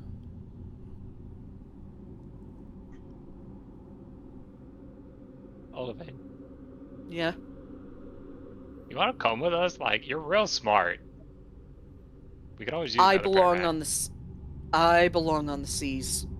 That's the Yeah. DM's way of saying I am not including DMPCs in your adventure. It was worth a shot. Ha! Yeah, no. I don't do that. I don't impose my DMPCs on people unless the moment calls for it or I'm trying to introduce somebody, like Arin and Feldrin back in the beginning of the campaign. That's fine. Which you haven't checked in on those two in a while. Tiny also can't. Arin's probably going through some fucking shit right now. She'll be fine. She'll be fine. Literally, like, this is a nightmare. This is a nightmare. I hate Daedric princes. This is a nightmare. She probably killed what's his nuts in solitude by now. It's fine. Oh yeah, probably yeah. And he probably didn't expect it. It's like, oh hey, it's Ulfric's girl. Cut. Fusro Dawes out the fucking window. Mm-hmm. Treats him how Ulfric did High King Torrig. Hey, you know that rumor you spread about shouting Torrig apart? Let me show you how that shout actually works.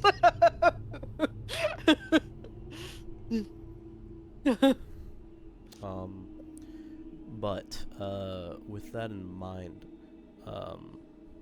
as Olivin gives his little spiel, his professional opinion, Tal looks at Thurby, then back to the rest of the party. What about the rest of you? Any thoughts? Orgnum mentioned it himself. If we're to learn more about the discord within Manimarcos Court, then learning more about my ancestor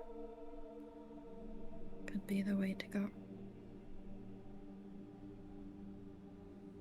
And if we can learn anything about that circle of crows that was mentioned, it wouldn't hurt either.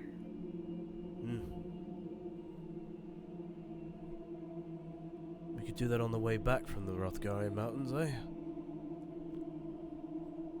She gives a nod. I agree, the orb takes priority.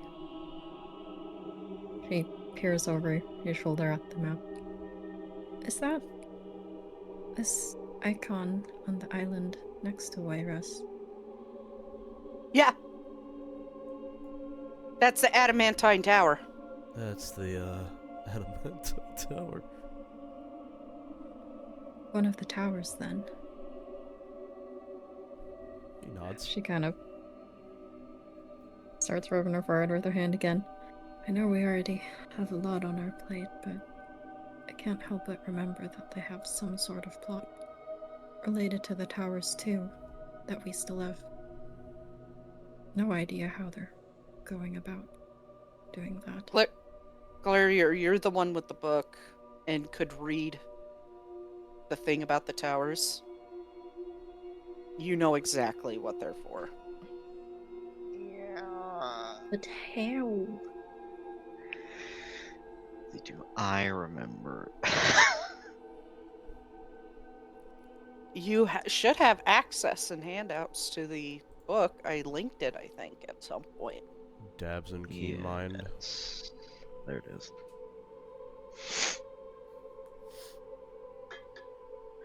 Oh, homebrewery, I hate you so much.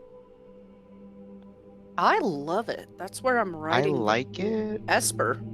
It doesn't like me. For No, some it does reason, not. specifically when I try to look at a shared home brewery, it's just like, no, you don't get to look at this. Screw you. Right? Just flashbangs me with a white screen. Yeah, I need to open up the edit copy because that has the actual wording for the, rather than the garbledygook that I put for old Aldmaris. Help me, God. I will clip the translation for you. Thank you.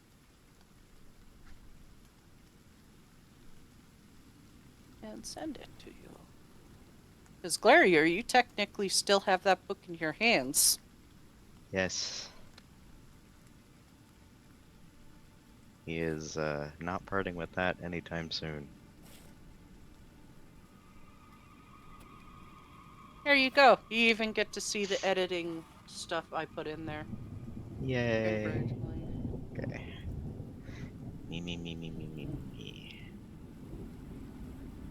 It is kind of like done weirdly because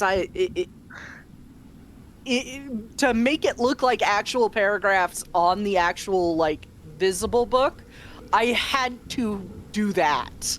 By the way. I get it. Glarior. Oh, I just flashbanged myself. I cast Moonbeam on myself. Glarior recounts I need the. you to roll that saving throw. No. He recounts the part of the letter from Manamarco to Silanir, in which Manamarco plans to corrupt the towers, to erase the Aedra and the Daedra, to become the one and only god of Mundus. Or rather, the known universe, I suppose. Well, you read that out loud, and Olivine shifts uncomfortably. Yeah, he reads it word for word. I don't want to Read it word for word, then, as Glarior. I'll do that little bit. I don't want to do the whole thing. Not the whole letter, it was just that paragraph. Yeah. Me. I'll start the one before it. And the barrier between Nirn and the heavens will be weakest. Use the ritual I taught you to begin the shrouding on that date. I will feed it once the void seed is formed from my end on the 25th of second seed of that year. Finish the shrouding ritual, and I will make my return at its peak when its power is strongest. From there our real plans begin. Corrupt the towers and bend them to my will. I will then erase the Aedra and most of the Daedric princes from existence and become the only god. I will give you more detail upon my return. That guy, Freitas, is standing off to the side with a broom, like, fucking shit! He's just like, Now do you understand why? Yeah. Fuck, man. Not pleasant conversations, I assure you, but we're part of it, so. Damn. Anyway. It's another bloody reminder.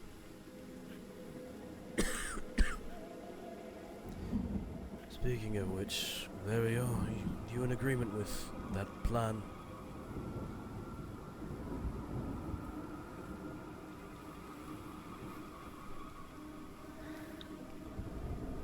I don't see why not.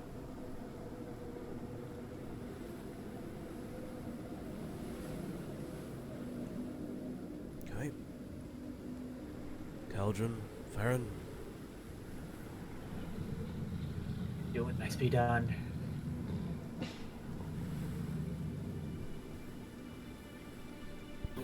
I agree. I'm just gonna say I did not know about that part where he's trying to become the only god. Man, monotheistic. Could you imagine what the world would be like? Welcome if to there was the one? circle where shit is bad. And Tiny just is like, this is our life. Welcome. He You were pats better off Olivine not on the knowing. back and smiles. That sucks. I'm just gonna say that sucks. Don't you worry about it, mate. You're not in the bloody Elder Scroll. Ritas, get the good stuff. Aye, Captain. Goes back to the storage area. Well, alright, I can drop you off at Daggerfall. I have connections there that won't fucking arrest me the moment I pull into port. Sounds good to me.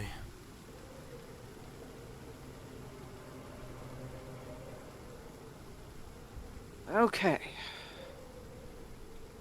Well, better get going. We need to give Somerset a wide berth.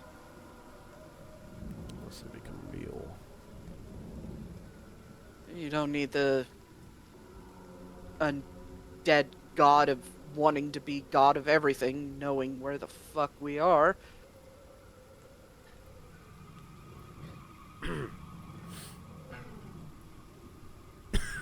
All right. Enjoy your rest. We'll be there in about 3.5 days. 4 days. Aye. We do got to go all the way around. So.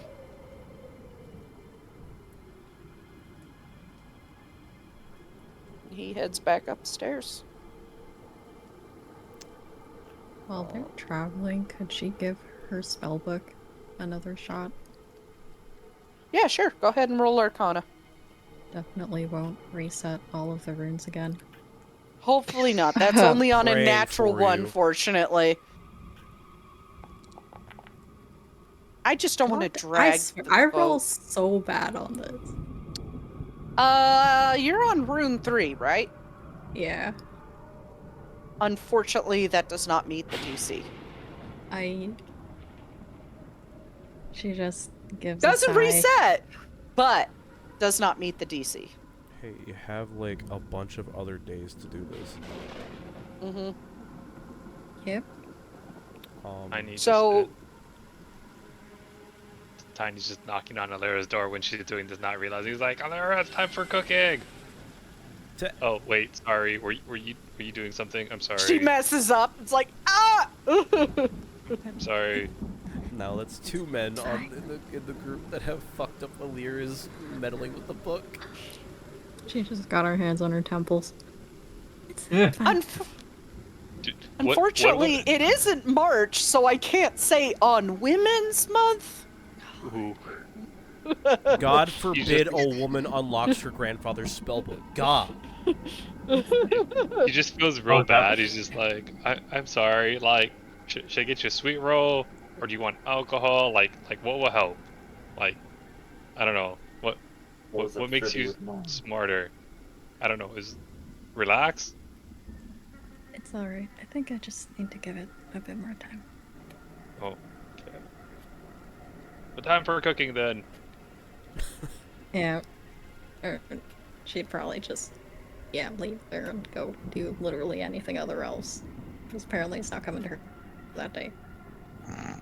Also, question, since it took several days to hunt the Slode and then do the thing for the king beforehand, and then it's going to take several days to come back to Tamriel, do we get to get our weekly proficiency checks / trainings out of the way? Yes. Sick. Thank God. And after this, we will return to Tamriel. Done. Oh no. I'm excited to give Roll that again. Oh. What happened? No, she would help. Hopefully. 12? What? Double check what that's, check for what again? DC 10 Brain? intelligence. Yeah. It's just cooking. Yeah, the second one works. Because, oh my god, you would burn the ship down with that one. He said last time cooking on the boat did not go well. Yeah, because not only is it a 1, it's a 0. Yeah. You're not I feel like making Alara burnt just like pancakes. sees some fire coming out of the mess hall and just like rushes over. to Yeah. help. You know exactly how to put it out. You aren't making burnt ass pancakes, you're making burnt ass wood cakes. Starts like accidentally cooking cauldron. Olvain sticks his head in after the fire is put out. Please don't burn down my ship. pancake. Thank you. I'm trying not to. Like we Uh, did it on purpose. Working on it. He goes back out. Does the progress auto count? No, I gotta up it. Oh, okay. Unfortunately, because the downtime tab is a mod, so it does not auto.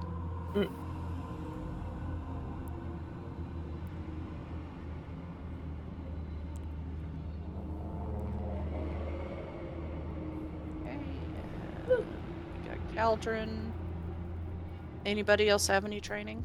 I did. I got a 17 on my history proficiency. Okay. Yeah, I'm halfway there. Whoa! Sorry.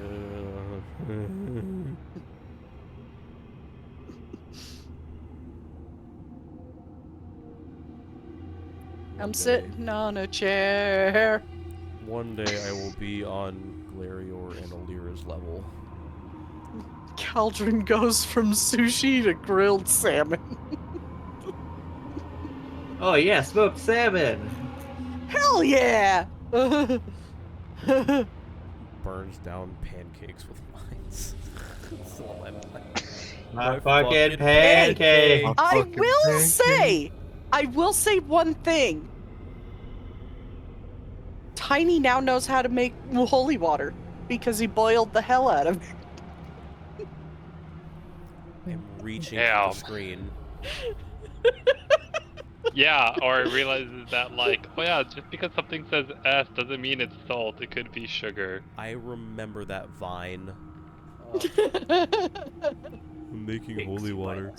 How are you making holy? I boiled the hell out of it. Boil the hell out of it. Makes a stupid fucking face. Wasn't there someone also who burned the olive oil or the virgin out of the olive oil instead of a fire alarm? Virgining your olive Unvirgin your oil. olive oil, yeah. Sorry, I had to. Me sending that to Jay and his DMs. Yeah, Oh, shit. the boil the hell out of water joke is really fucking old. I remember my dad telling me that as a kid.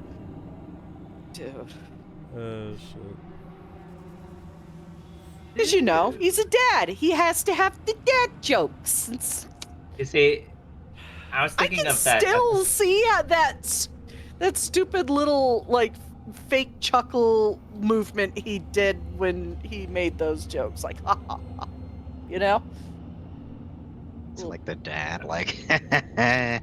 Yeah, like a little bounce around, mouth open, ha Yep, ha ha. yep. Ha. Yeah. My dad does that.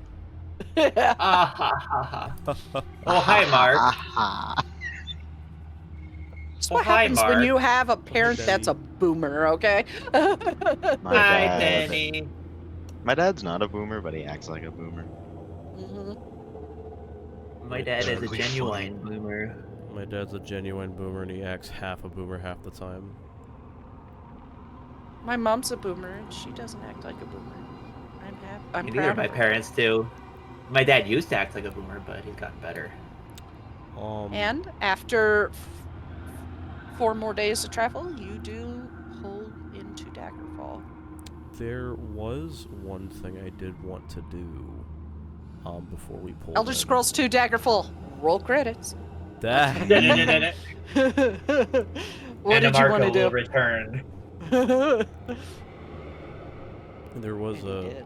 there was one thing I did want to do before we pulled into Daggerfall. Okay. I would assume probably like maybe, I don't know, the 4th day when they're like in Tamriel waters now.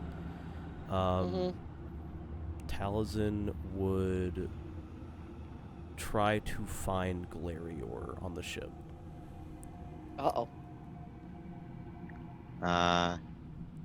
He would probably They be fucking around right now. Galdrin.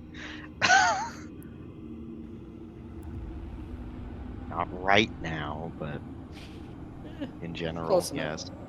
yes. Close enough. He would, not knowing where he was, he just immediately goes to where he thinks he is, knocks on the shared room door. He opens the door. Oh. Didn't actually expect you to answer. Do you have a moment? I have all the time in the world right now. What do you want? I'd like to talk. Does you have the time now? Okay.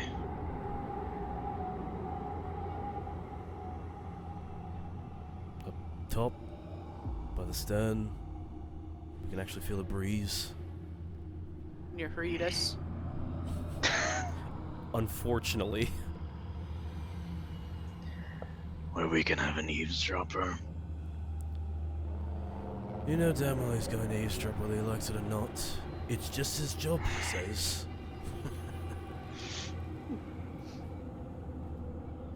Taps Right. the feature. Trust me, it's nothing world-ending, I'll show you that much. If it was, I don't think you would ask. He frowns a bit. That's not true, but I guess that's irrelevant. Come on then. Fine. He follows Taliesin to the deck. As he's looking at him, does he look like he finally has his sea legs? Yeah, I'd say by this point he does. Yeah. All the traveling around with the sea serpents and all that stuff. Yeah. Take it you got accustomed to the waves finally, eh? It did not take as long as I expected. Aye, that's what I thought first too. I'm throwing up in a bucket for a whole week the first time I set foot on a ship. Fucking hated it. But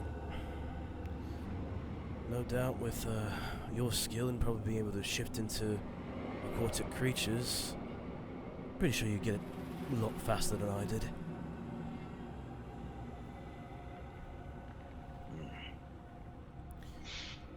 And then, as they reach the back edge of the stern, I'm assuming Olivain's in sight. Like he's still steering. Up Okay. at the wheel. Excuse me. And that one crewman is on, like, the opposite side of the ship. Oh, look at that. Not the typical eavesdropper, but whatever. First of all, I wanted to apologise for when we left. Just didn't want that bastard and excuse me, he would not say that. Didn't want that dumb fuck to incur on a rather private conversation between you two. So, wanted him to give you guys space. Did that, surprisingly. But regardless, I apologize.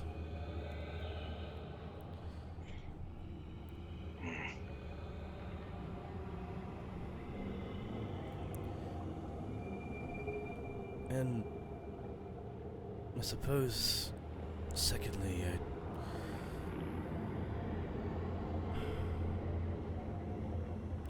you have to forgive me for the question, but I've noticed a couple things. Not towards anybody else, but me, particularly.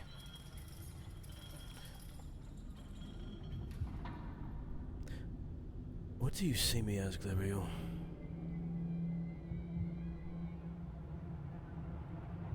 What do you mean?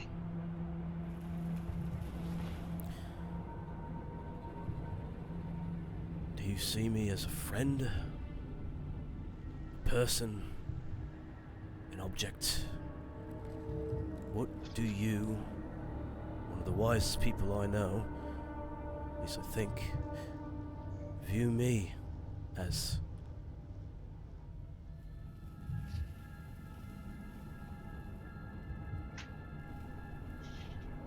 You will not like my answer.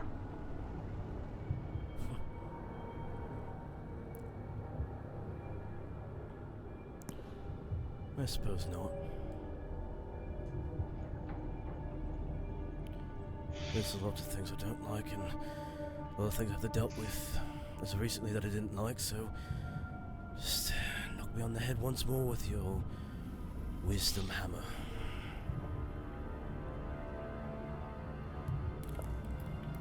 He crosses his arms and gives a tiny twitch of one of his ears.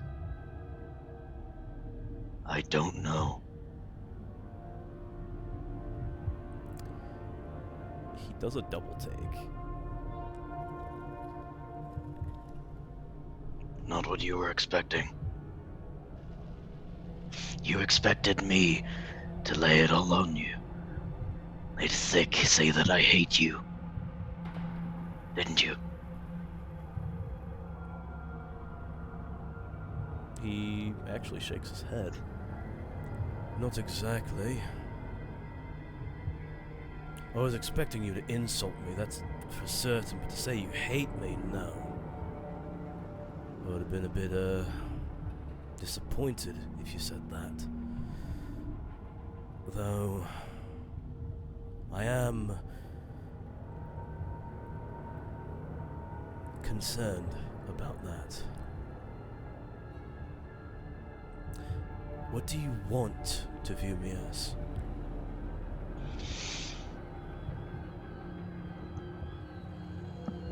That is a difficult question to...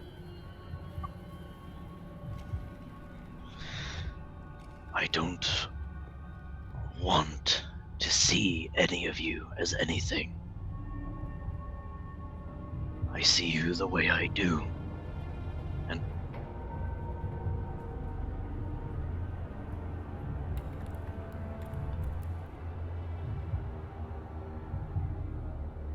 I think you cut off. fuck. It stopped at, I don't want to view as anything, I see you as I do, and then... God damn it. Don't worry, it's happened to me so many times when I DM. You know this, I robot. Yeah, I do. I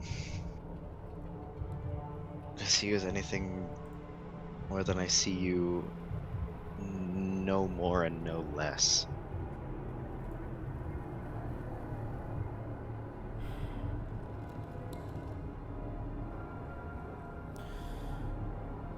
Alright, that's definitely a very you answer, and I respect that.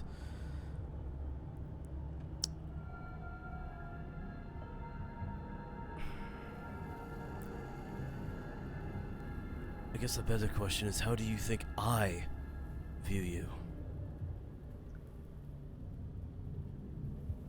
He's a raised brow as yes, that crosses his arms.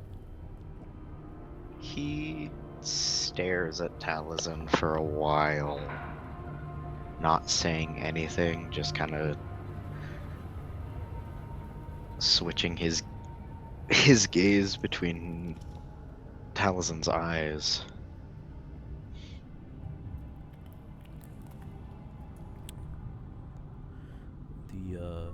The surprising thing is that he looks oddly calm. Calmest you've ever seen him.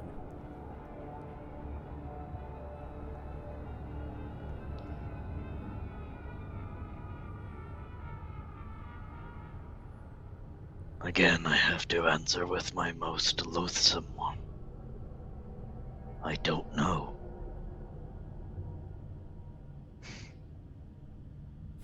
It's like 1 minute you want to proposition me, and the next you can't get far away enough from me.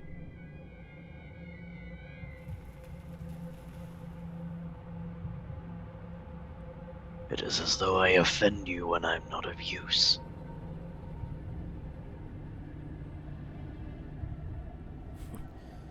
Funny, I could say the same thing about you.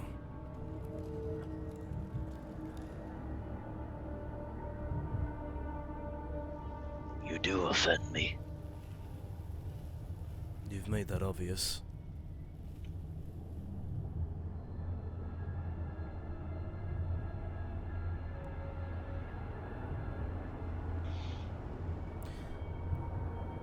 I just... The reason I'm asking and sounding as cryptic as a follower of Mora, is I need to know things just because that's the way I work. I don't mean it. It's just the way I was trained. It's never been a personal offense. If anything, it's been nothing but confusion to me. One minute I ask you for advice, I ask for your help, which you did give. But then the next I do something and you can't give me the full thing for it, and I seek it elsewhere, then you belittle me for it. Like I do offend you, just like you said.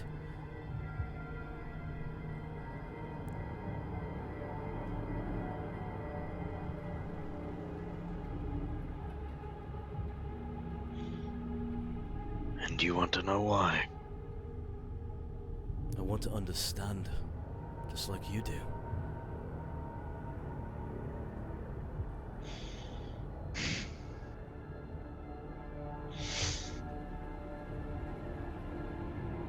When I met you, I thought you very wise, clever, cunning. You were like an owl to me. A fox, maybe.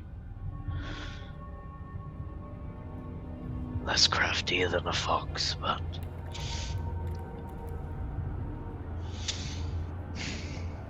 over time, it would seem your critical thinking skills have diminished completely. I do not say that to insult you.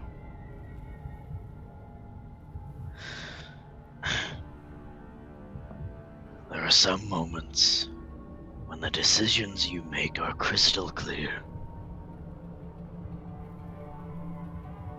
In ration and reason.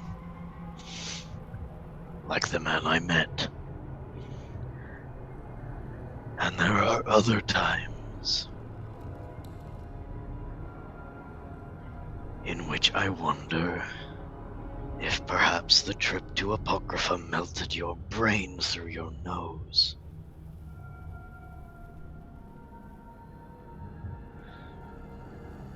Uncharacteristically impulsive and stupid. That is what offends me. That you are so wrapped up in the doom and gloom of your circumstances.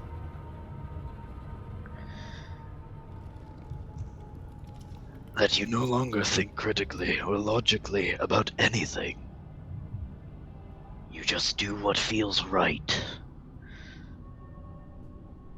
Which is not something I expect out of you. Or should I start expecting less? Shall I lower the bar?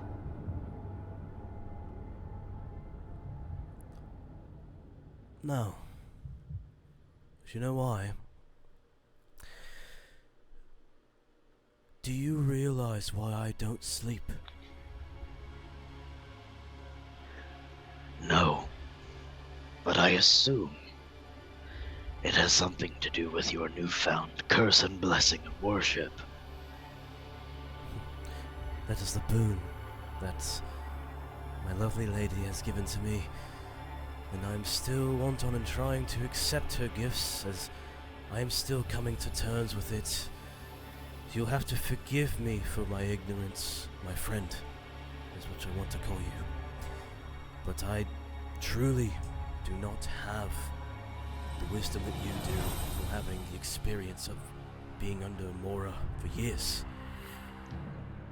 And even then, the reason why I don't sleep is because I'm constantly thinking.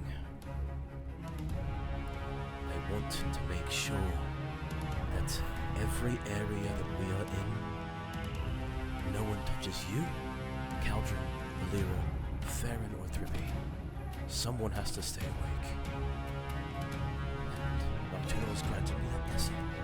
I will accept that burden, that risk, that weight. But I'm also constantly thinking of ways we can improve, get better,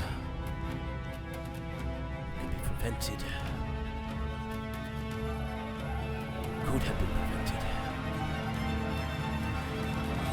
Worst possible scenarios, the list goes on.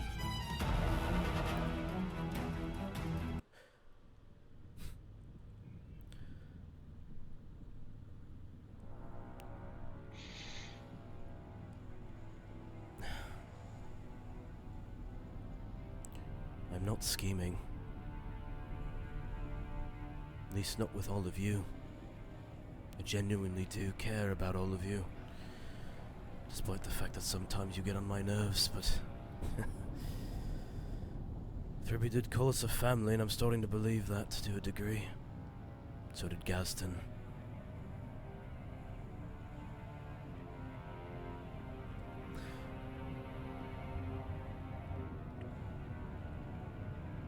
But you have to understand, Lariel. I don't mean to act irrational or stupid. Just bluntly put it. There are things that I'm still coming to terms with. Like this, for instance. And he moves out of the way and you see a shadow standing over him.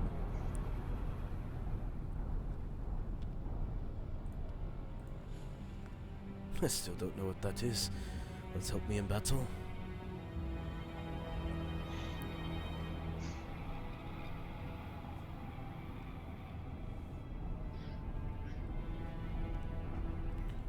There are many things I don't know. I don't expect you to know everything. By Oblivion, you even said that you wanted to read my fucking mind like a book and you felt it was forbidden in some aspect, but you couldn't know everything.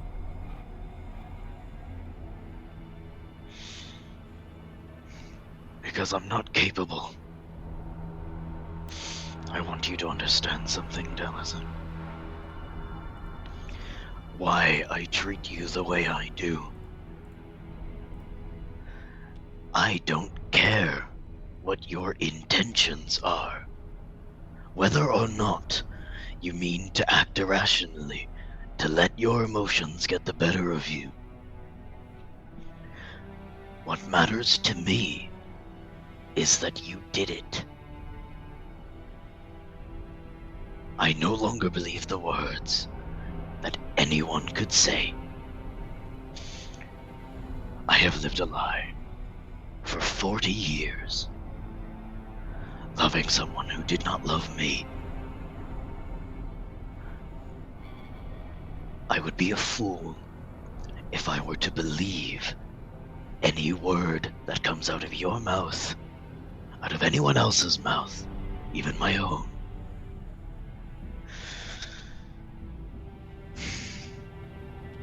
Your actions speak for themselves, and it is your actions by which...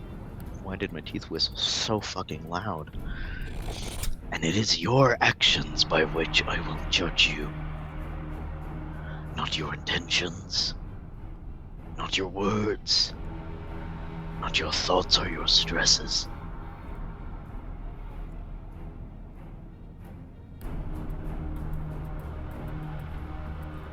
You want to be better than do better.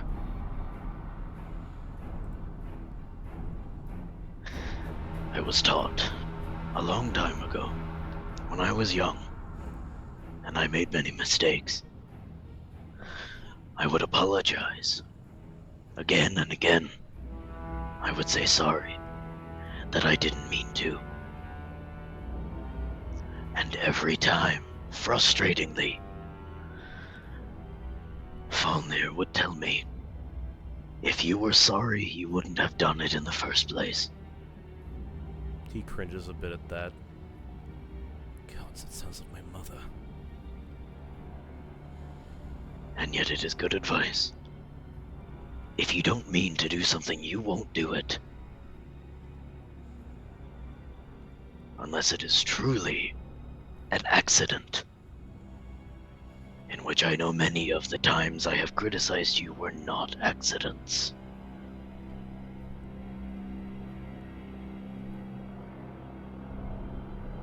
I don't want your apology. I don't even want an explanation. Although it does help me understand.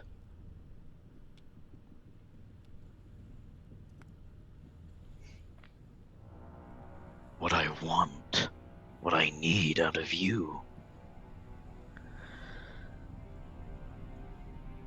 is a little more rational thought. I don't need your protection. I don't need you to keep watching my back, when it's clear you can barely watch yours.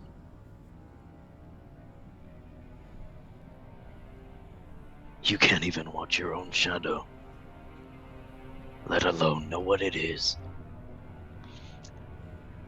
Under that circumstance, how can I depend on you to watch mine? Answer me that.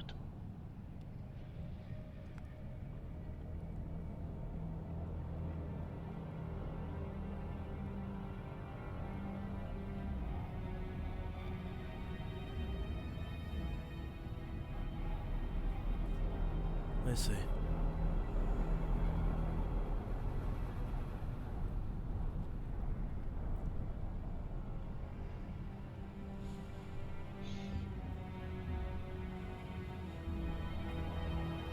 Answer my question. I thought it was rhetorical.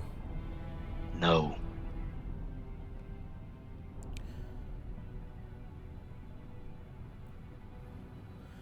Well, considering that you haven't woken up with a knife in your neck yet, or in your belly, or your back, or any other time, aside from when you're directly facing our enemy, I think I'm doing a pretty good job at watching everyone's backs. I've warned you before, when things happen. I always try to get your input on things. And I've done this before.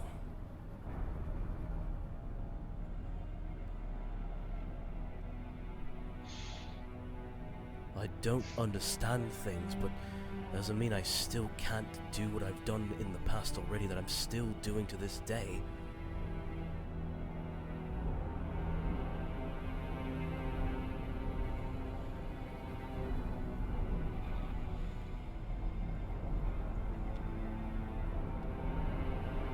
And who's to say none of that would have happened without your protection? You can't say for sure that it was you keeping the knife off of my neck. You can't protect us from Manamarco. And that is the one thing we need protection from the most.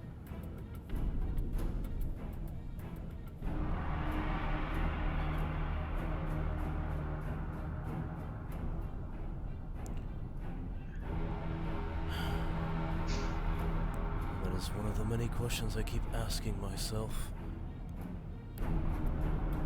Many vigils that I What? hold. How can you protect us against Manamarco? Of course. Well, stop asking yourself that because you can't.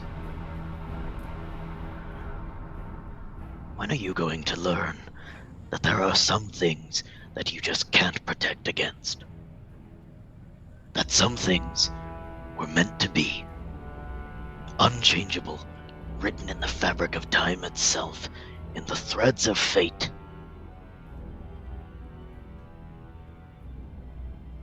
That is one thing that frustrates me above all things about you, Taliesin. You cannot accept things as they are. There must be another reason, another explanation. You must always have a reason why, even when there is none. You want to understand why I treat you this way? I have no answer. This is the way I am. More things in this world happen because they can, and they do, than you are led to believe. Why did Arclane betray you? Because he did.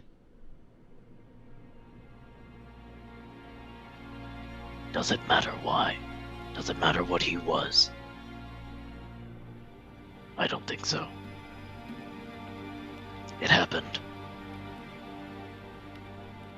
And yet you're stuck, thinking about the whys, and the hows, and everything, every little decision that led up to that moment. That you forget that you are living in the present.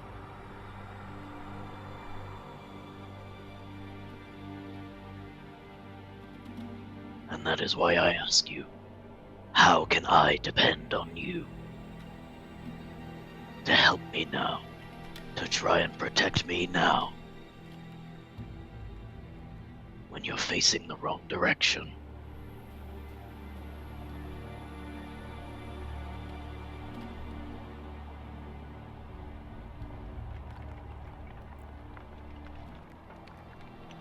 He runs a hand through his hair as you keep talking.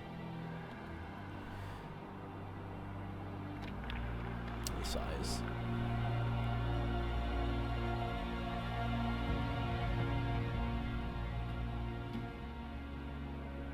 Surely it can't be that easy just for you. Can it? Acceptance. I remember back in Necrom, how angry you were. And you're still looking. Still staring at the past. When I learned of the betrayal I faced, it hurt. It still hurts. And yet I am not the one who keeps looking. I don't care about the answers to why. I don't need to know the answers why, or how, or what happened, or what I could have done. How I could have maybe saved him, who knows? If he was ever true to me, if anything I knew was true to me, that doesn't matter to me now. The only thing that matters is looking forward to my knife in his neck, knowing that his actions brought this judgment and my ire upon him.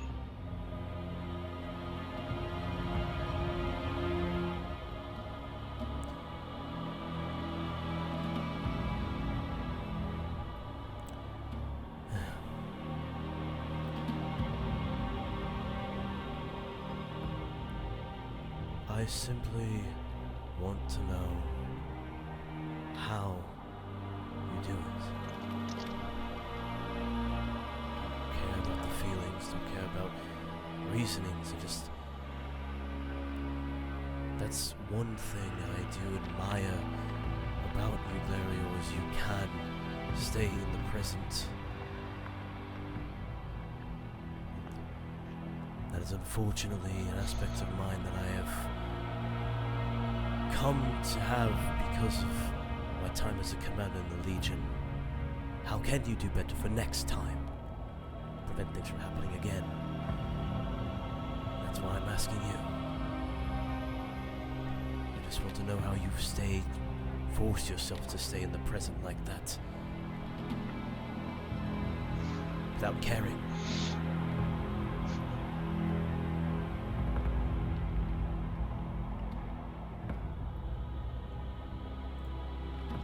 I care about a select few things that matter. You care too much about too many things, especially ones that don't matter. I can't teach you how, because I don't know. It is the way I was raised.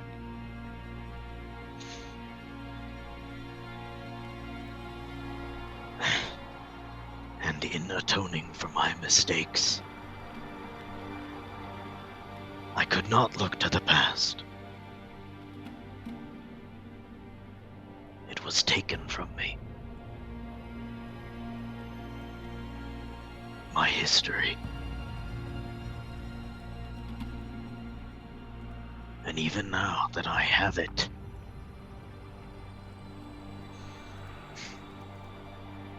I still do not look back. I could if I wanted to. I could go right back to that day. I can smell the oak trees burning. Watching as my family's skin sloughs off their bones. Hear the screams of children less fortunate than me. And wonder if I did enough. If I could have saved my family. If I could have saved Falmir. Myself. But that doesn't matter.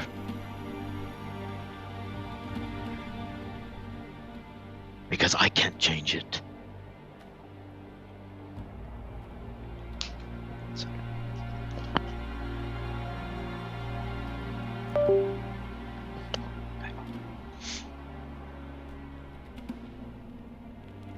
What we are taught as followers of Hermaeus Mora is to live at the end of each thread. Read every book by the last page. See everything as if the story is about to end now. And how can you change that ending? The thread behind you has already been woven into the tapestry. Best not to think about it. What matters is the thread yet in the spool. The waves that have yet to hit you.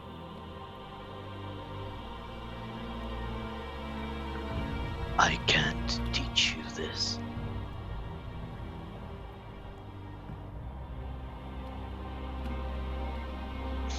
However,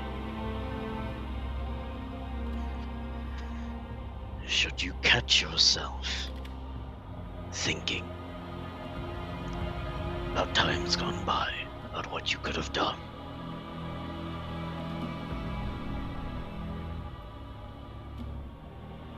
take a breath instead. Center yourself in the now. And think about what you could be doing within the next 5 minutes. 5 hours. 5 days.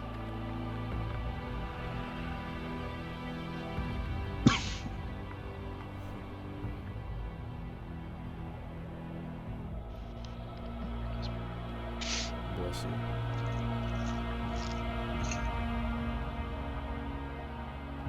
I suppose your talk about being selfish is actually starting to make sense now.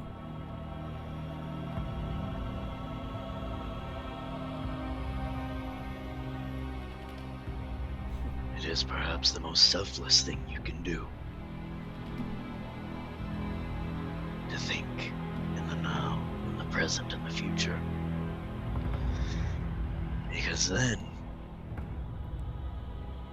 you avoid dragging everyone else back when they are trying to walk forwards.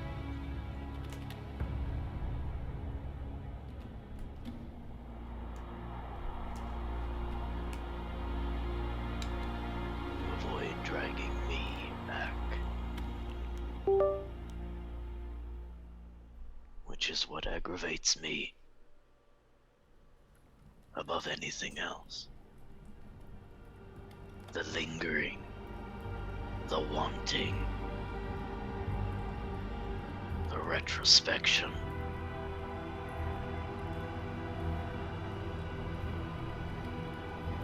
It's not useful anymore. You learned the lesson. Now you must apply the lesson. Take a breath and move on.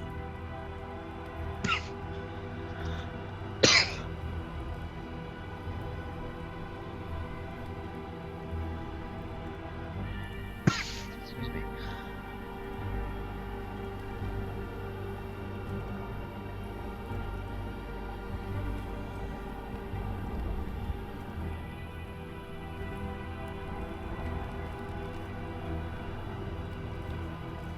He takes a moment, nods.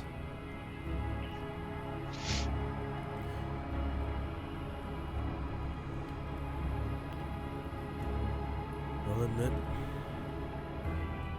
I have been taking what you have said to me. All of everything you've said. Whether I like it or not is irrelevant.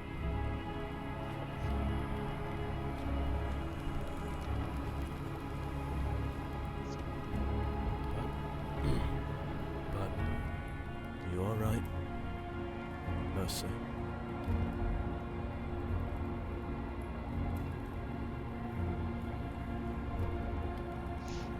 And where am I wrong?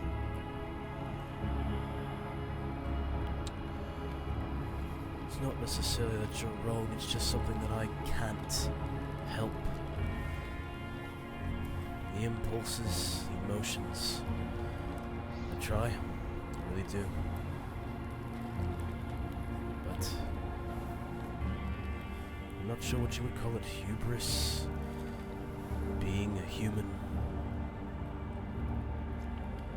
I don't know. That you cannot get over it? Some things are not as easy to get over as others. But, as you said, the things are still there. Pain is still there. Fresh, even.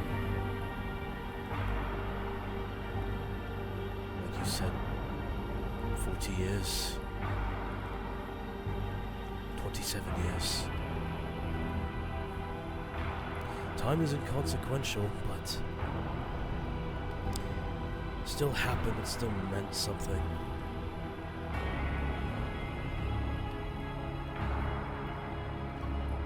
I'm not saying that it is meaningless.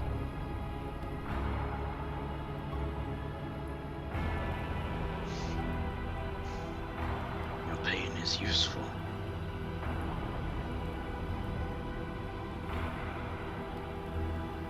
It is reshapeable.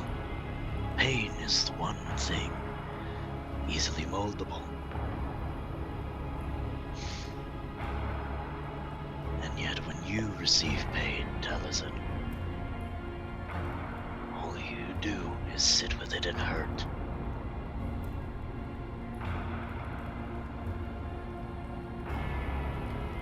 Expecting it to leave, to get better on its own.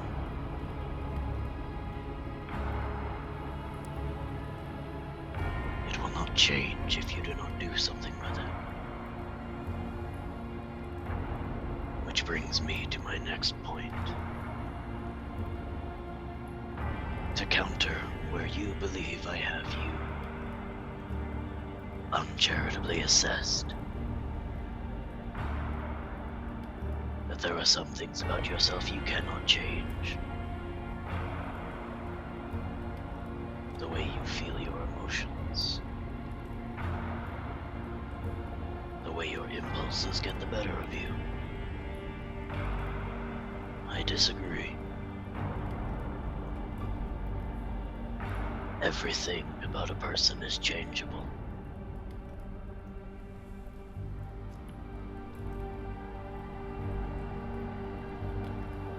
You are just not trying hard enough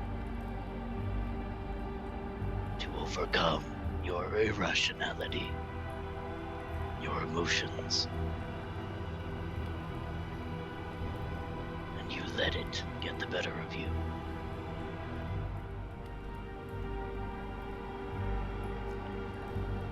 Say what you will, say that I'm wrong, that you cannot change, but in the end,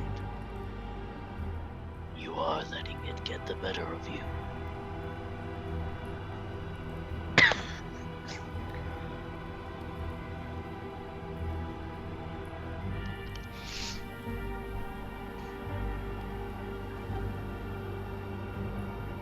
I have changed.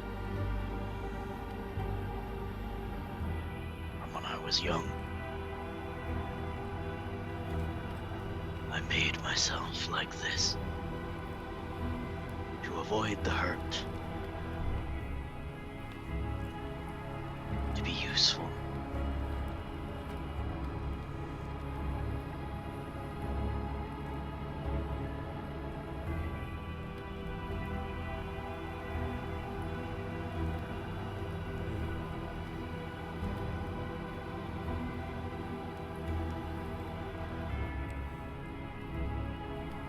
I suppose we'll see in the end. Just getting started after all. Hardly. Scratching the surface, you'd say.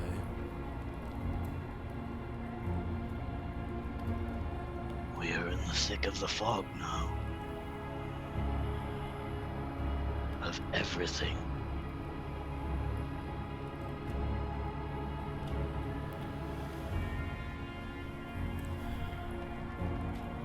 Our biggest challenge is still yet upon us.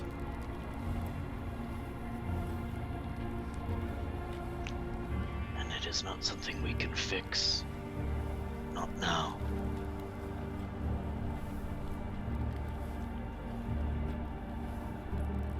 No, you're right.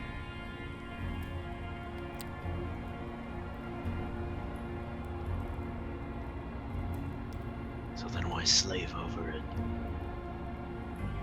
It is something to consider. Not something to obsess over.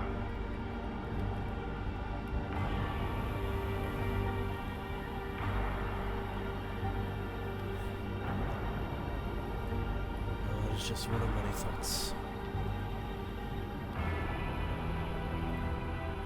And are all of them truly as important as you? And are all of them truly as important as you're letting yourself believe?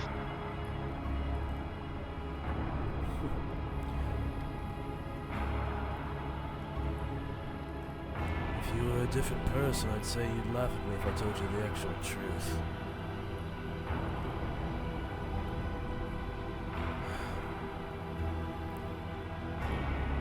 What the matter is that I know that I'm not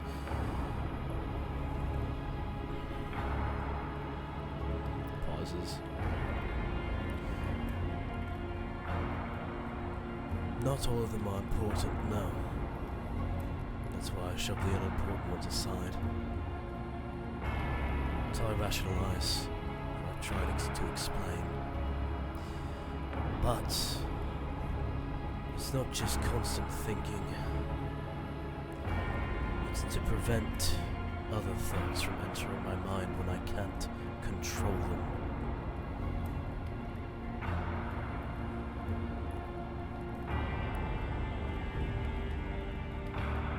sure you saw it on the Necromancer's moon too, didn't you?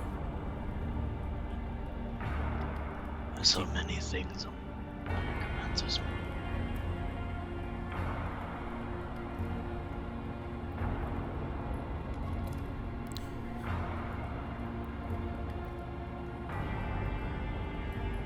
I don't want to see the love of my life dying constantly in my dreams, rotting in the very core,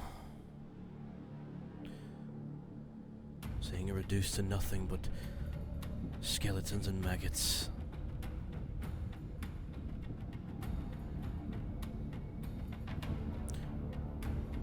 And I know that if I decide to give myself the luxury of sleep, my thoughts run wild, as every human's does.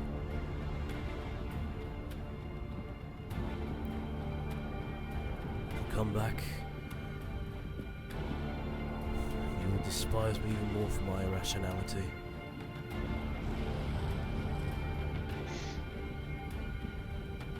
And you are doing yourself no favors by ignoring it. You make yourself worse because of it.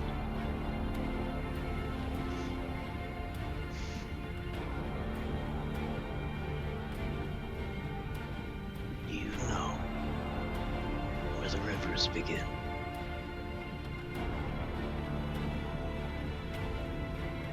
Is that a metaphor or literal? Either or. Just answer the question.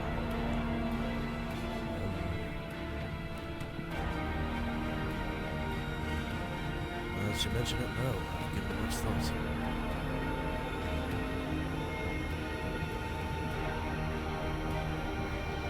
The rivers begin in a high place. Many mountain springs. And they will flow down until they reach the sea, or until something blocks their way.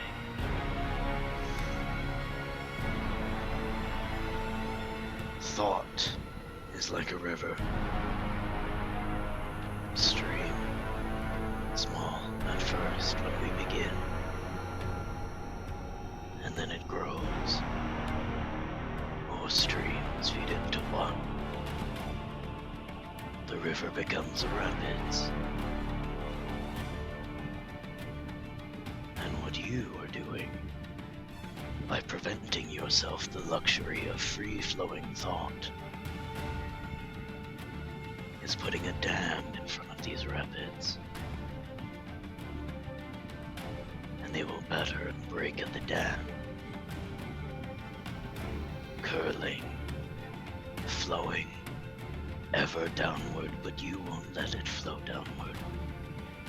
You will not let it reach the sea. And one day, it could be tomorrow, it could be 10 years from now, the dam will break. And you will flood the forest of your psyche. You will wipe out every living thing. Everything that remains of you as you are. Your composure. Your rationale. All because you thought the rapids were too much. And you blocked them away, left them to grow and fester. Like the rot in a corpse.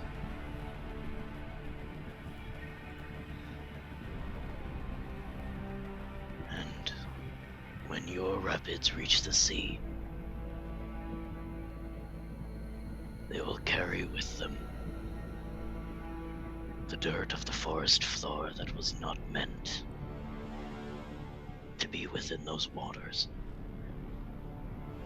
They will carry bones, flesh, all the things that the rapids have killed into the sea where they don't belong.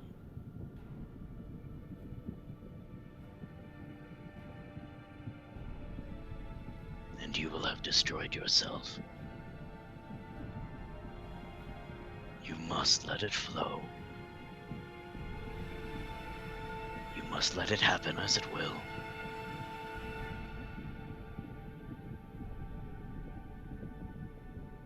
You will wait for the wind to stop blowing.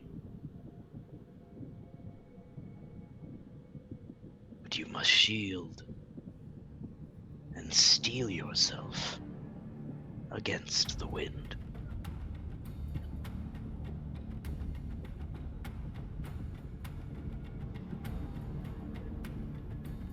That is what I have learned as a changeling with Wheelon.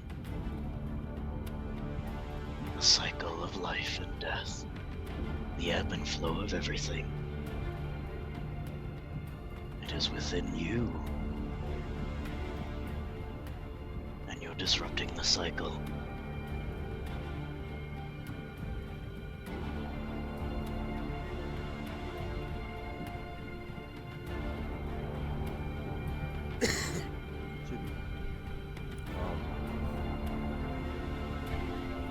He looks you up and down. This is like, as you're talking, he's running his hands through his beard.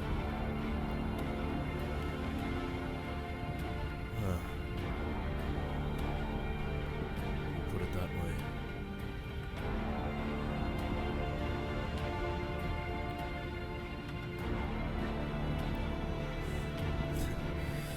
This is why I call you wise.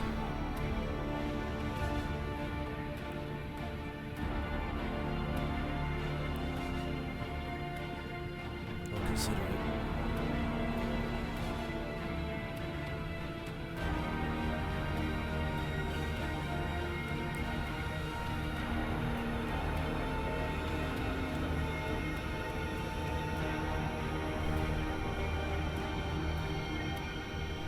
Speaking of things considered,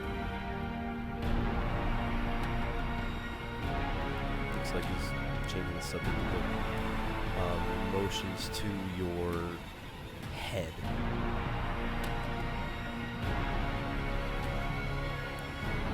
Oh, he is.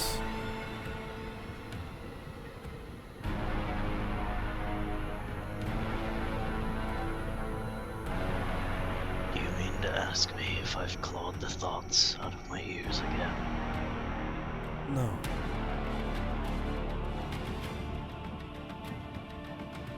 I'm asking if you would like he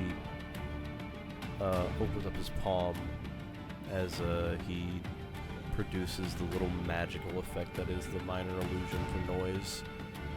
If you would like a quick pick-me-up to rejuvenate yourself, I did before.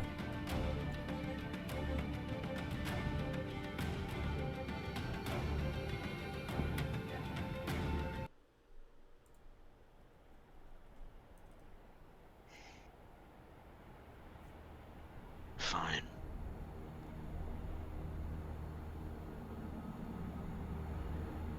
And he's going to cast minor illusion again. While cupping your ears.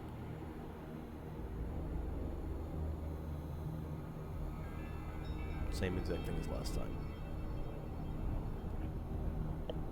And in the instant the spell begins,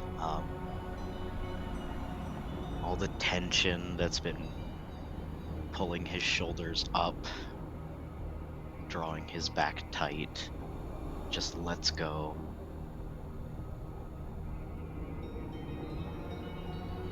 And he closes his eyes.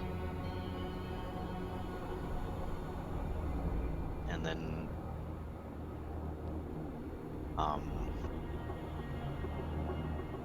he gets a look on his face that's equal parts frustrated and like he's trying to like get the frustration to fuck off back to calm, but it's not working very well.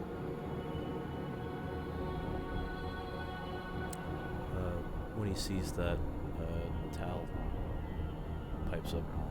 Do you want me to stop?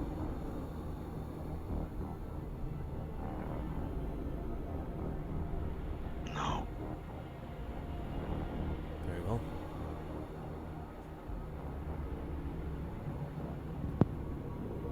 I am reminded of the choices I have to make.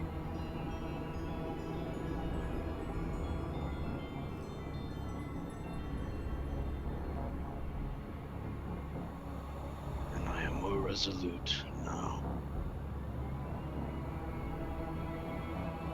In my choice.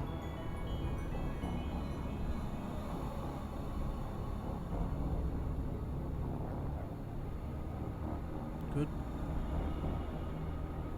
Thought I could keep you in the present then. Hermes! Sorry, cat. He's getting into my shit again.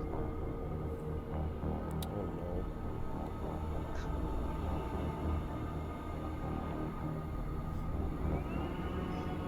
no. Anyways, sorry about that. Good. I forgot I unmuted.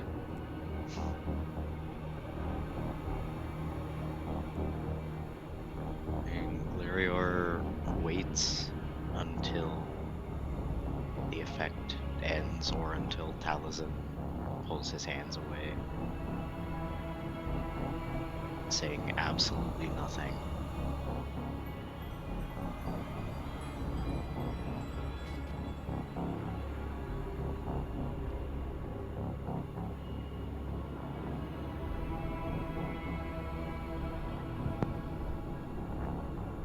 Okay. Cool. You guys eventually finish part for the night. And after a couple more days of travel, you see familiar shores on the horizon. Tall trees mixed with grasslands. Beautiful shore. For one of you, Lyra, you would recognize from a dream you had while in Oblivion. That shore. Daggerfall. Dang. Mm-hmm. And you pull in. And this is where we'll pick up next time. As the adventure continues. Back to Tamriel. Yippee, we're back, fellas. Thank you guys for watching Where's my button? and sticking Where's my around. button? Oh, wow, that caught me Jesus off Christ, guard. what the fuck? That was a twist. Anyway, there's Thank you guys for watching. The video will be uploaded roughly within the next day or so. Yeah, we will see you guys next week. Have a good night. Bye.